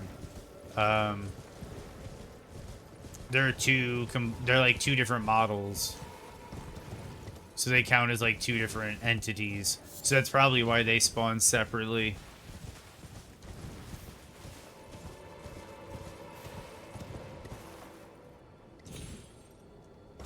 Yeah, and that's why I would concur with your insight and agree that I would give you kind of the benefit of the doubt that you are right. And it does make sense to me, too, being a longtime gamer, that that's what's happening.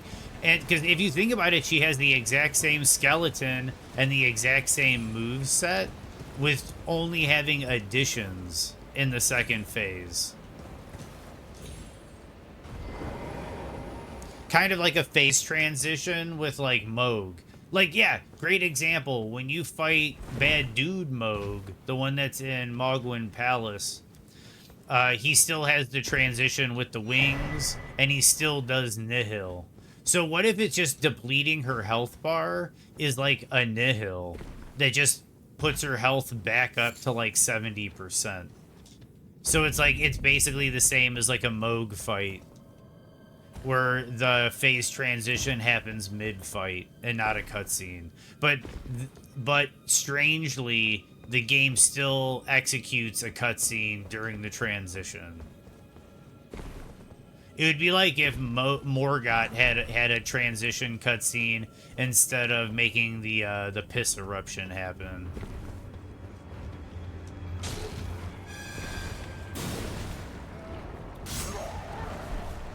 Exalted Flesh is always nice.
Some of the crafting materials with the purple light can be a real tease.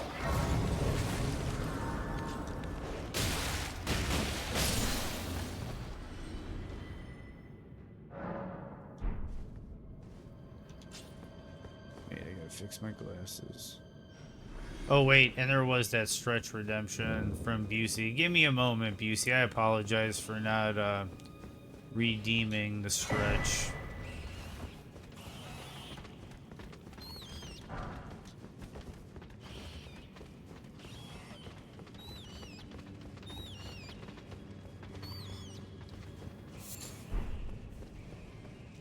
I might make myself a quick lunch or something after this fight. But I think we're gonna finish this run today.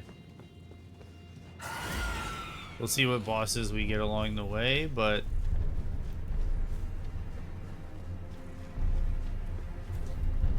if we get another great rune down here, we won't need the academy key, but we'll still be looking for the rolled medallion. If we get the rolled medallion down here, we'll still be looking for another great. Nice. Let's get busy.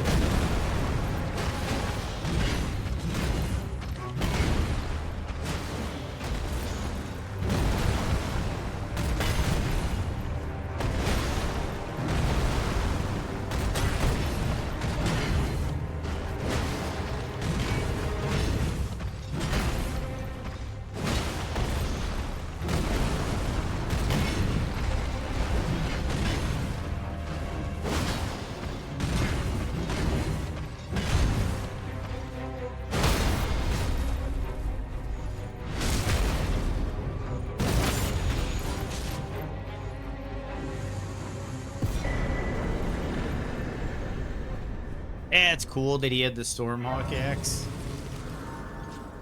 That's cool.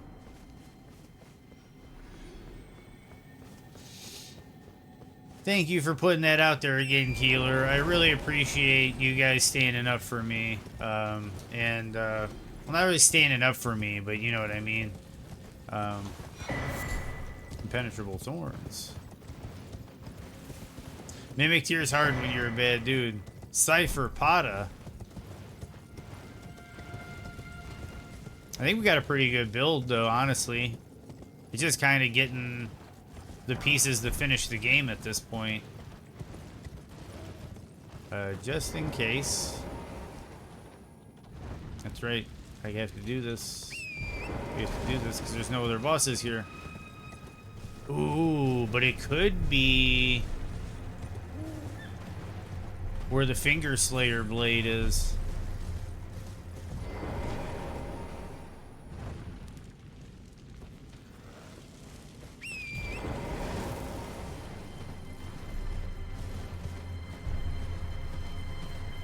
This is definitely a throwback to Ash Lake.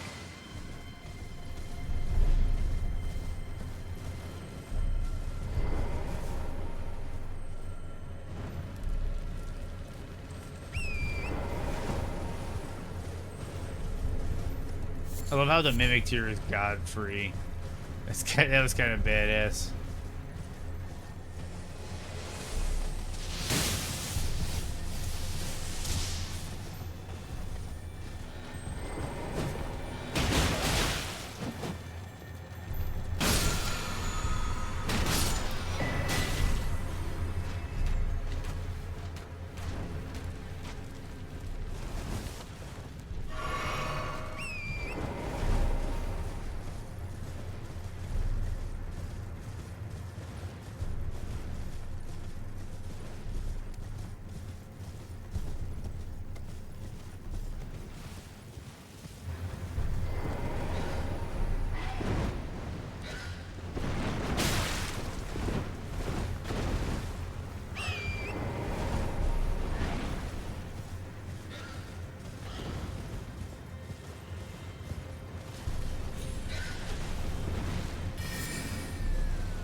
Oh.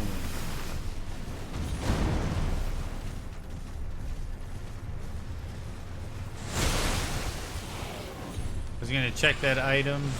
Nah.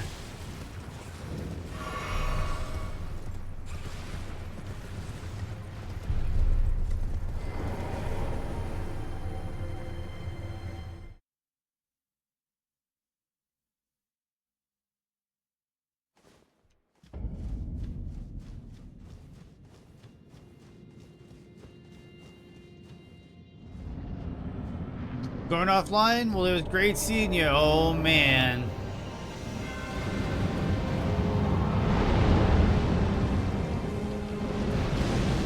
We got a crazy one, ladies and gentlemen.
I'm dead.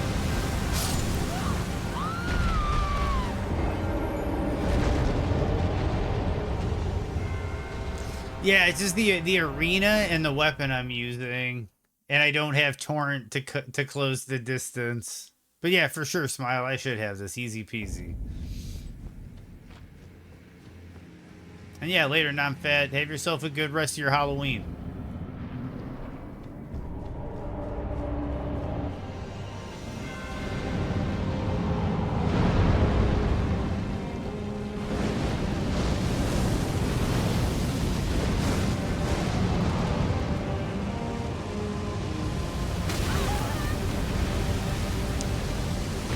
To a no torrent, that's kind of a dicky.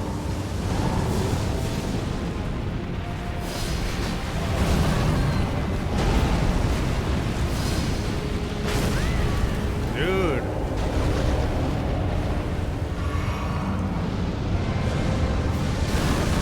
I rolled.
Get a fresh restart.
Got a pretty cool Halloween picture out on DC. Nice.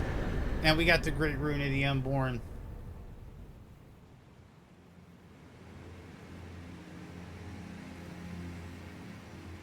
Yeah, for some reason it looked like he belonged here, Moto. I do wish you had Torrent, though.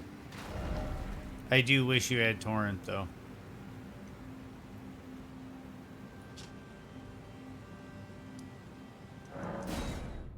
Thank you, Moto.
About to bust a pyroclastic cloud. Nice reference.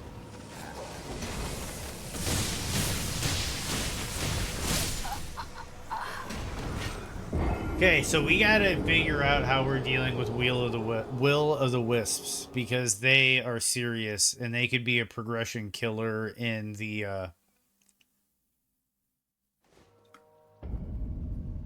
league.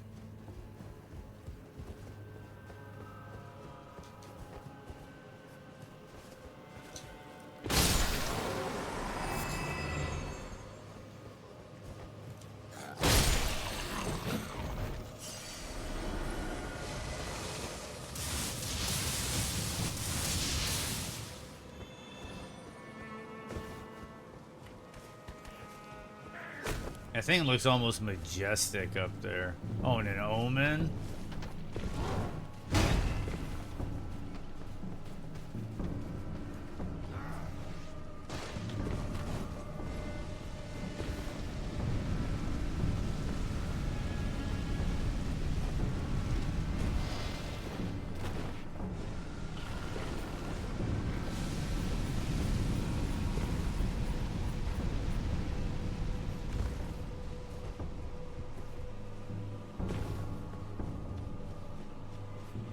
Yeah, I should not.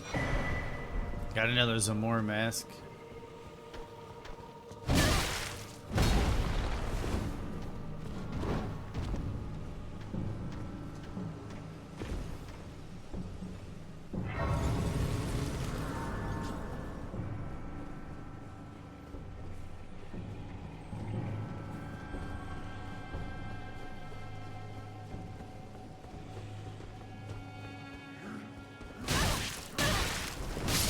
Whoa, that DLC, I gotta remember, DLC dudes do way more damage.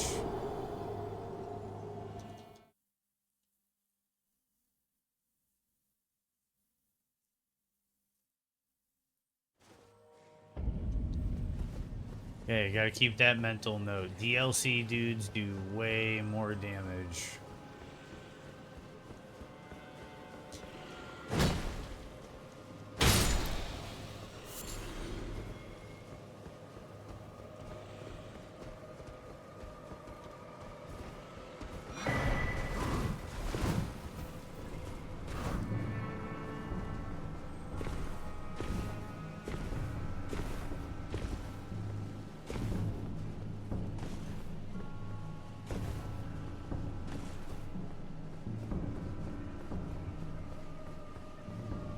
Yeah, don't go to 10 towns.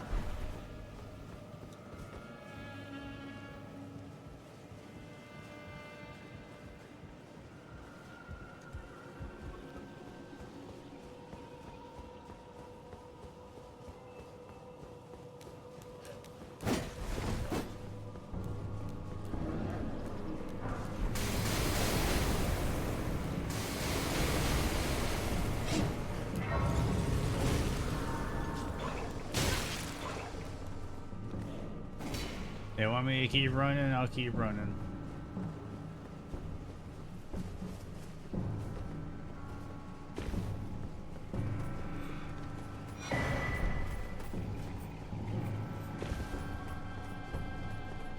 Oh, it's a place in Dungeons and Dragons in the Forgotten Realms.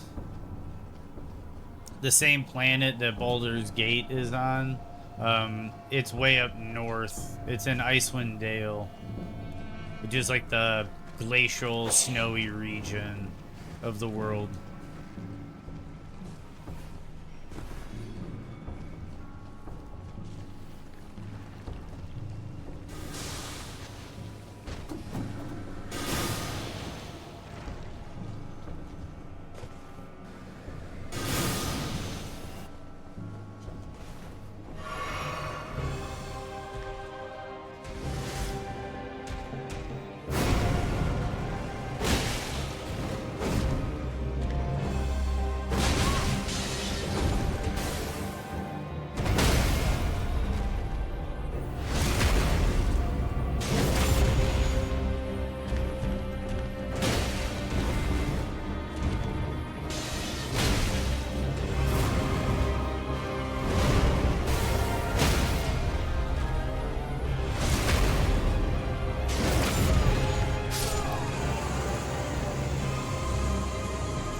Got him.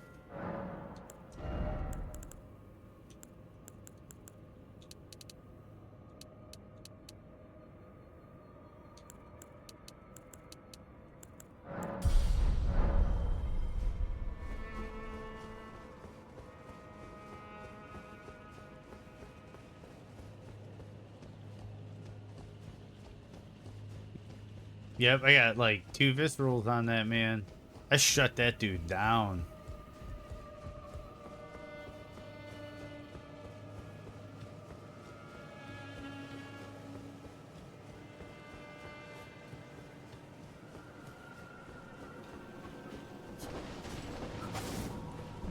It's an invisible Black Knife assassin.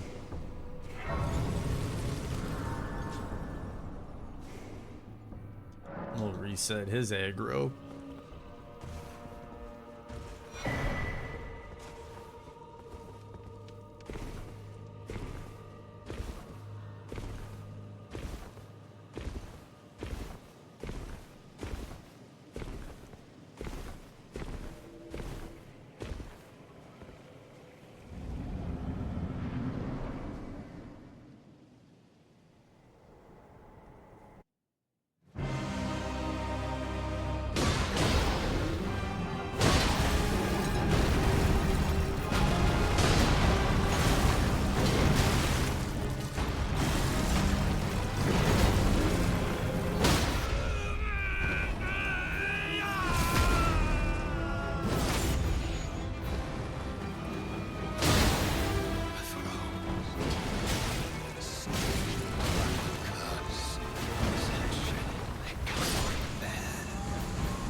Not what I'm looking for.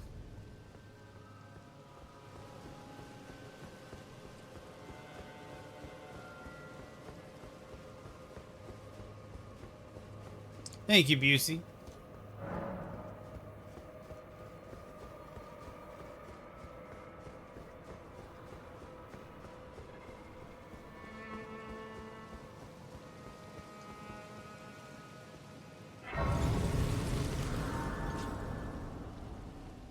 Yeah. The sound of the voiceovers, I think those are intrinsically tied to the arena because I think those sounds are placed in the arena. To converse with you. You are Yeah, it was unable to Morgoth's enter transition noise because it's in like yeah, 'cause it's in the I think the voice over if you get what I'm saying as like knowing a bit about programming like they place the voice in the arena so that you hear it in like your head as opposed to it coming from the character. is to my purpose, so I'd like to the flame then and guide you.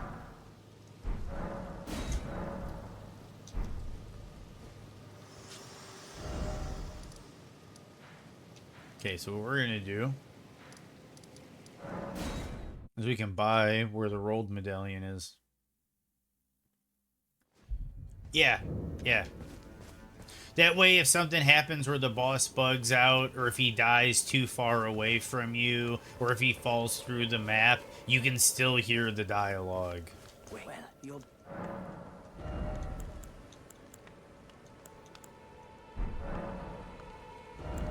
I don't need that.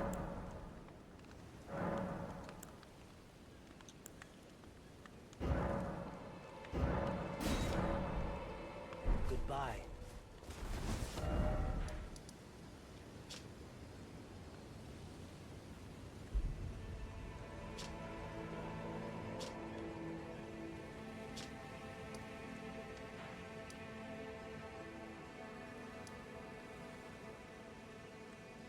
Oh my goodness.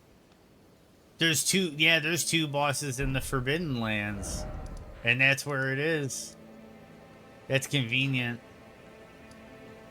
Avenue balcony. Here we go.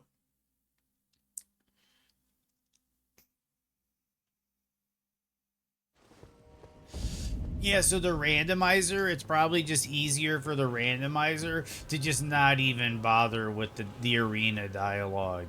You know, just let the arena dialogue stay. You don't have to worry about any of that. People don't really care about that. It's more about the fights, the action. And if we finish up the randomizer, we might go exploring and see what bosses we can find elsewhere. But we might... I'm curious what we encounter along the main line. Fire Giant is an interesting arena for some of the bosses.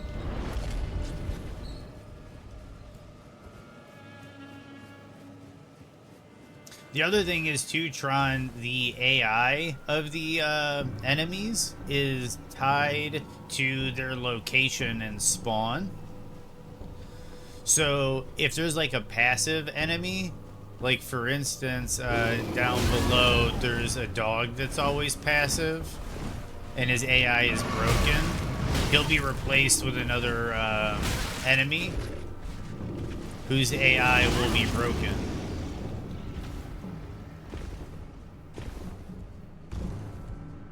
Yes, exactly, Tron.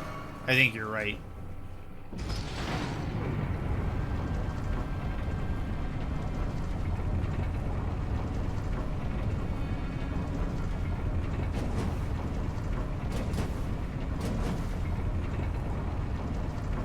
And that sound could be anything from like a bell tolling to dialogue to music transition.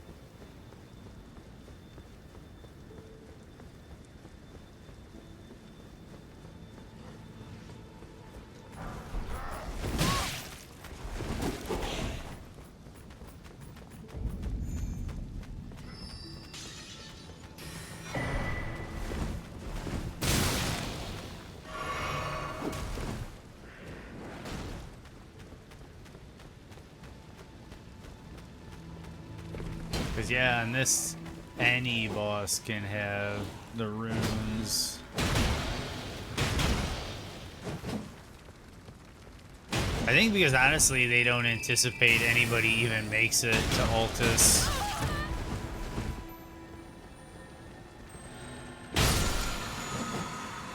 Because if I was going for boss kills, I would have stayed way back in Limgrave, and I would just be mopping up little teeny bosses with maxed out weapons as fast as I could.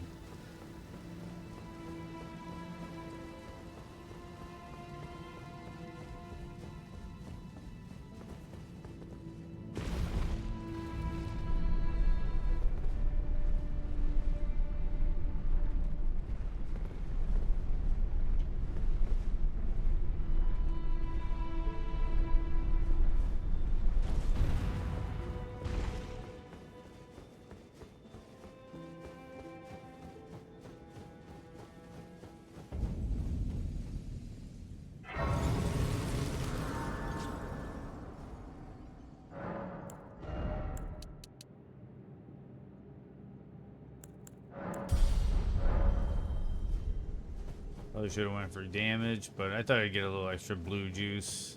Oh, and I need to wait till nighttime.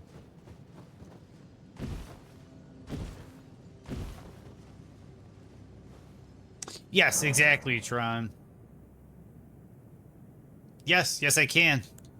I have DLC start going, Chabello. So, if you hold on a second, there we go. Oh, but I didn't grab the grace. So I'd have to kill the necessary bosses to get back here. But I could. But then the problem is then I need Shadow Tree blessings, and then that turns into a whole fiasco of having to hunt down Shadow Tree blessings, which I don't know if they're in the same spot or in a different location. But yeah, we can get to the DLC. So like, if you wanted to do like a full random everything, we can do that. And I think there should have been some DLC bosses scattered into the base game.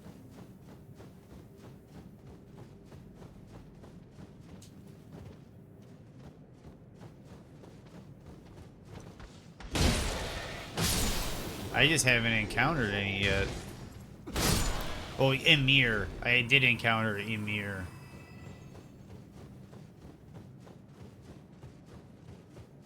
Yeah, I definitely want to get that. If we finish this run up, that might be something we do. We just start exploring that part of the map.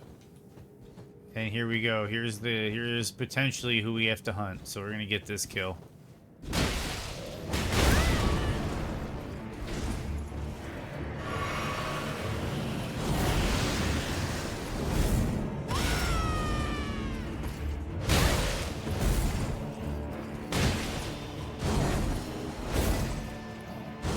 Oh, I thought you would miss.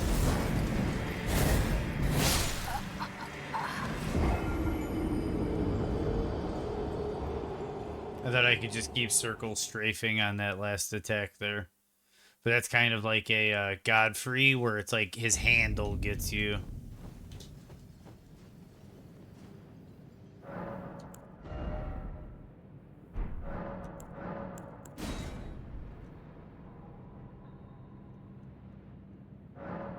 And if I wanted to get cheesy, I could probably just keep yelling at him.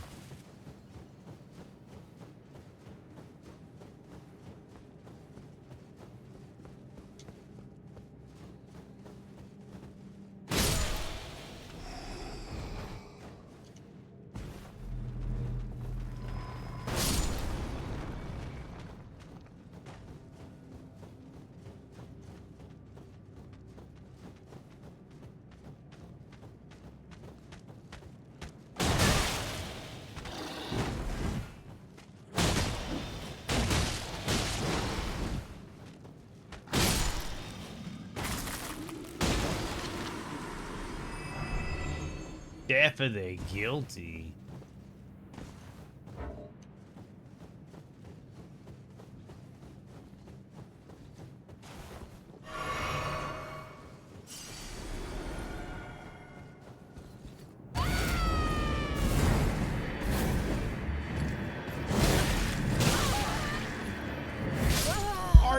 I couldn't even roll.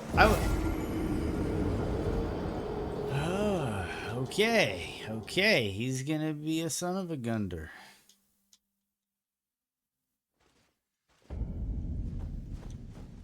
Note to self, without a... Do I have a parry shield? Yes.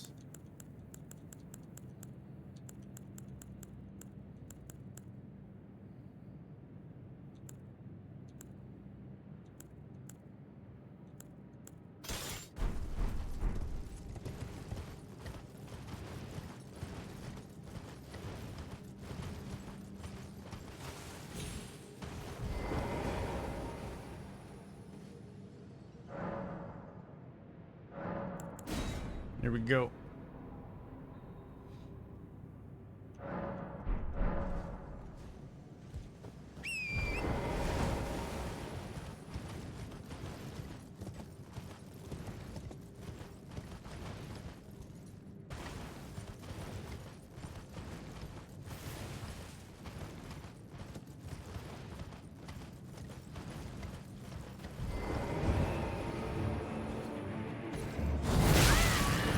Dude, I got 2 pop frame trapped. I don't know if you saw that on the thing, but I was totally holding forward and they didn't even let me mash out a roll.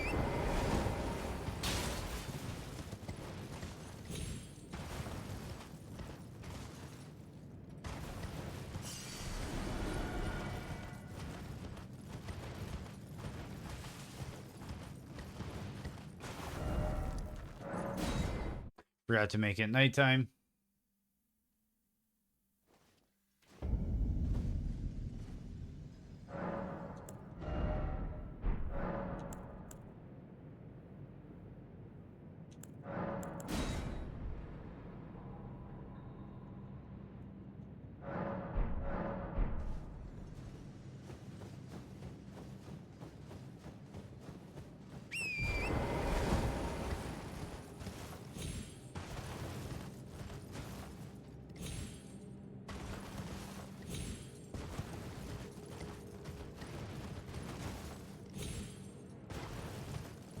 Oh, we got hit. I didn't even have a warning for that one. That was weird.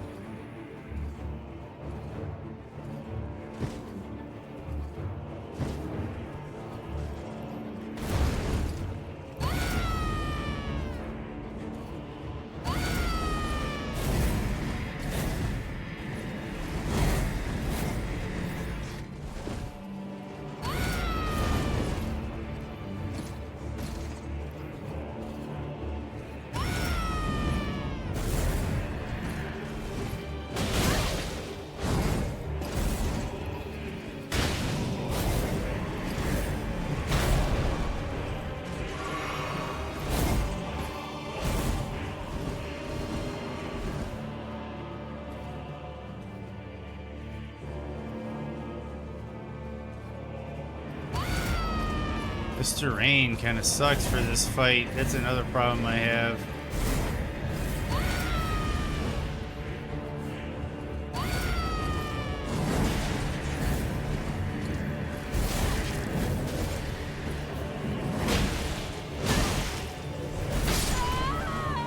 Poison.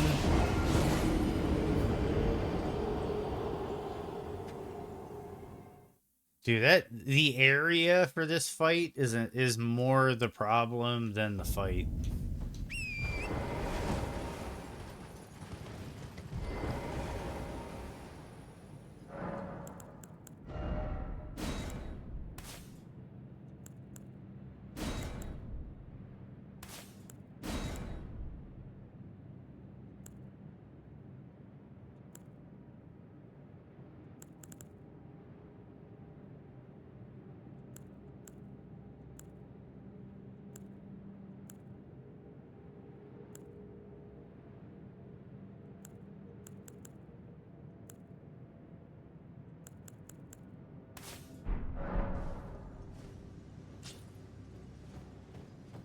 Yeah. We all do, Chabello. We all do.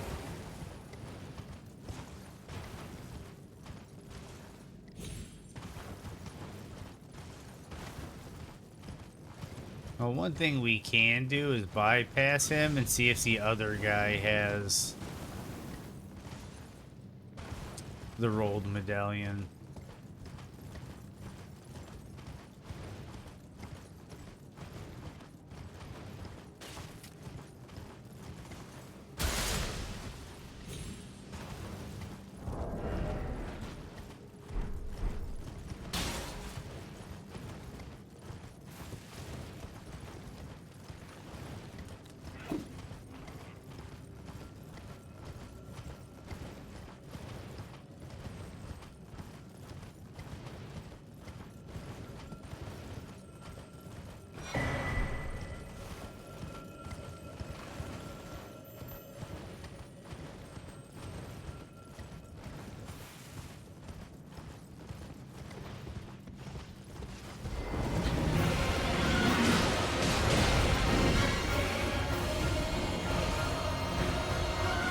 Divine Beast Dancing Lion.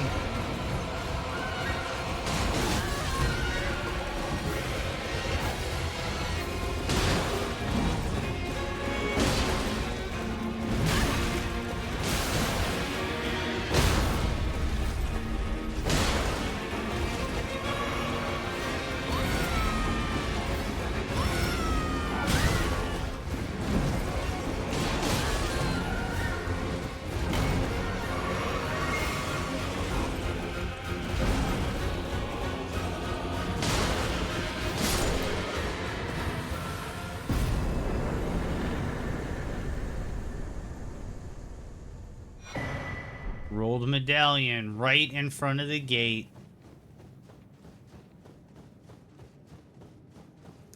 What are the odds of that happening? Was this seed? This wasn't a programmed seed. This is a randomized seed. And what are the odds of the rolled medallion being right in front of the gate? 1 in 155 or something, it said?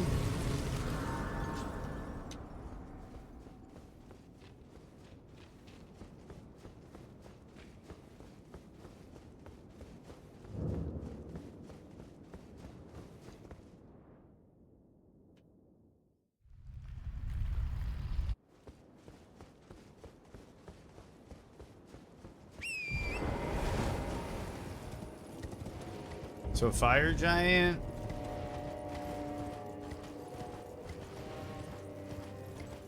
Godskin duo. Malekith. And there's a lot of duo fights coming up, so hopefully we don't get gargoyles on any of these. Oh god, if we get dual gargoyles. But we're gonna have a little snack break, I think. There we go, 100. How much does the roar cost? 10. So there we go, we got 10 roars. But I'm gonna get a quick little lunch together, and I will be right back. I might actually go to the be right back screen, guys. Unless you guys want a view. Give me a second here.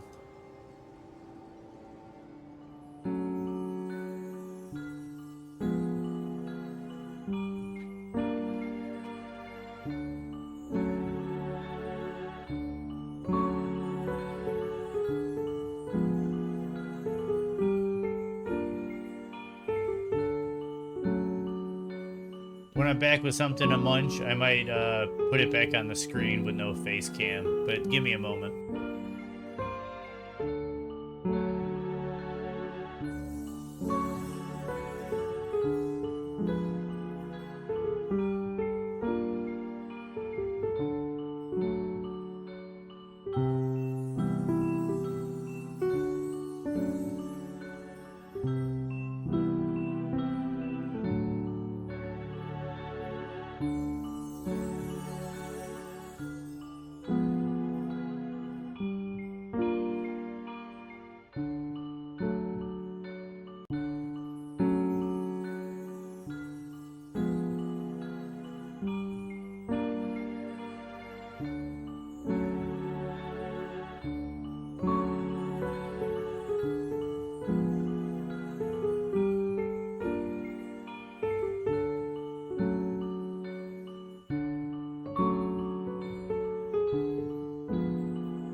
Okay, guys, I am back. I am going to switch to the game screen, but we're going to come in, say what's up, thumbs up, and then we are going to say adios for a second. We're gone. We gone. Oh, what's up, Corvus? What's up, Corvus? How are you doing?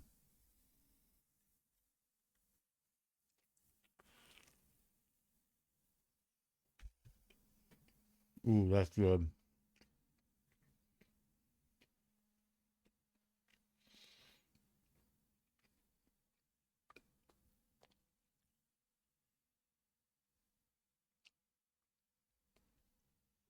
I'm gonna be. Oh, why'd the game go away?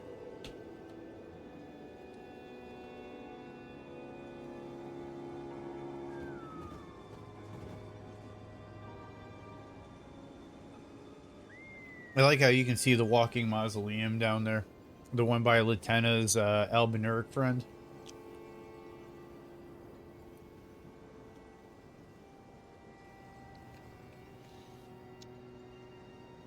I don't want to call her a birther, but I think that's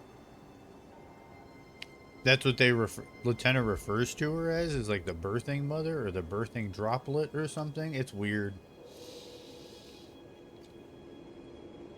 I need to go back through and do the NPC quest lines, because those are some of the ones that I honestly remember the least because it's been so long. Like doing Roger's quest and hearing his early dialogue about the Snow Witch up in the Karian Manor and all that. Like D and Dialos and all those people, Fia. I need to go back and we might do that one of these days, do like an all quests playthrough.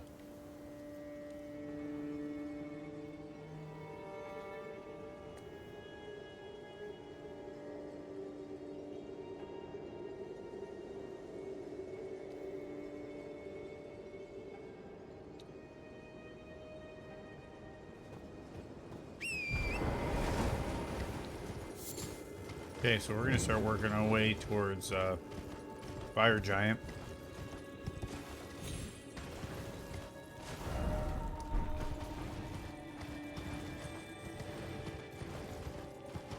And that's it. We don't need any other items to finish the run. We just need to kill bosses.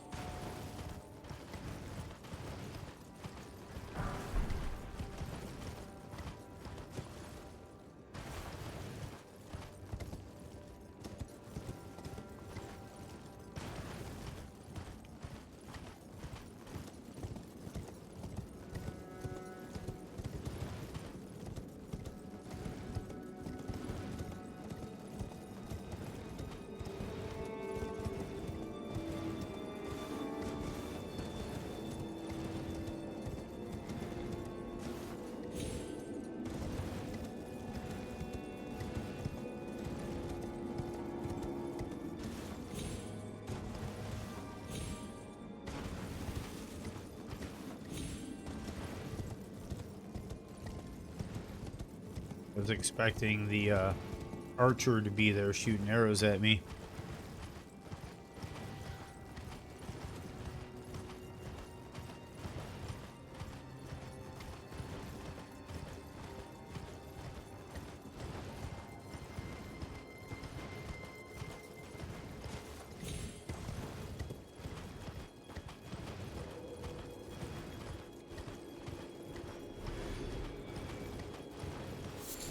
So I think what we're going to try to do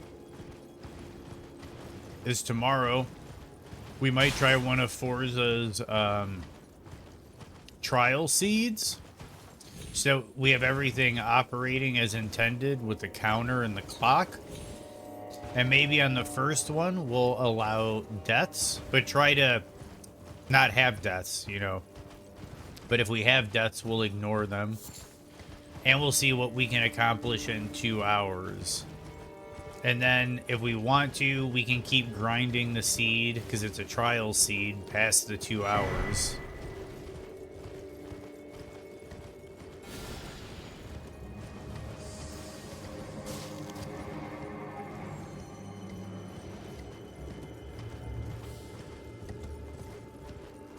and just get a feel for the rule set. And then get tighter and tighter on each trial. And then when we feel really comfortable, we're going to do it. We're going to go in and actually do the official seeds.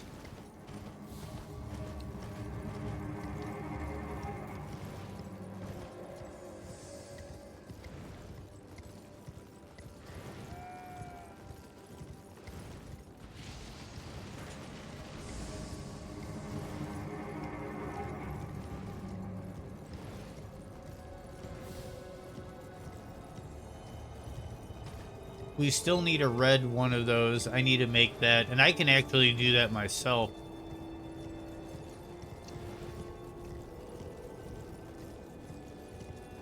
But I want to make a red version of that emote.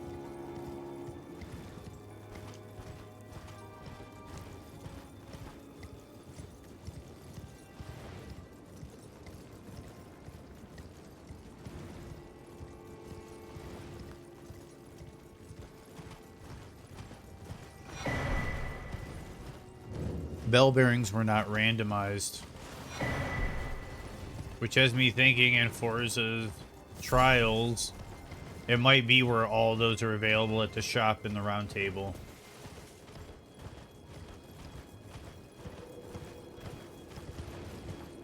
Oh, I might even be able to make it, Keeler, but if you beat me to it, you beat me to it.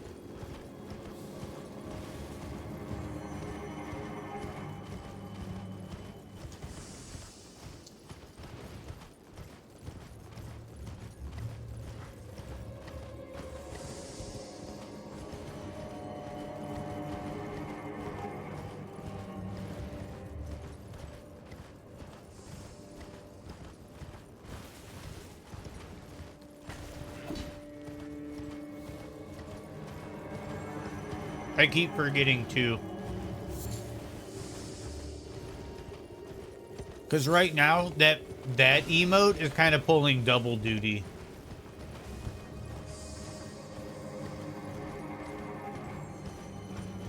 And to be honest, I almost think we should make a gold one and a red one.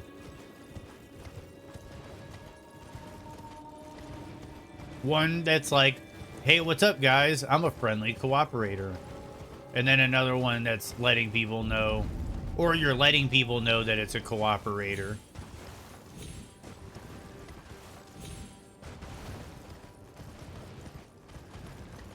And then red, so that we are letting people know it's an invader.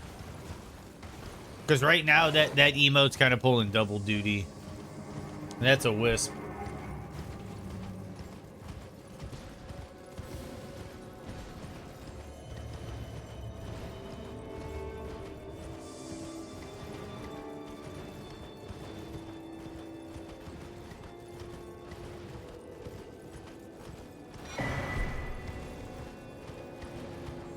Because I like Corvus using the emote as the welcome back bro. Like, hey, man. Hey, I'm here. You know? I even did the gesture. I know you can't see it. But it's like, hey, man. I'm here, dude. What's up, dog? But then we also occasionally use that emote to let each other know that there's a... one is different than the other.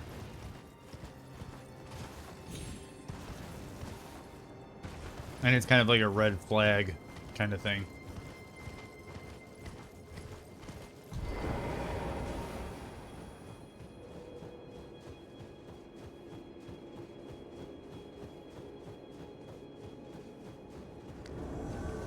Oh my god, it's Loger. No, you can use it totally. I'm just saying it pulls double duty.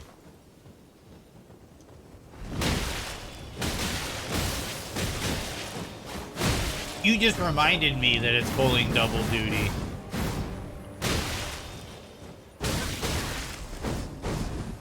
Fucking kidding me?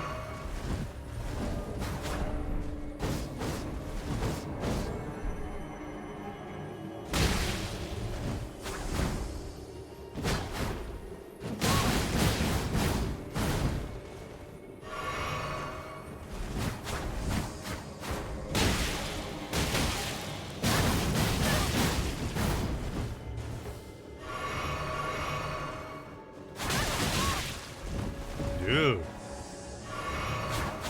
I'd almost rather have a Okina here.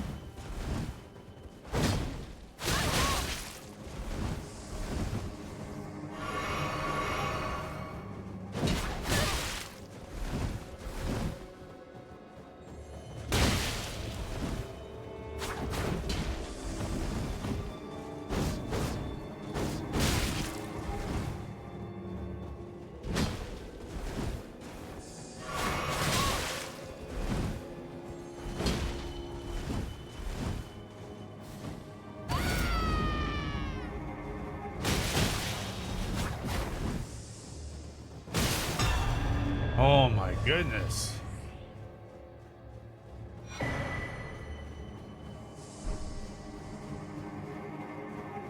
Yeah, the NPCs do a lot of input reading.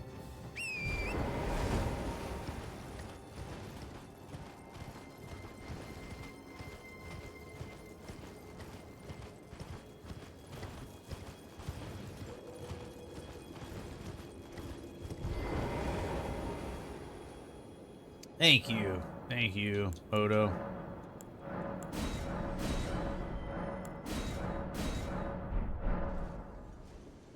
Okay, so we got a golden seed, and then we get to see what Fire Giant holds.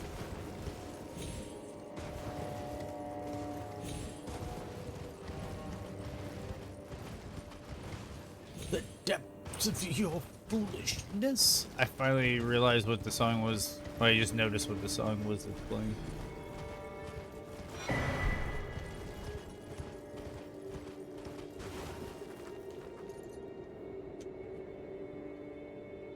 Give me 1 second, getting the office ready.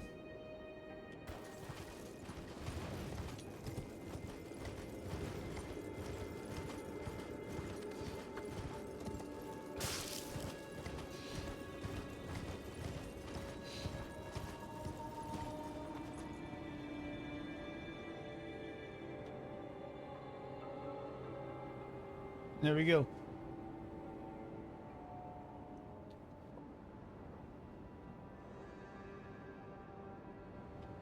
Here we go.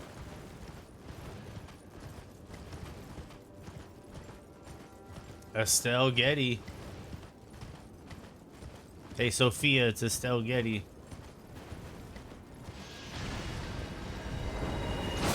Whoops.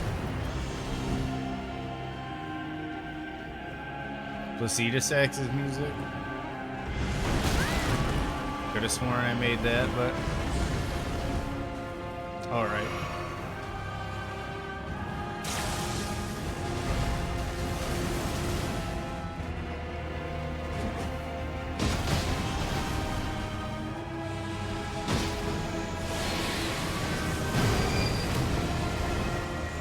There we go. We got some terrain that's a little bit more level, a little bit more room.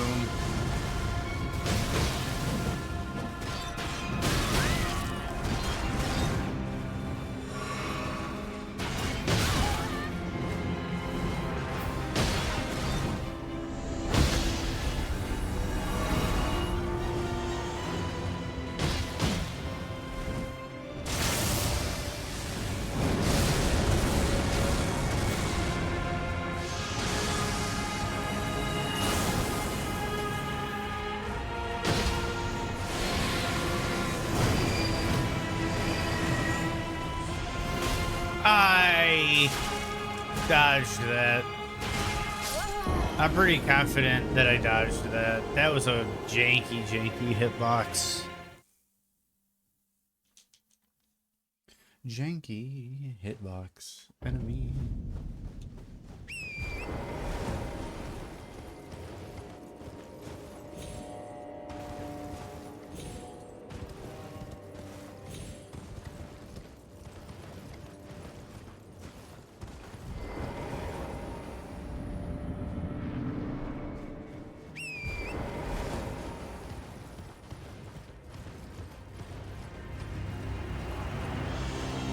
Yeah, 'cause I was like way under him, and then I got vacuumed back into his hands.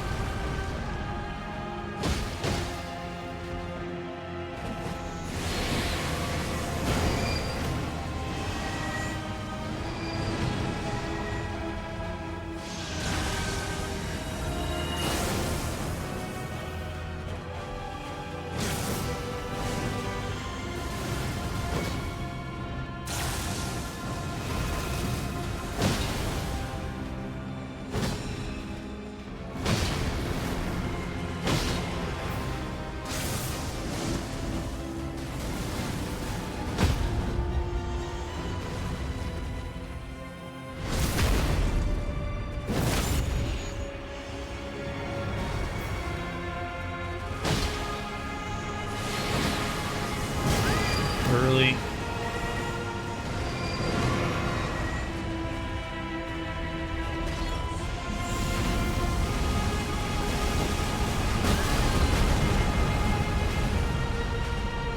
That was kind of jank.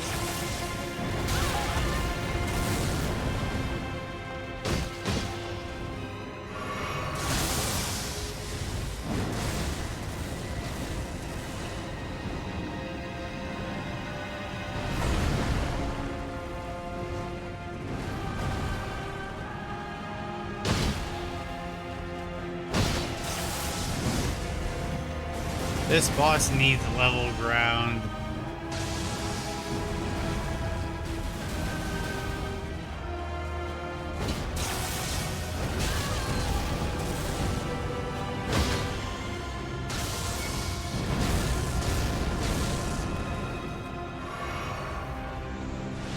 Thank you.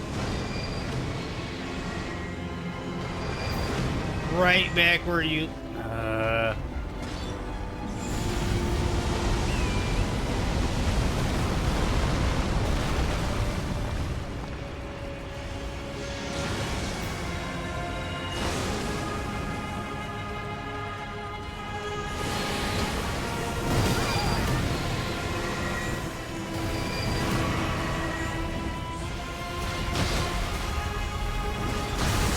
Dude, this is a janky fight.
I was hoping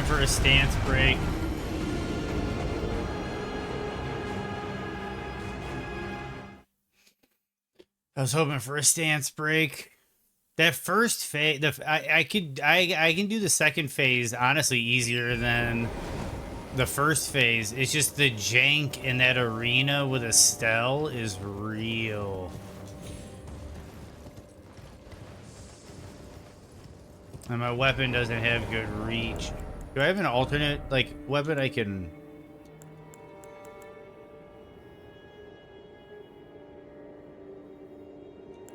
No weapon requirements, that's right. No weapon requirements in this league. Oh man, Flopmeister raided. What's up, Flop? How are you doing today? What were you playing today? Yo, what's up, Flop?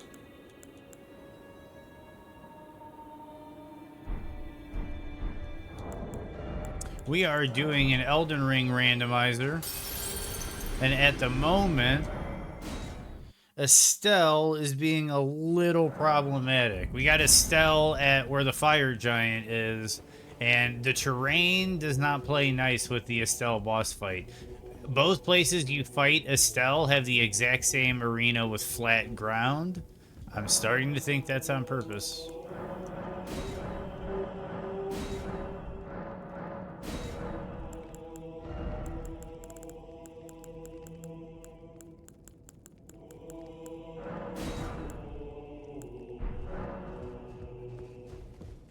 Oh, it's spicy. Because of the terrain, the way that it works out with the AoEs and his teleports, and he can end up like on top of certain rocks and stuff. It's been a nightmare. We just got here though, so it hasn't been, it's not like we've been stuck. We've only tried to fight him twice, and then we found out that the second phase is Horaloo. Horaloo I'm comfortable with.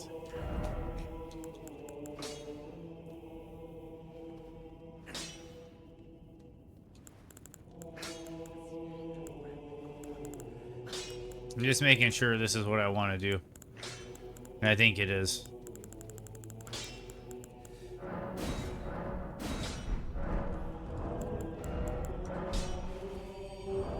Oh, and that's right. Let me look at this real quick.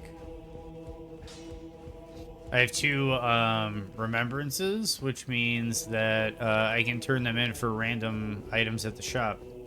And maybe there's something interesting here. When they are about no matter.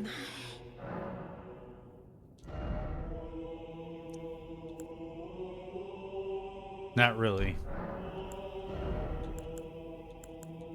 Not really. Now go. Okay, then we go to here.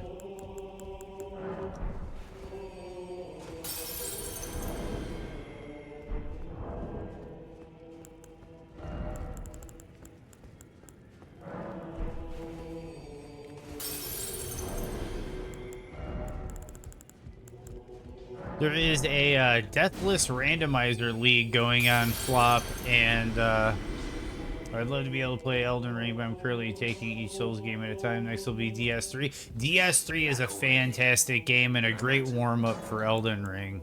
It is a great warm-up for Elden Ring.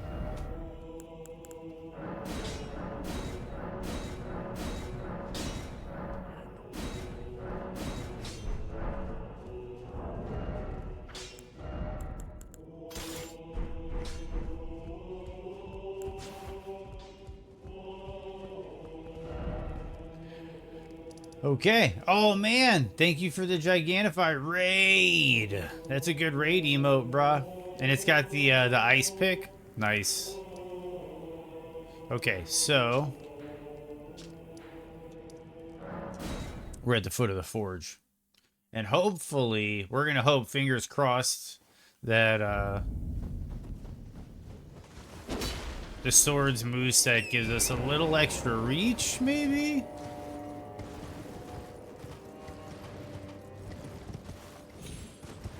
We'll see. We'll see how all this plays out.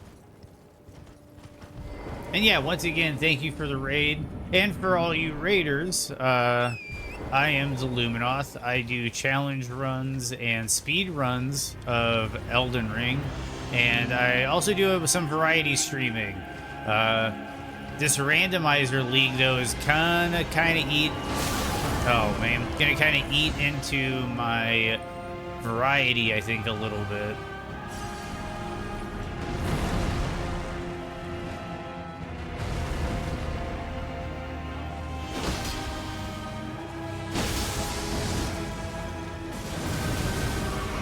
Yeah, I feel a little bit better about this.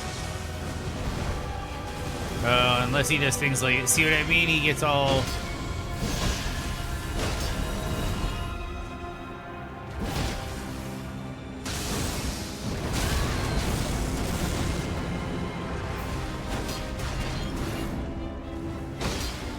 I gotta keep the posture damage up.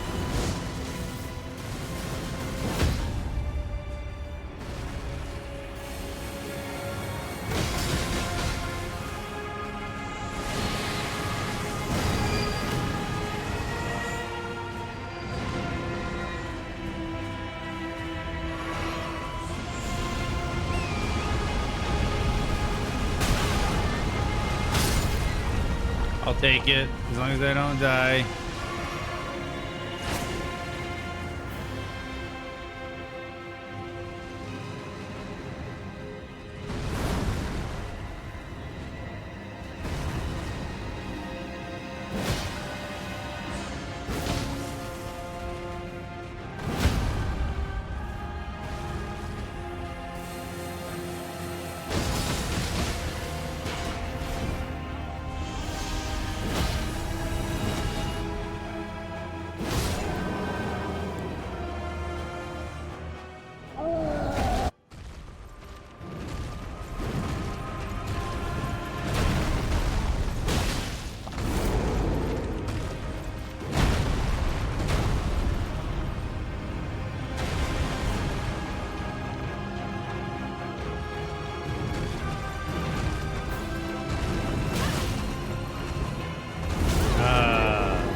Oh man.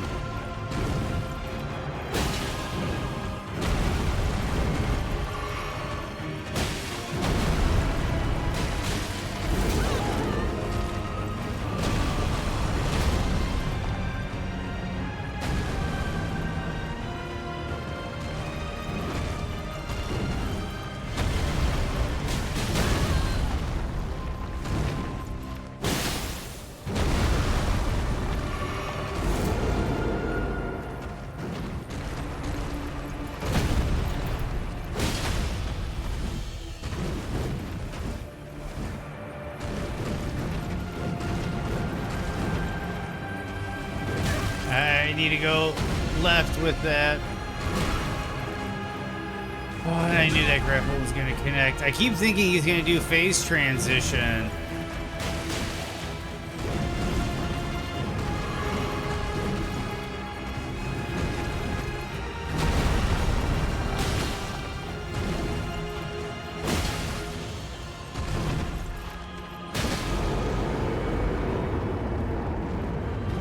Finally, phase transition.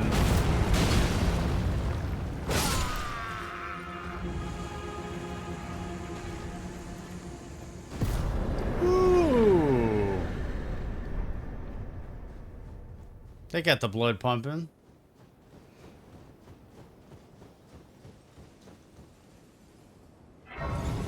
Yeah, I just needed something with a little more reach for the first phase.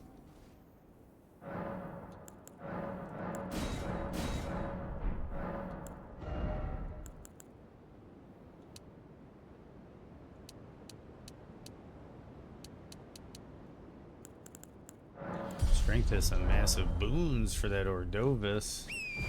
Yeah, time to burn the house down. Burning down the house. Any Talking Heads fans?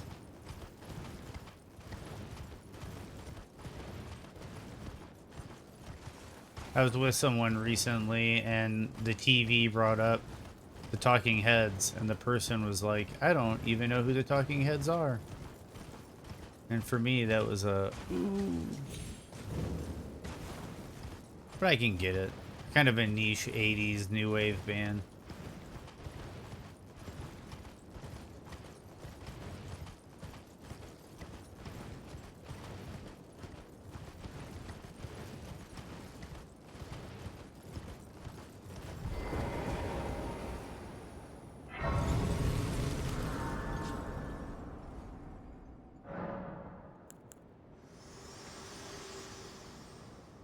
Yeah, I forgot to show you. found myself Chabello asked a long demands time ago if you can go to the This world DLC and is the in dire randomizer. need of This repair was literally and set death. up where you can just go to any Indiscriminate. grace and there's a Are you DLC prepared start to option that commit teleports a you cardinal directly sin? to the grace. And yes, smile.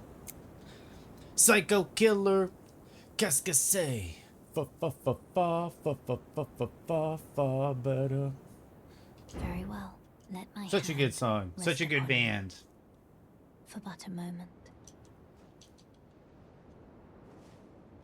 I'm surprised Melinda doesn't have a randomized outfit. Probably because her outfit, like, she's not a character model, maybe. Because I think she has the same skeleton as a Black Knife assassin.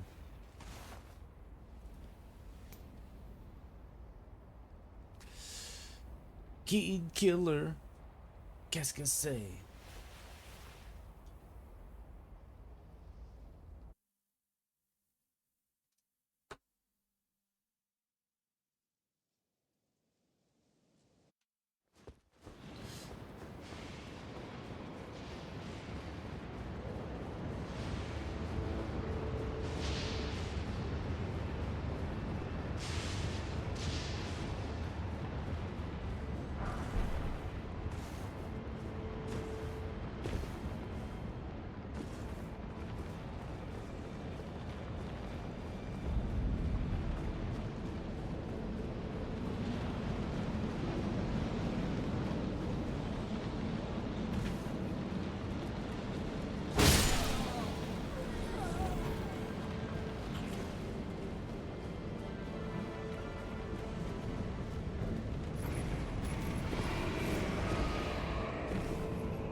Yeah, no, he does. Exactly. That is a vocal rule, Smile. That's really cool that you know that.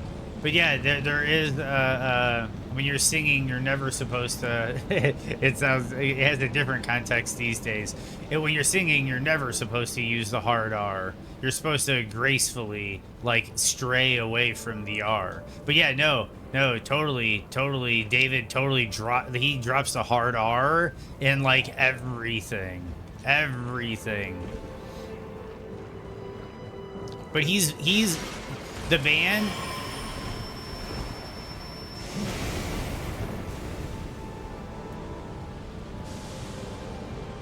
But the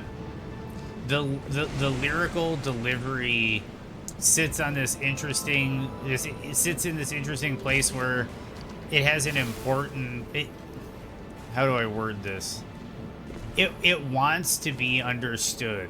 It goes out of its way to ensure that it is understood. Like when you listen to Talking Heads lyrics or vocals, more so, you usually can understand exactly what he's talking about. His enunciation and pronunciation is very important to him.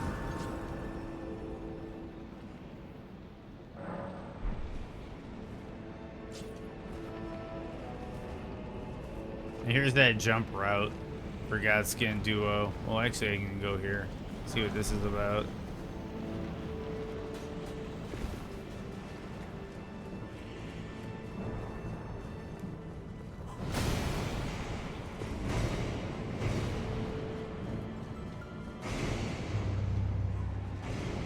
Godskin Malekith.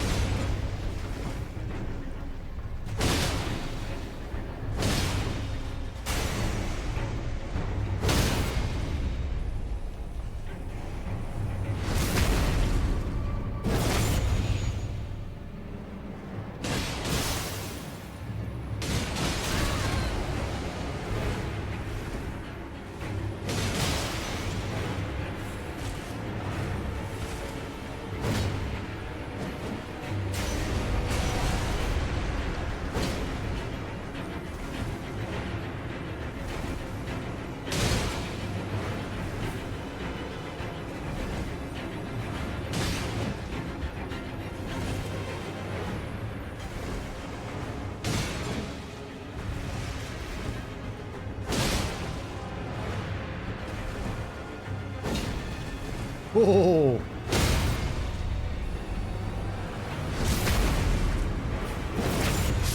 That was awesome. That was awesome. That was a fun fight. Malekith with a whole health bar. That's a fun fight. That's a fun fight. I wish I wish in the normal fight when you get Garank down and he pulls out the blade of destined death, I wish his health bar went all the way full after that. I wish it did.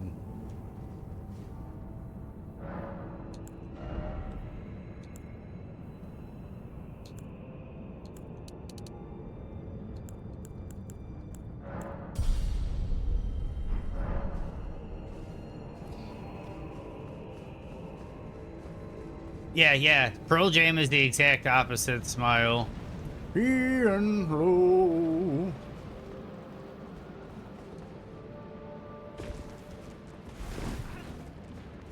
There's Eddie Vedder does like no enunciating. Does no pronunciation. It's just all goofy shit.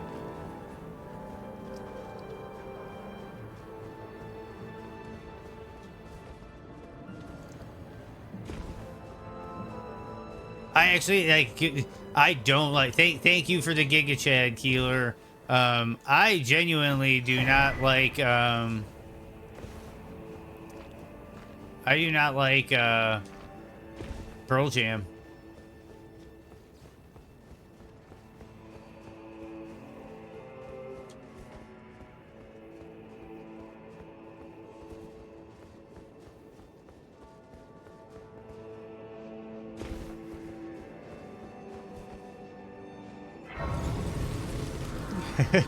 Sorry, but yeah.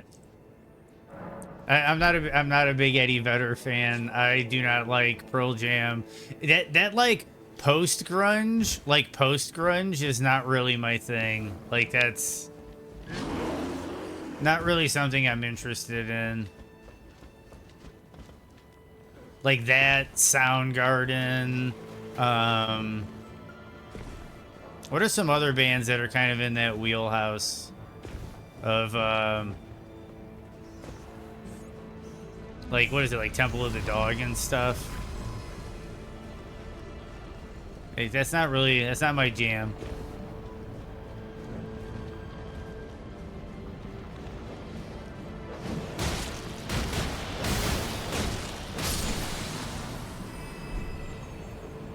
Pearl Jam is one of those bands where if they come on the radio, I'll listen to them, but I'm probably not going to buy any albums.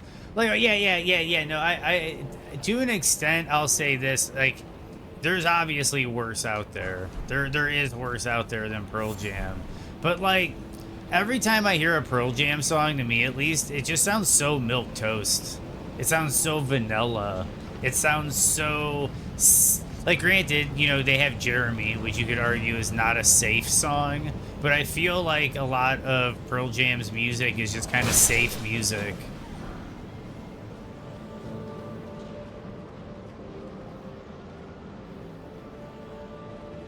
Yeah. Velvet Revolver kind of has that too, that thing going on. Stone Temple Pilots, I don't really like Stone Temple Pilots. I'm not a big STP fan. And that's another band where one guy ruined it for everybody.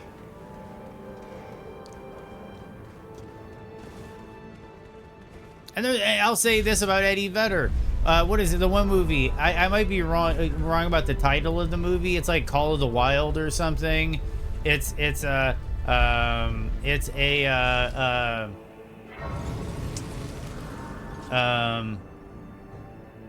movie about a guy that goes off in the wilderness and dies because he eats the wrong berries. I forget what but Eddie Vedder did the soundtrack for it, and it was actually really well done. Like, I think they have talent and they're talented musicians. To me at least, they come across as so milquetoast and vanilla.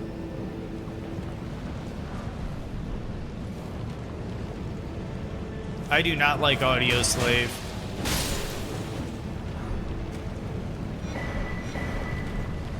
Audio Slave is in this weird category where I don't necessarily like Rage Against the Machine, and I don't necessarily like Soundgarden, but I would rather listen to Rage Against the Machine, and I would rather listen to Soundgarden than Audio Slave. Rage is cool. I dig Rage, but there's certain parts of Rage where, like, its hip-hop influences can lead it to getting a bit on the repetitive side. I still think it's good music.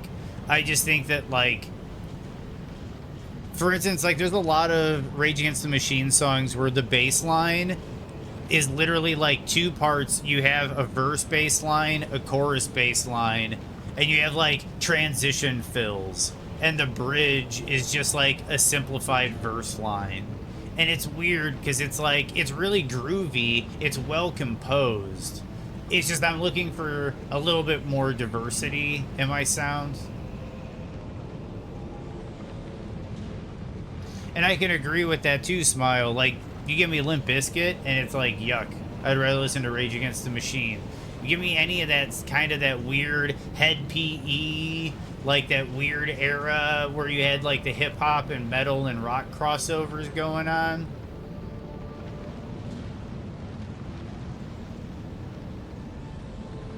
Midlife Crisis.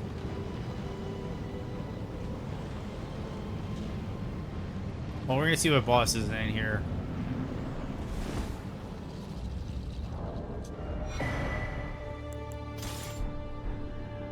Answers that question.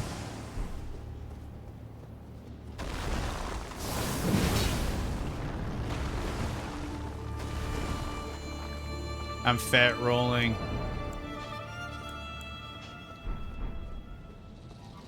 I love how it's the ancestor tree spirit music.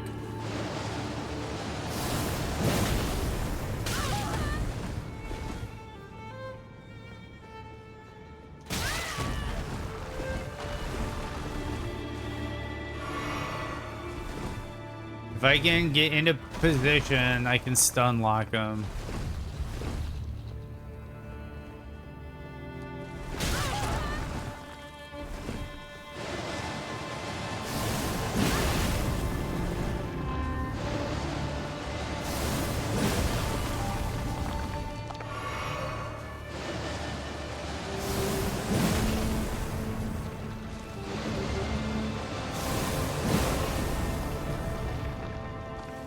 You basically get him in his arena. You can get him to head bob to his music, and his music makes doing this a lot easier. I'm trying to like think of his music in my head right now.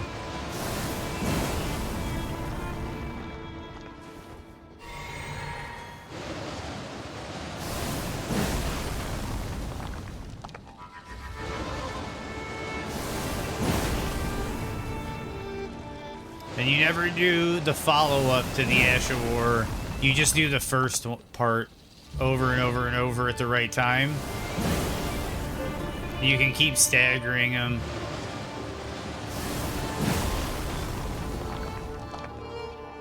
So if anybody has trouble with Rykard fights, this is how you get through Rykard.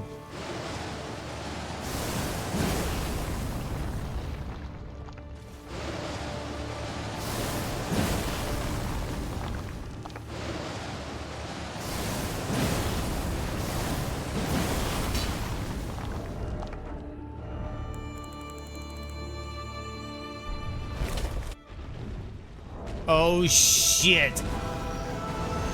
This is not good.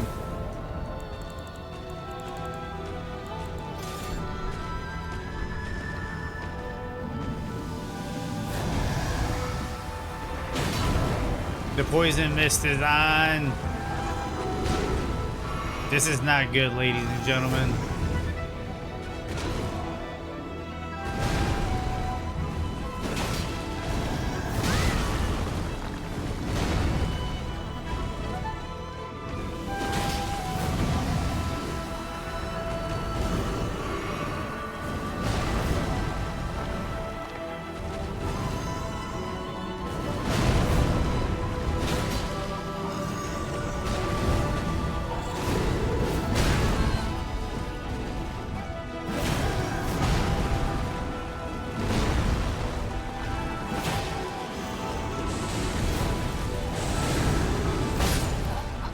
Yep. See, and the second one shows up.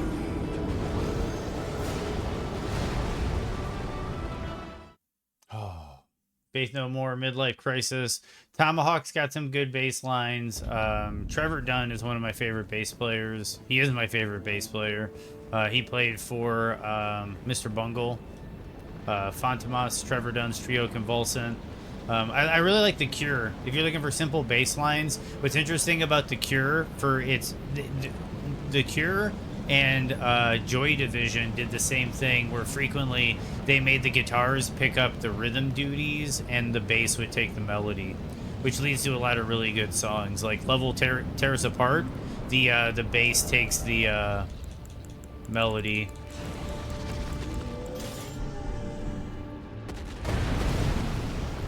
And literally almost like every single melody on the Cure album, 17 Seconds, is played on the bass.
Are you kidding me after all of that?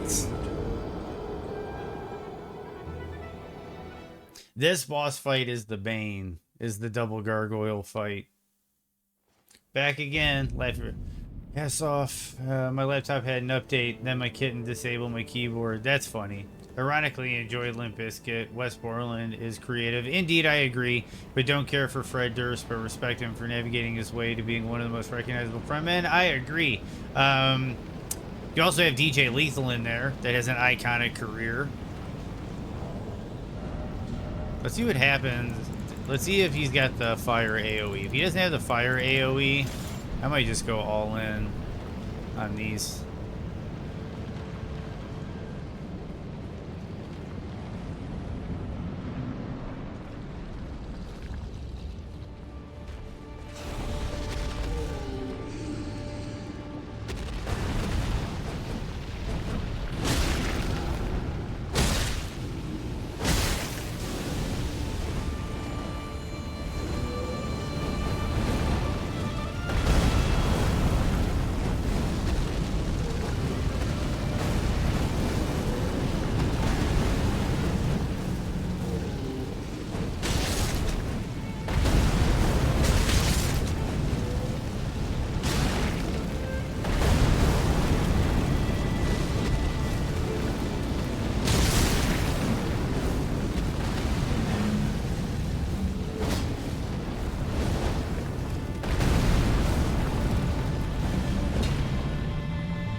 Dude, how is this not hitting?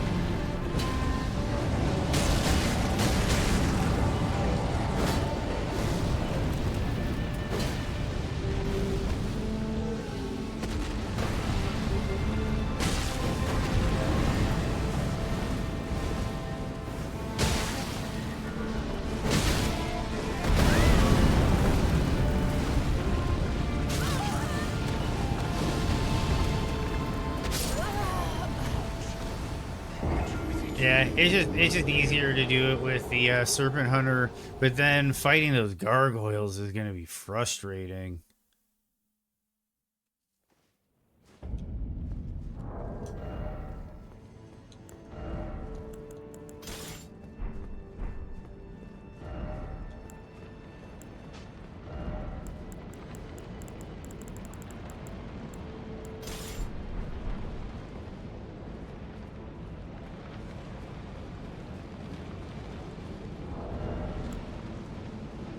Let's see if that's all I need.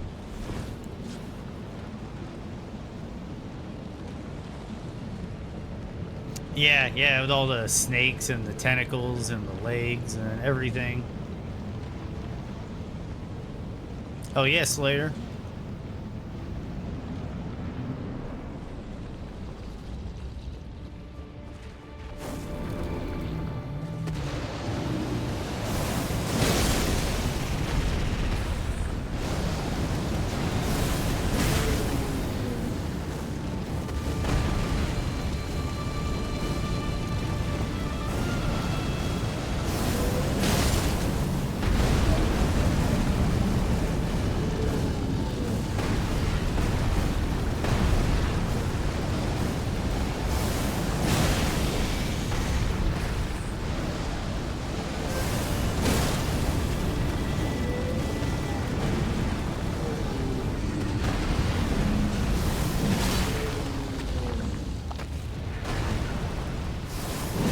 That's the cool thing about why I think this is the best gimmick fight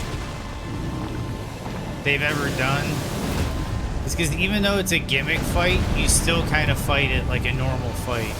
You still dodge roll, you do jump attacks, you do counters.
Oh my goodness.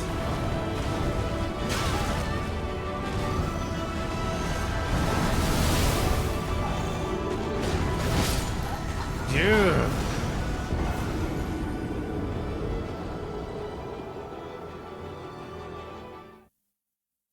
Yeah, exactly. Yorm's gimmick trivializes the fight and makes it irrelevant Dude, this I hate when you get this fight as part of a two-phaser.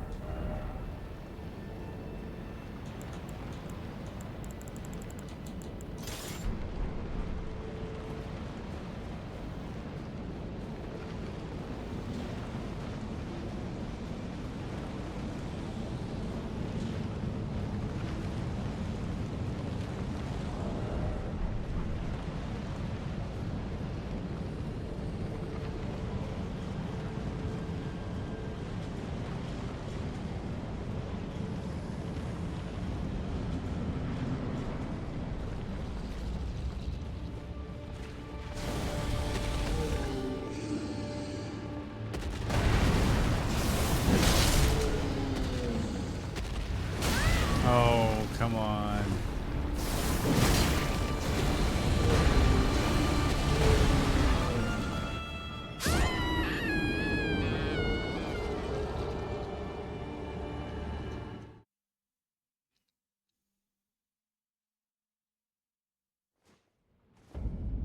I could be using the roar for chip damage, but I feel like getting in and getting a posture break on one of those gargoyles is how I'm going to get big damage. And then if I can get rid of one of the gargoyles, a 1v1 isn't terrible.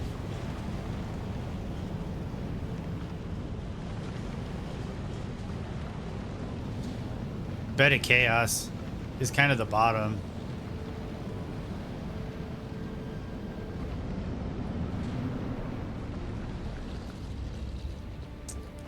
Which is a Hemwick, you could argue.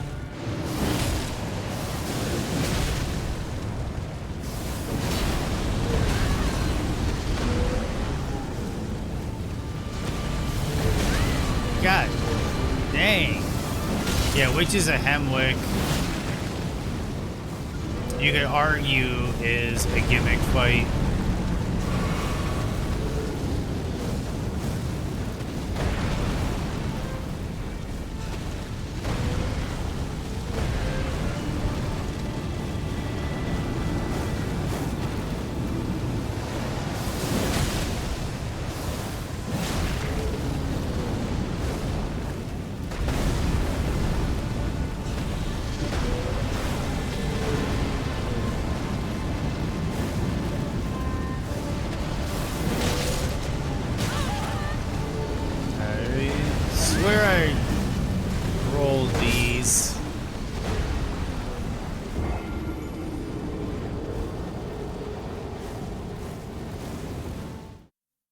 There's a lot more blue in the snake than I originally thought. It's probably to contrast with how much orange and red is in the arena.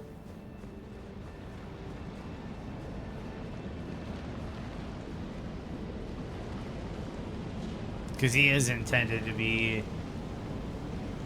Oh yeah, Dragon God is super low too.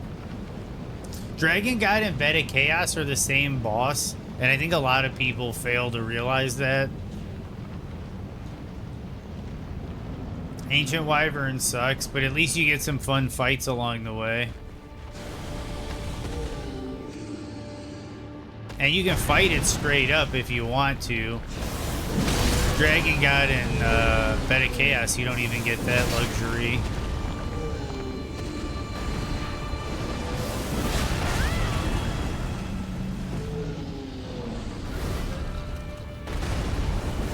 The lock-on is kind of being problematic.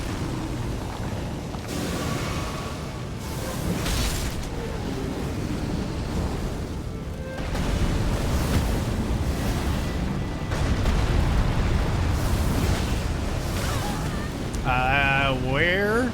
That was like off screen.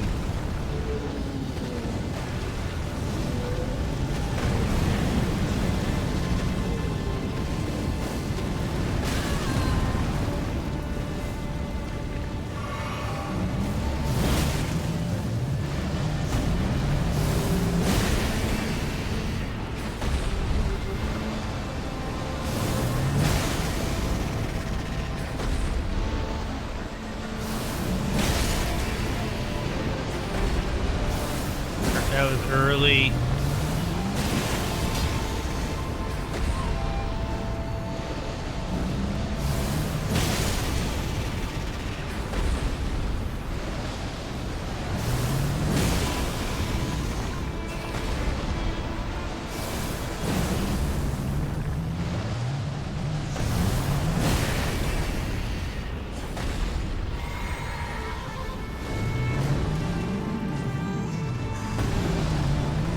I fumbled a bunch of buttons there. I'll just get rid of you.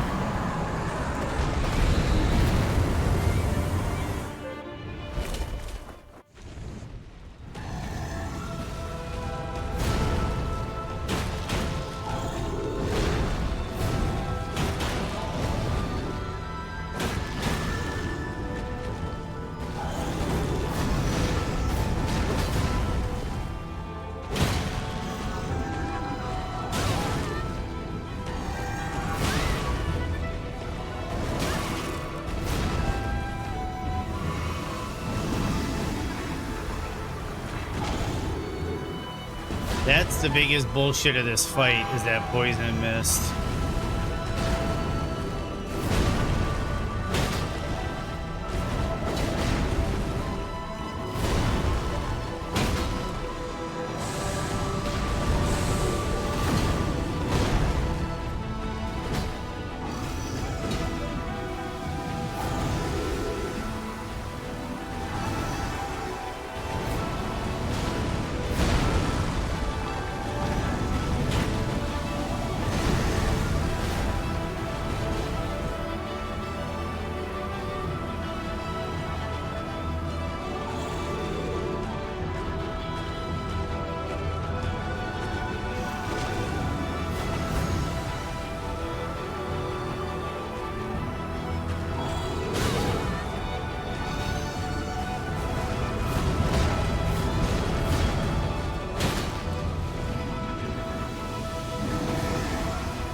Dude, like, seriously.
I'm gonna play it safe.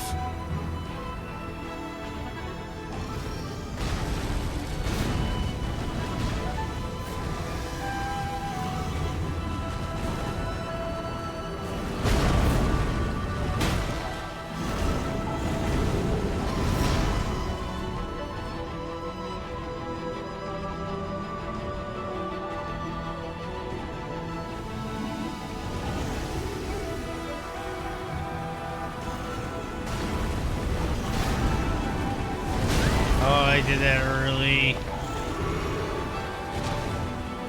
And that poison mist is garbo.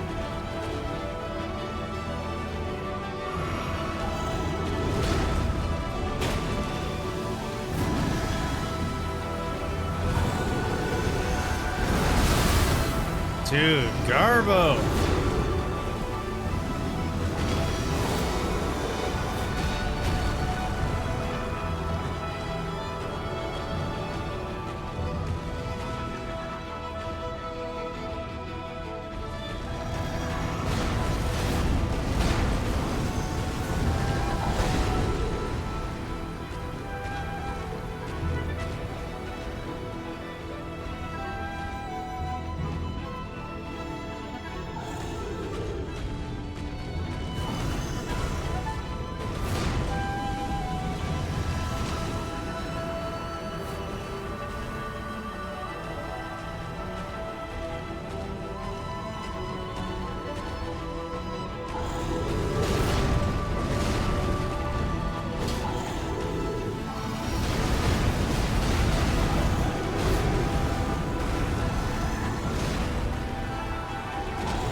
Trying to get damage where I could.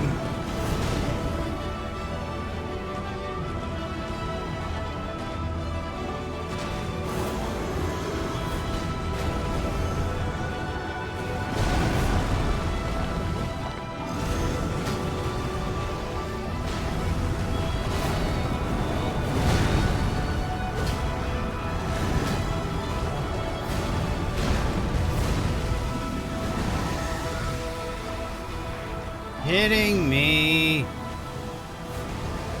Dude, all these whiffs.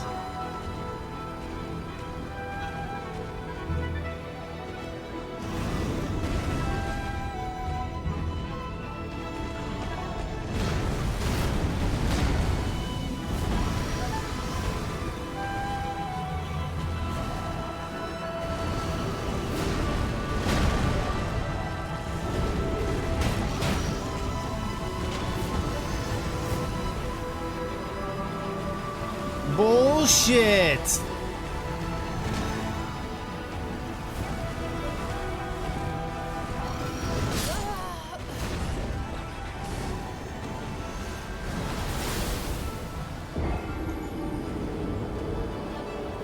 Dude, this fight is bullshit. I got this once before as the second phase here, and it's total bullshit. There's a thing in the randomizer to turn off that poison damage, like the fire damage from Rykard. Yeah, this fight's really shitty to get in a randomizer. Do you remember this? Was it the randomizer we did last time, Keeler, that I got stuck here with the gargoyles in the exact same spot?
I could interrupt.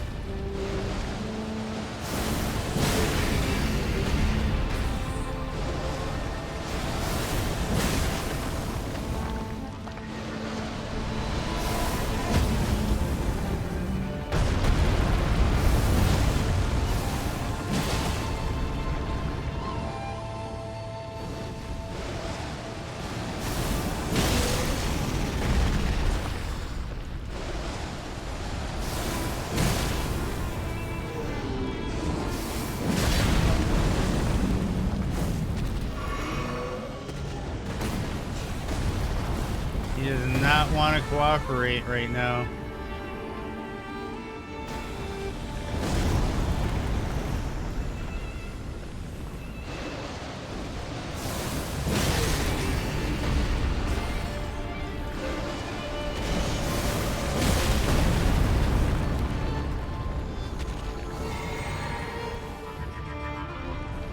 I don't even remember what physic I have.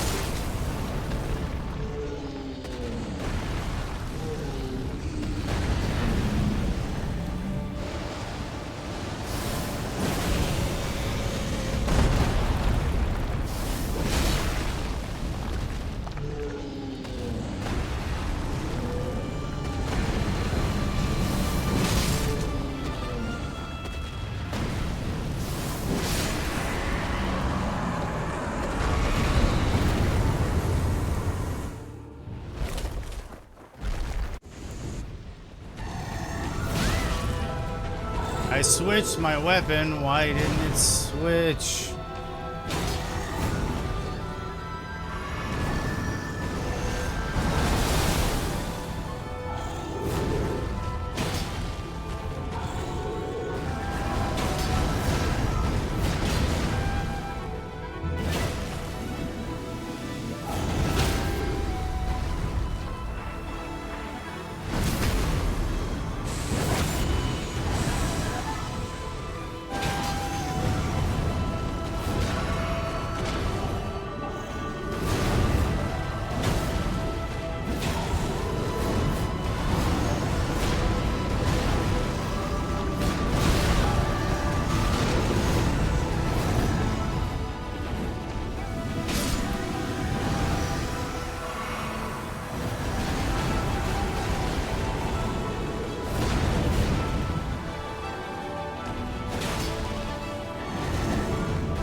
Okay.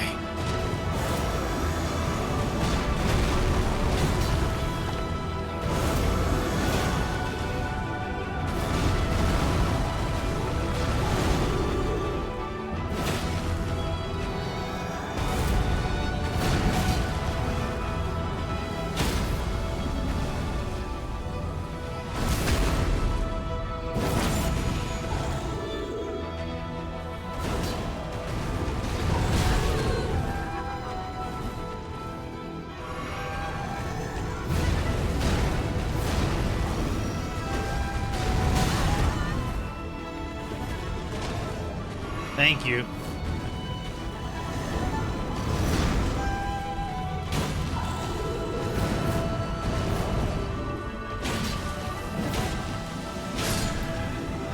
And we're done.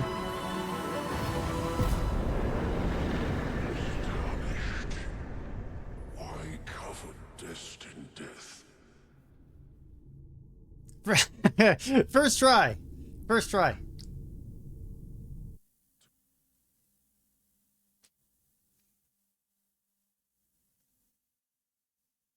That's a hell of a fight.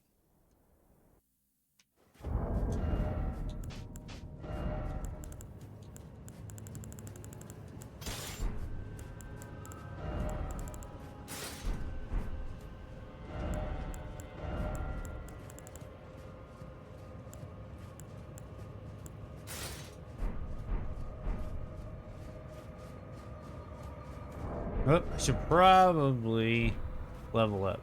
I'm used to speed run. Just like, yeah, let's get going.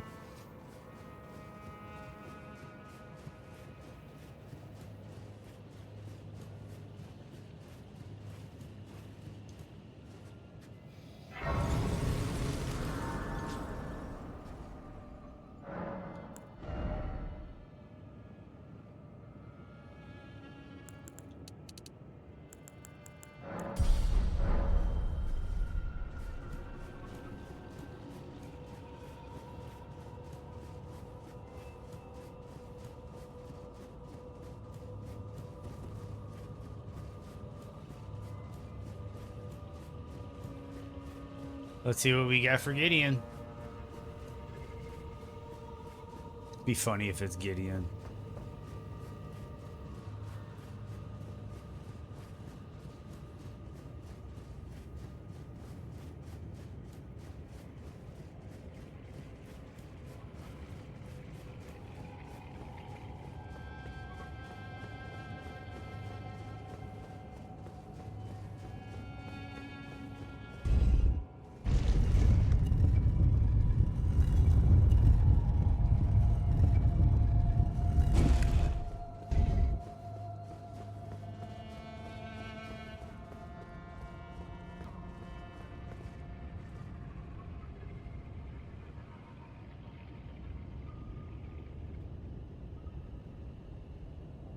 Rolana. It's Rolana.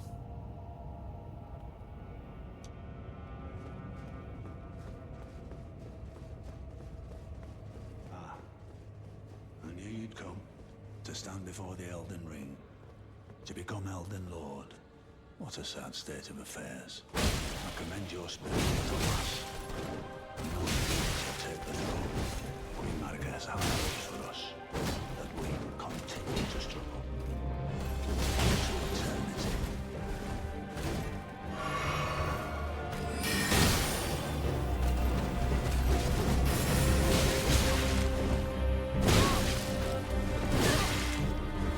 I should probably parry her.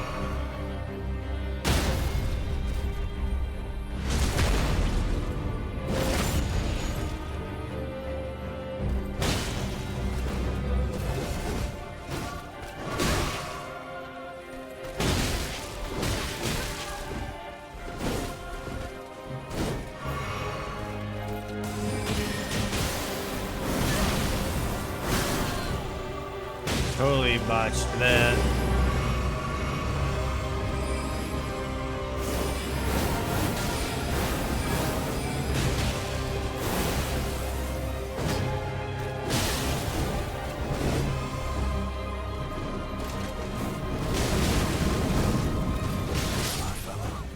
I got this. Thought well until now. Yep, I'm gonna switch to parry strats, I think.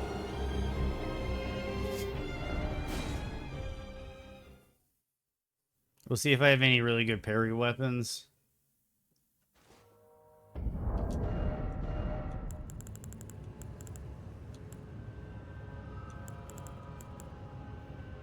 Sacred Relic Sword has good crit. First I've seen it.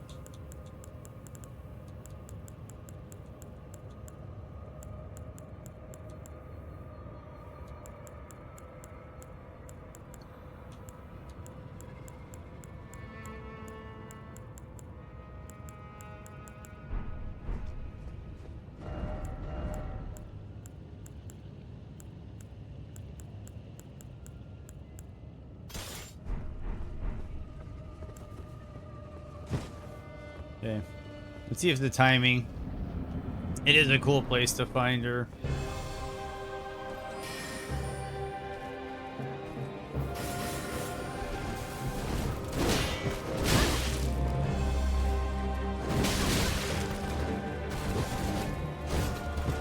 Last time I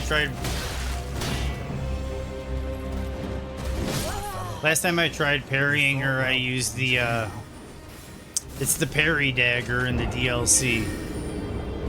I forgot what it's called.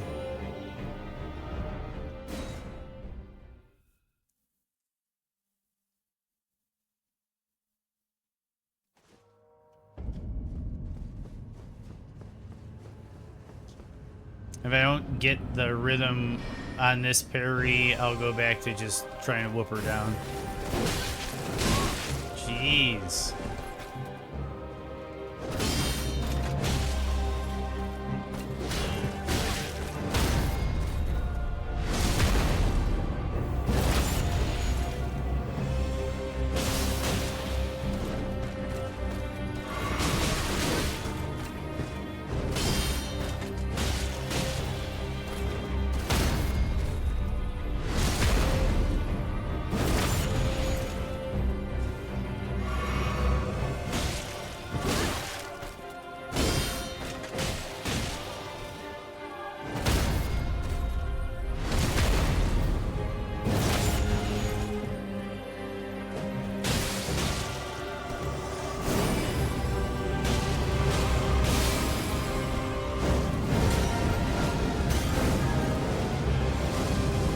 Oh, come on.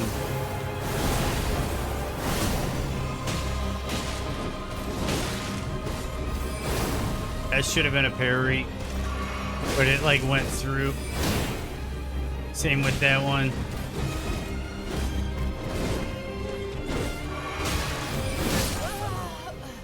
You fought well until now.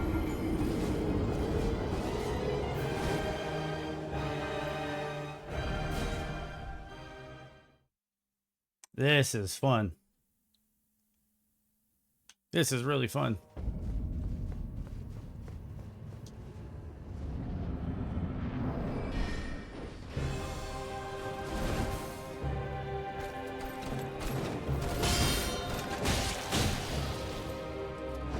That was early. Partial. My fellow, Come on. you fought well until now. There were like different partials because the other parry, it feels like the parry window is a little bit higher up, so that your timing is a little bit different, and the attacks you can and can't parry are a little bit different because she has these underhanded attacks. I feel more comfortable parrying now, but with the parry dagger, I felt like her overheads were a little bit easier to parry than they are now.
Okay.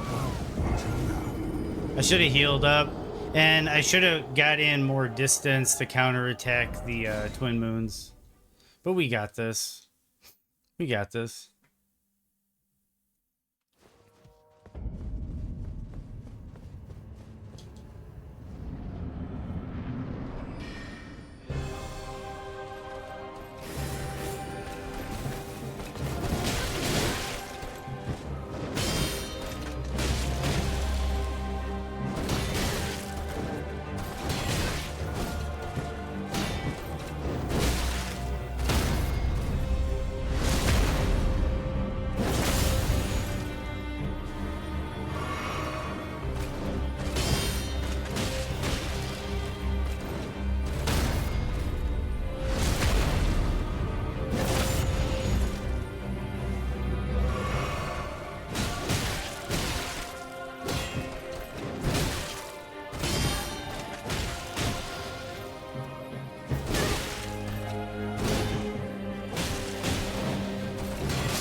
Dude, you see how many partials I got in a row? I don't quite know what that's all about, but I got a lot of partials in a row.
I'm always early on that last attack. That's why I usually try to bait out the flame attack.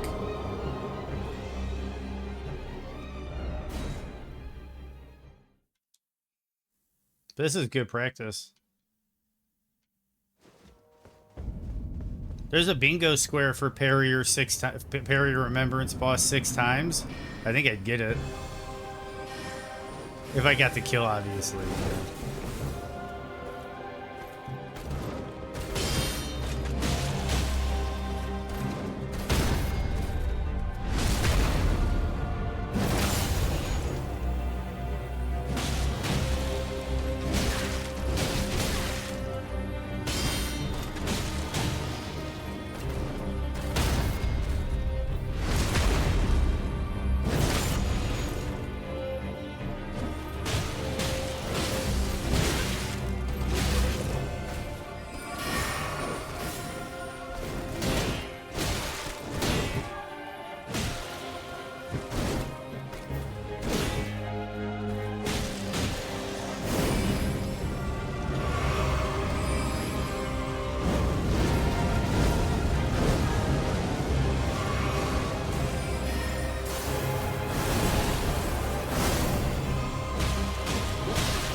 What was that? Like, it went over my head and I got the parry timing. Unless that's intentional. What if she intentionally baits you with an overhead? She might intentionally bait you with the overhead. And then if you whiff that, then you're done. You're done.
He did it again! Until now.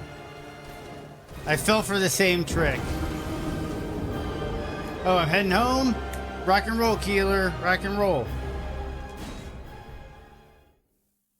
Not too far behind you, Keeler. Tomorrow we should be back at our normal stream time in the morning. Tomorrow we should be back at our normal stream time. So look forward to that, everybody. 9 a.m. Central Standard Time.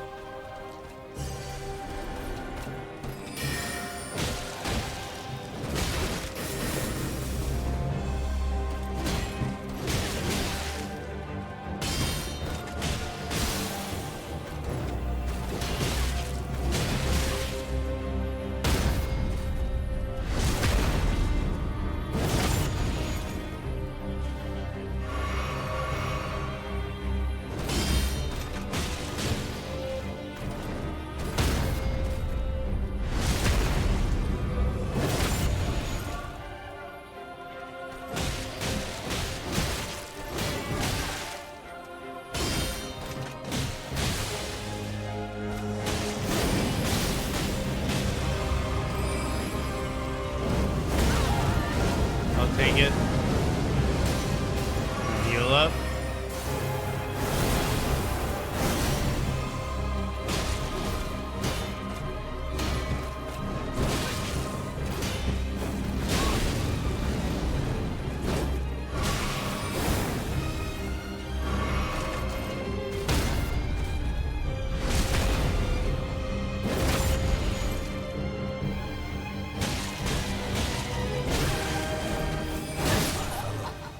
Jeez. She goes from doing like chip damage to nukes. And that could have been it. That could have been it. Let's do this.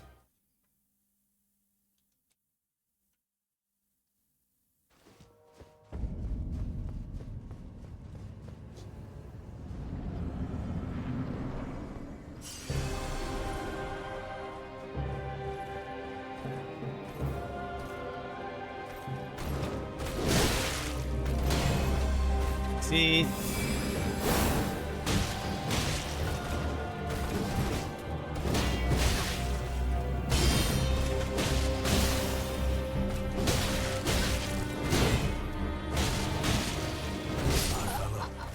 Good for the wipe. Well, until now. There was a couple parries in there that just shouldn't have gone the way they went, in my opinion, my humble opinion.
Dude, new tactics, new tactics.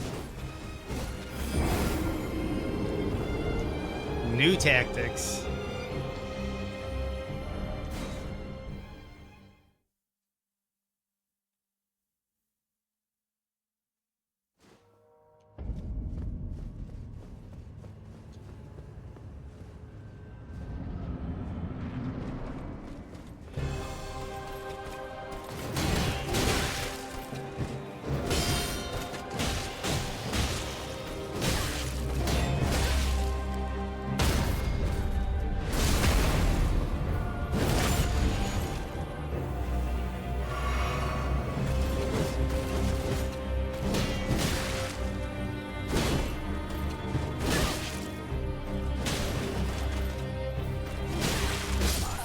I'm fine with that to You get a fought well clean until restart. now.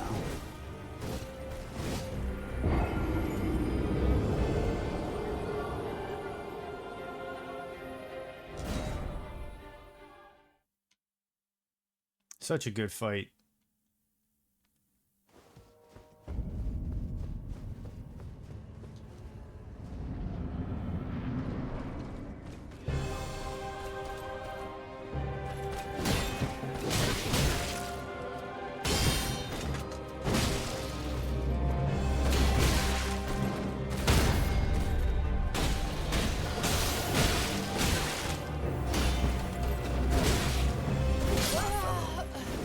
You So fought should I- well until now.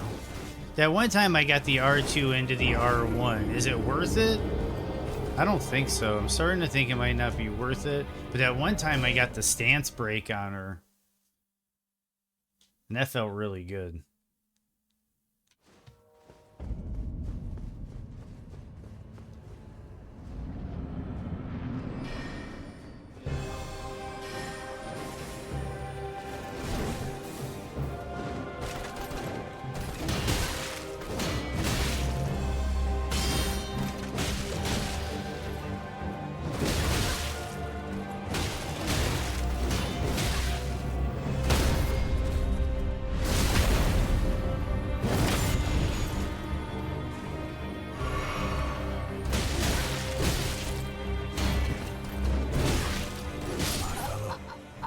You fought well until now.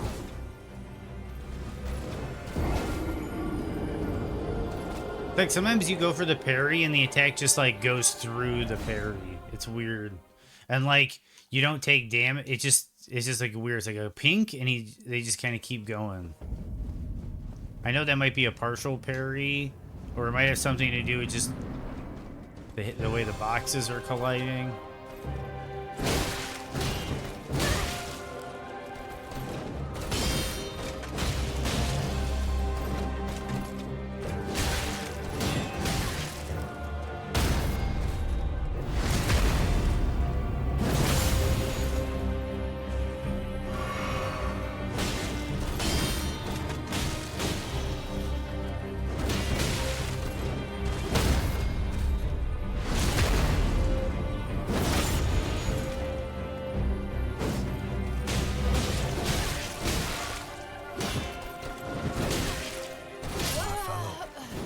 You fought well Ugh. until now. I don't think you can parry the thrust. That thrust.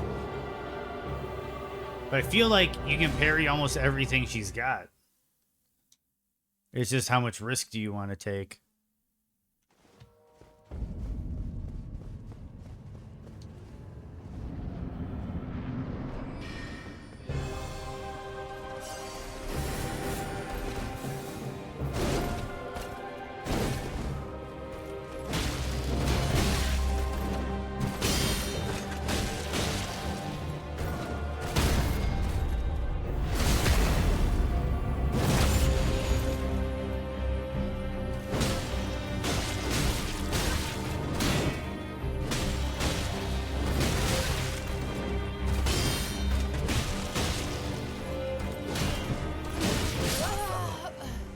You fought well until now. Now I'm starting to lose it. Out of frustration.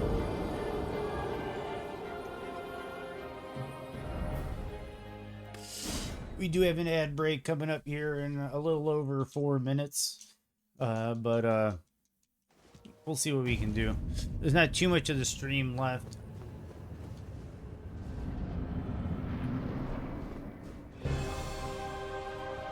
And tomorrow we might get to boss stomping.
I thought she was going for Omega move. Why'd she combo and then do the Mega move? Rock and roll, Busey. Take her easy. Take her easy. I'm not far behind you. Not far behind you, brother.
Dude.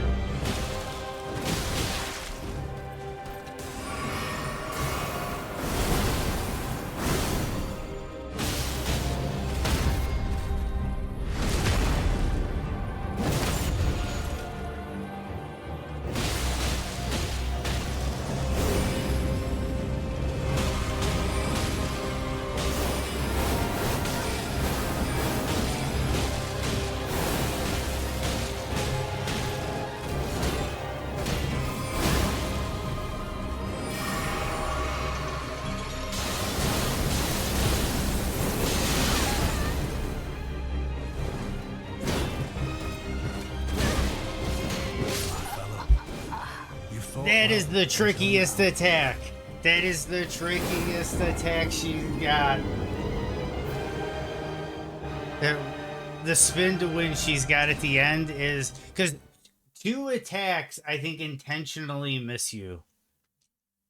Just to get you to roll and just to get you to parry. Rock your roll, Moto. Drive safe. Have yourself a good night. Might talk to you later, might not. Why is there another ad break running? That's weird. I don't know exactly what's happening there, but let's rock and roll.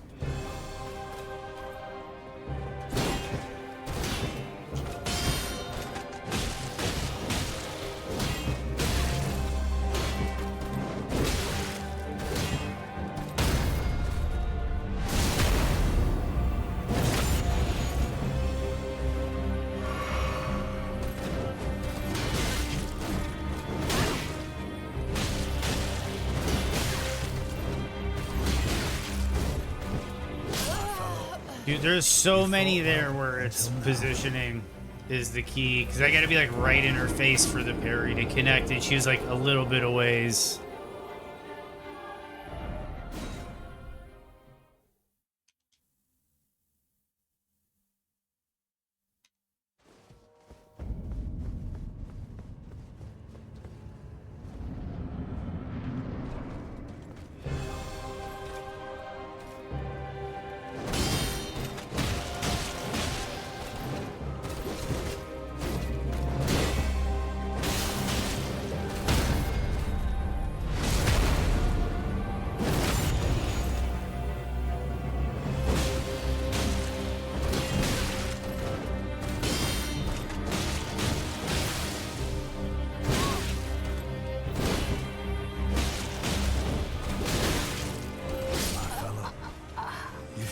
Okay, when she's getting up, charge attack R1. When she's getting up, charge attack R1. That's the trick. That's the trick. I think. Because then I think you're going to end up getting more posture in the long run.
I was trying to do a damage I could get during that transition, because she's got like a 1/3 transition, or a 2/3 transition, and a 1/3 transition, I think.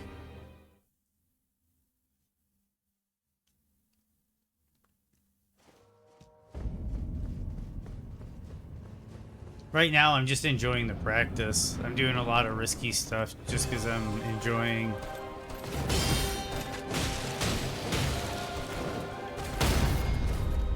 Figuring it out.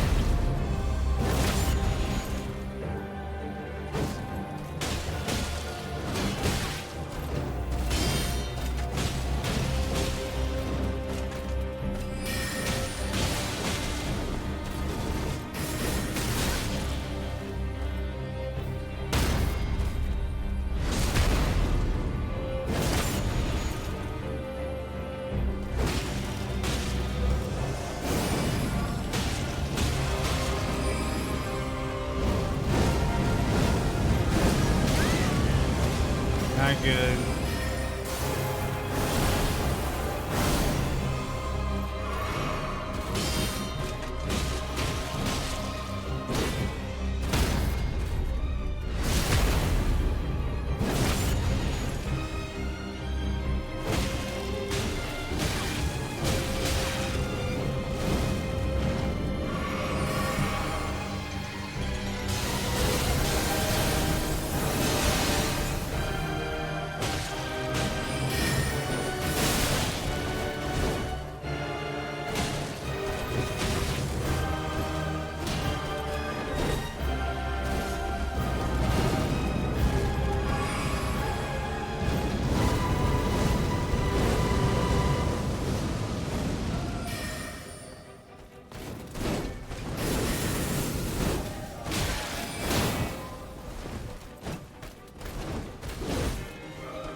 I thought I had it. That would have been it. That would have been it. Okay. There we go. That would have been it.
That was a partial parry.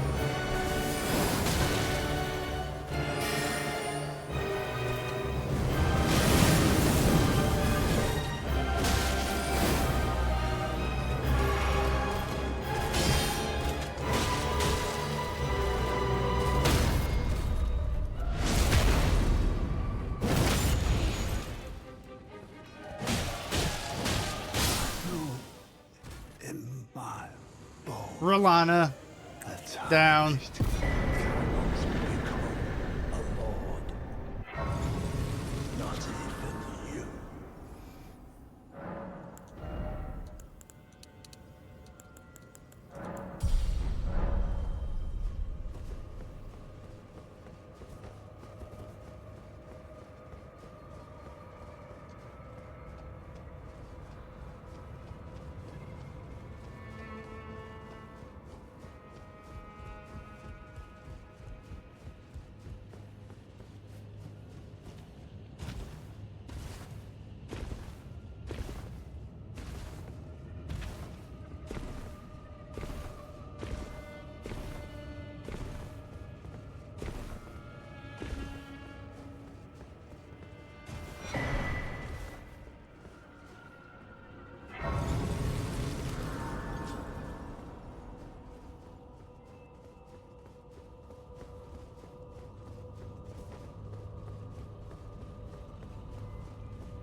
Oh man.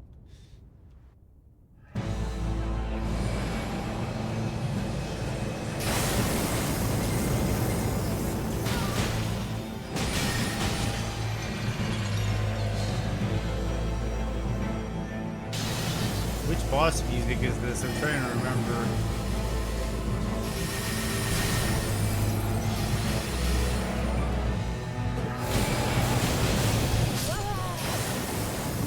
Whoa! Rolana endgame scaled as a nuke. Or Renala. Dude, it was Rolana next to Renala. It was the two sisters back to back.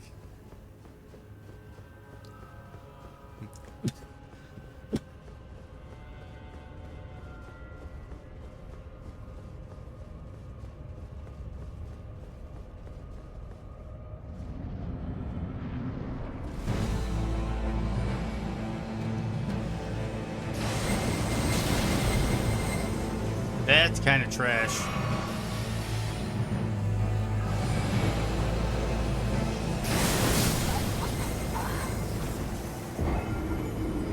What the balls? Hey, what's up, Lloyd? How you doing?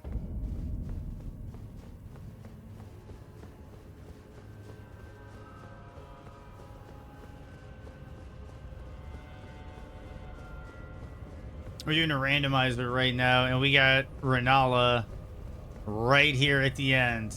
Oh, we're doing great. We're doing great.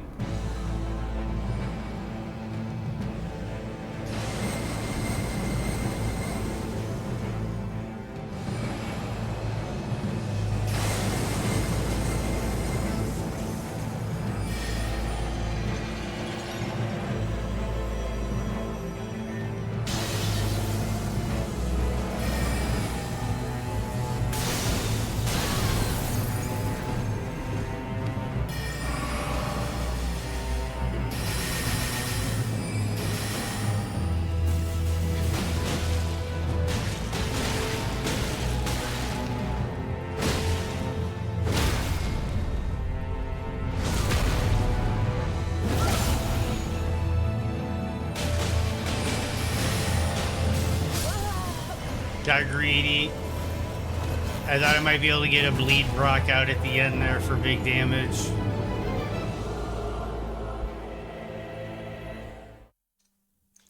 This is a rough fight to encounter towards the end of the game.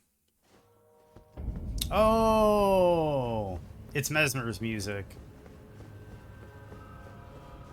It's Mesmer's music.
Why am I so slow? That was weird. I felt like I was lagging or something.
Oh my god!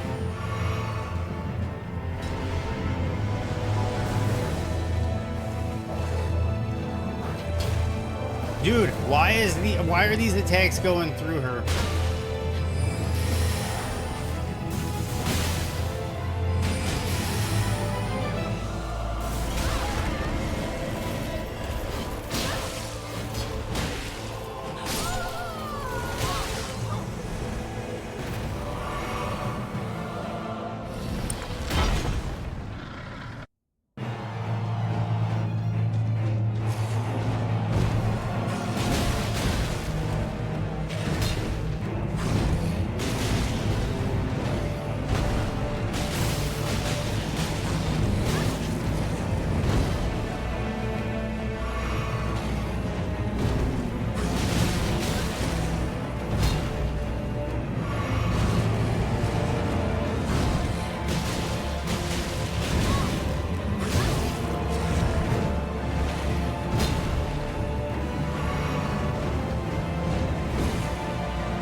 Ooh.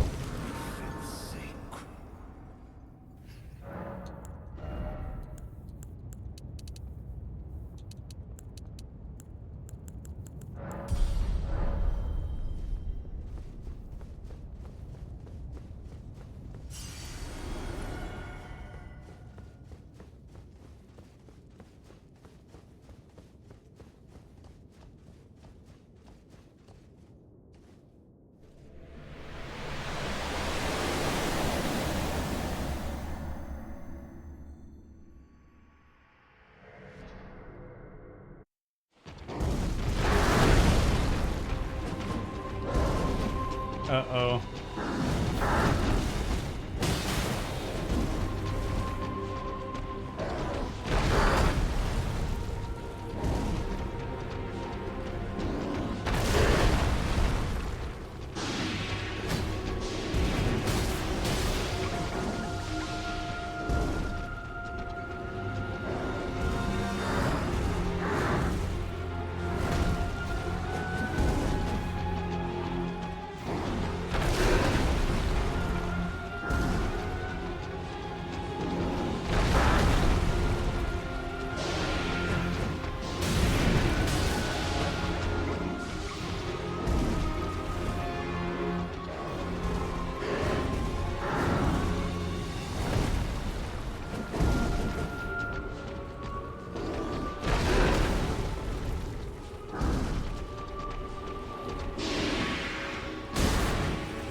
I'm at Yargul now, not the prison part, but the real Yargul. I think I finally found the mod that fixed the occasional artifacts. Interesting.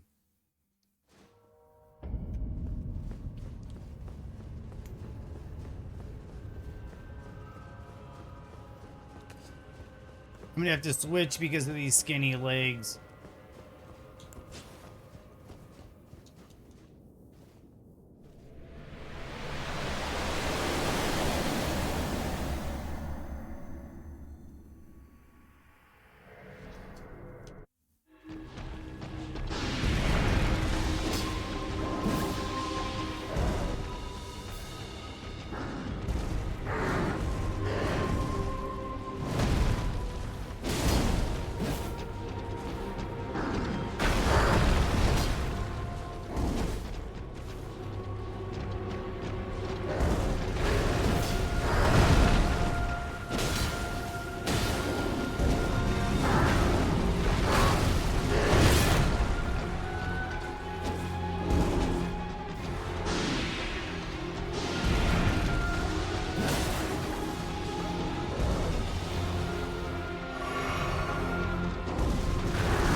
One more.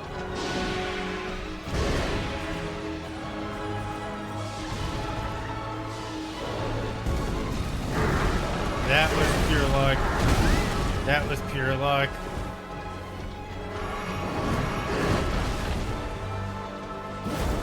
And that I framed.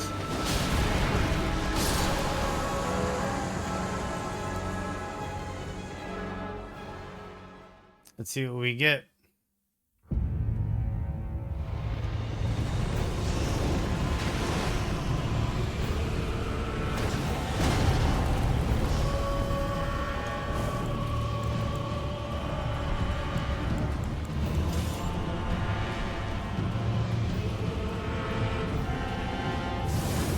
You get both your snake bosses.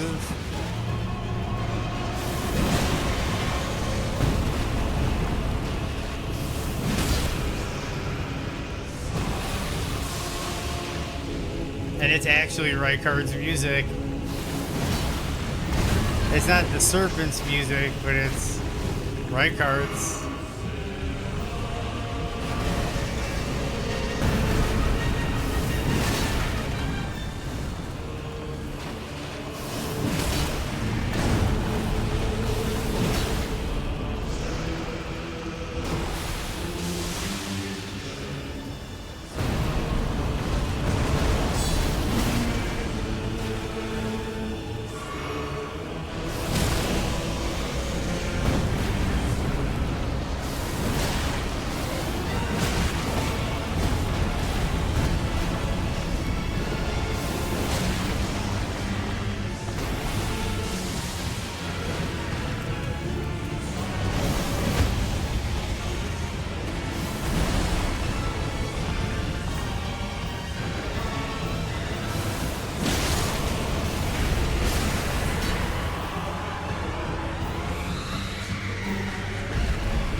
Okay, I'll leave it up to chat. if anybody's still around in chat, we can mend the Elden Ring. We can use the mending rune of perfect order. Or, you know what? I don't have the perfect order achievement yet, I don't think yet. I don't know if it'll proc, but let's see.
The fallen leaves tell a story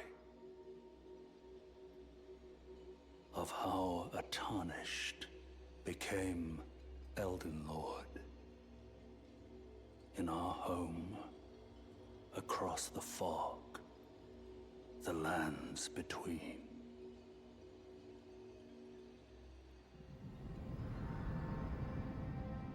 Our seed will look back upon us and recall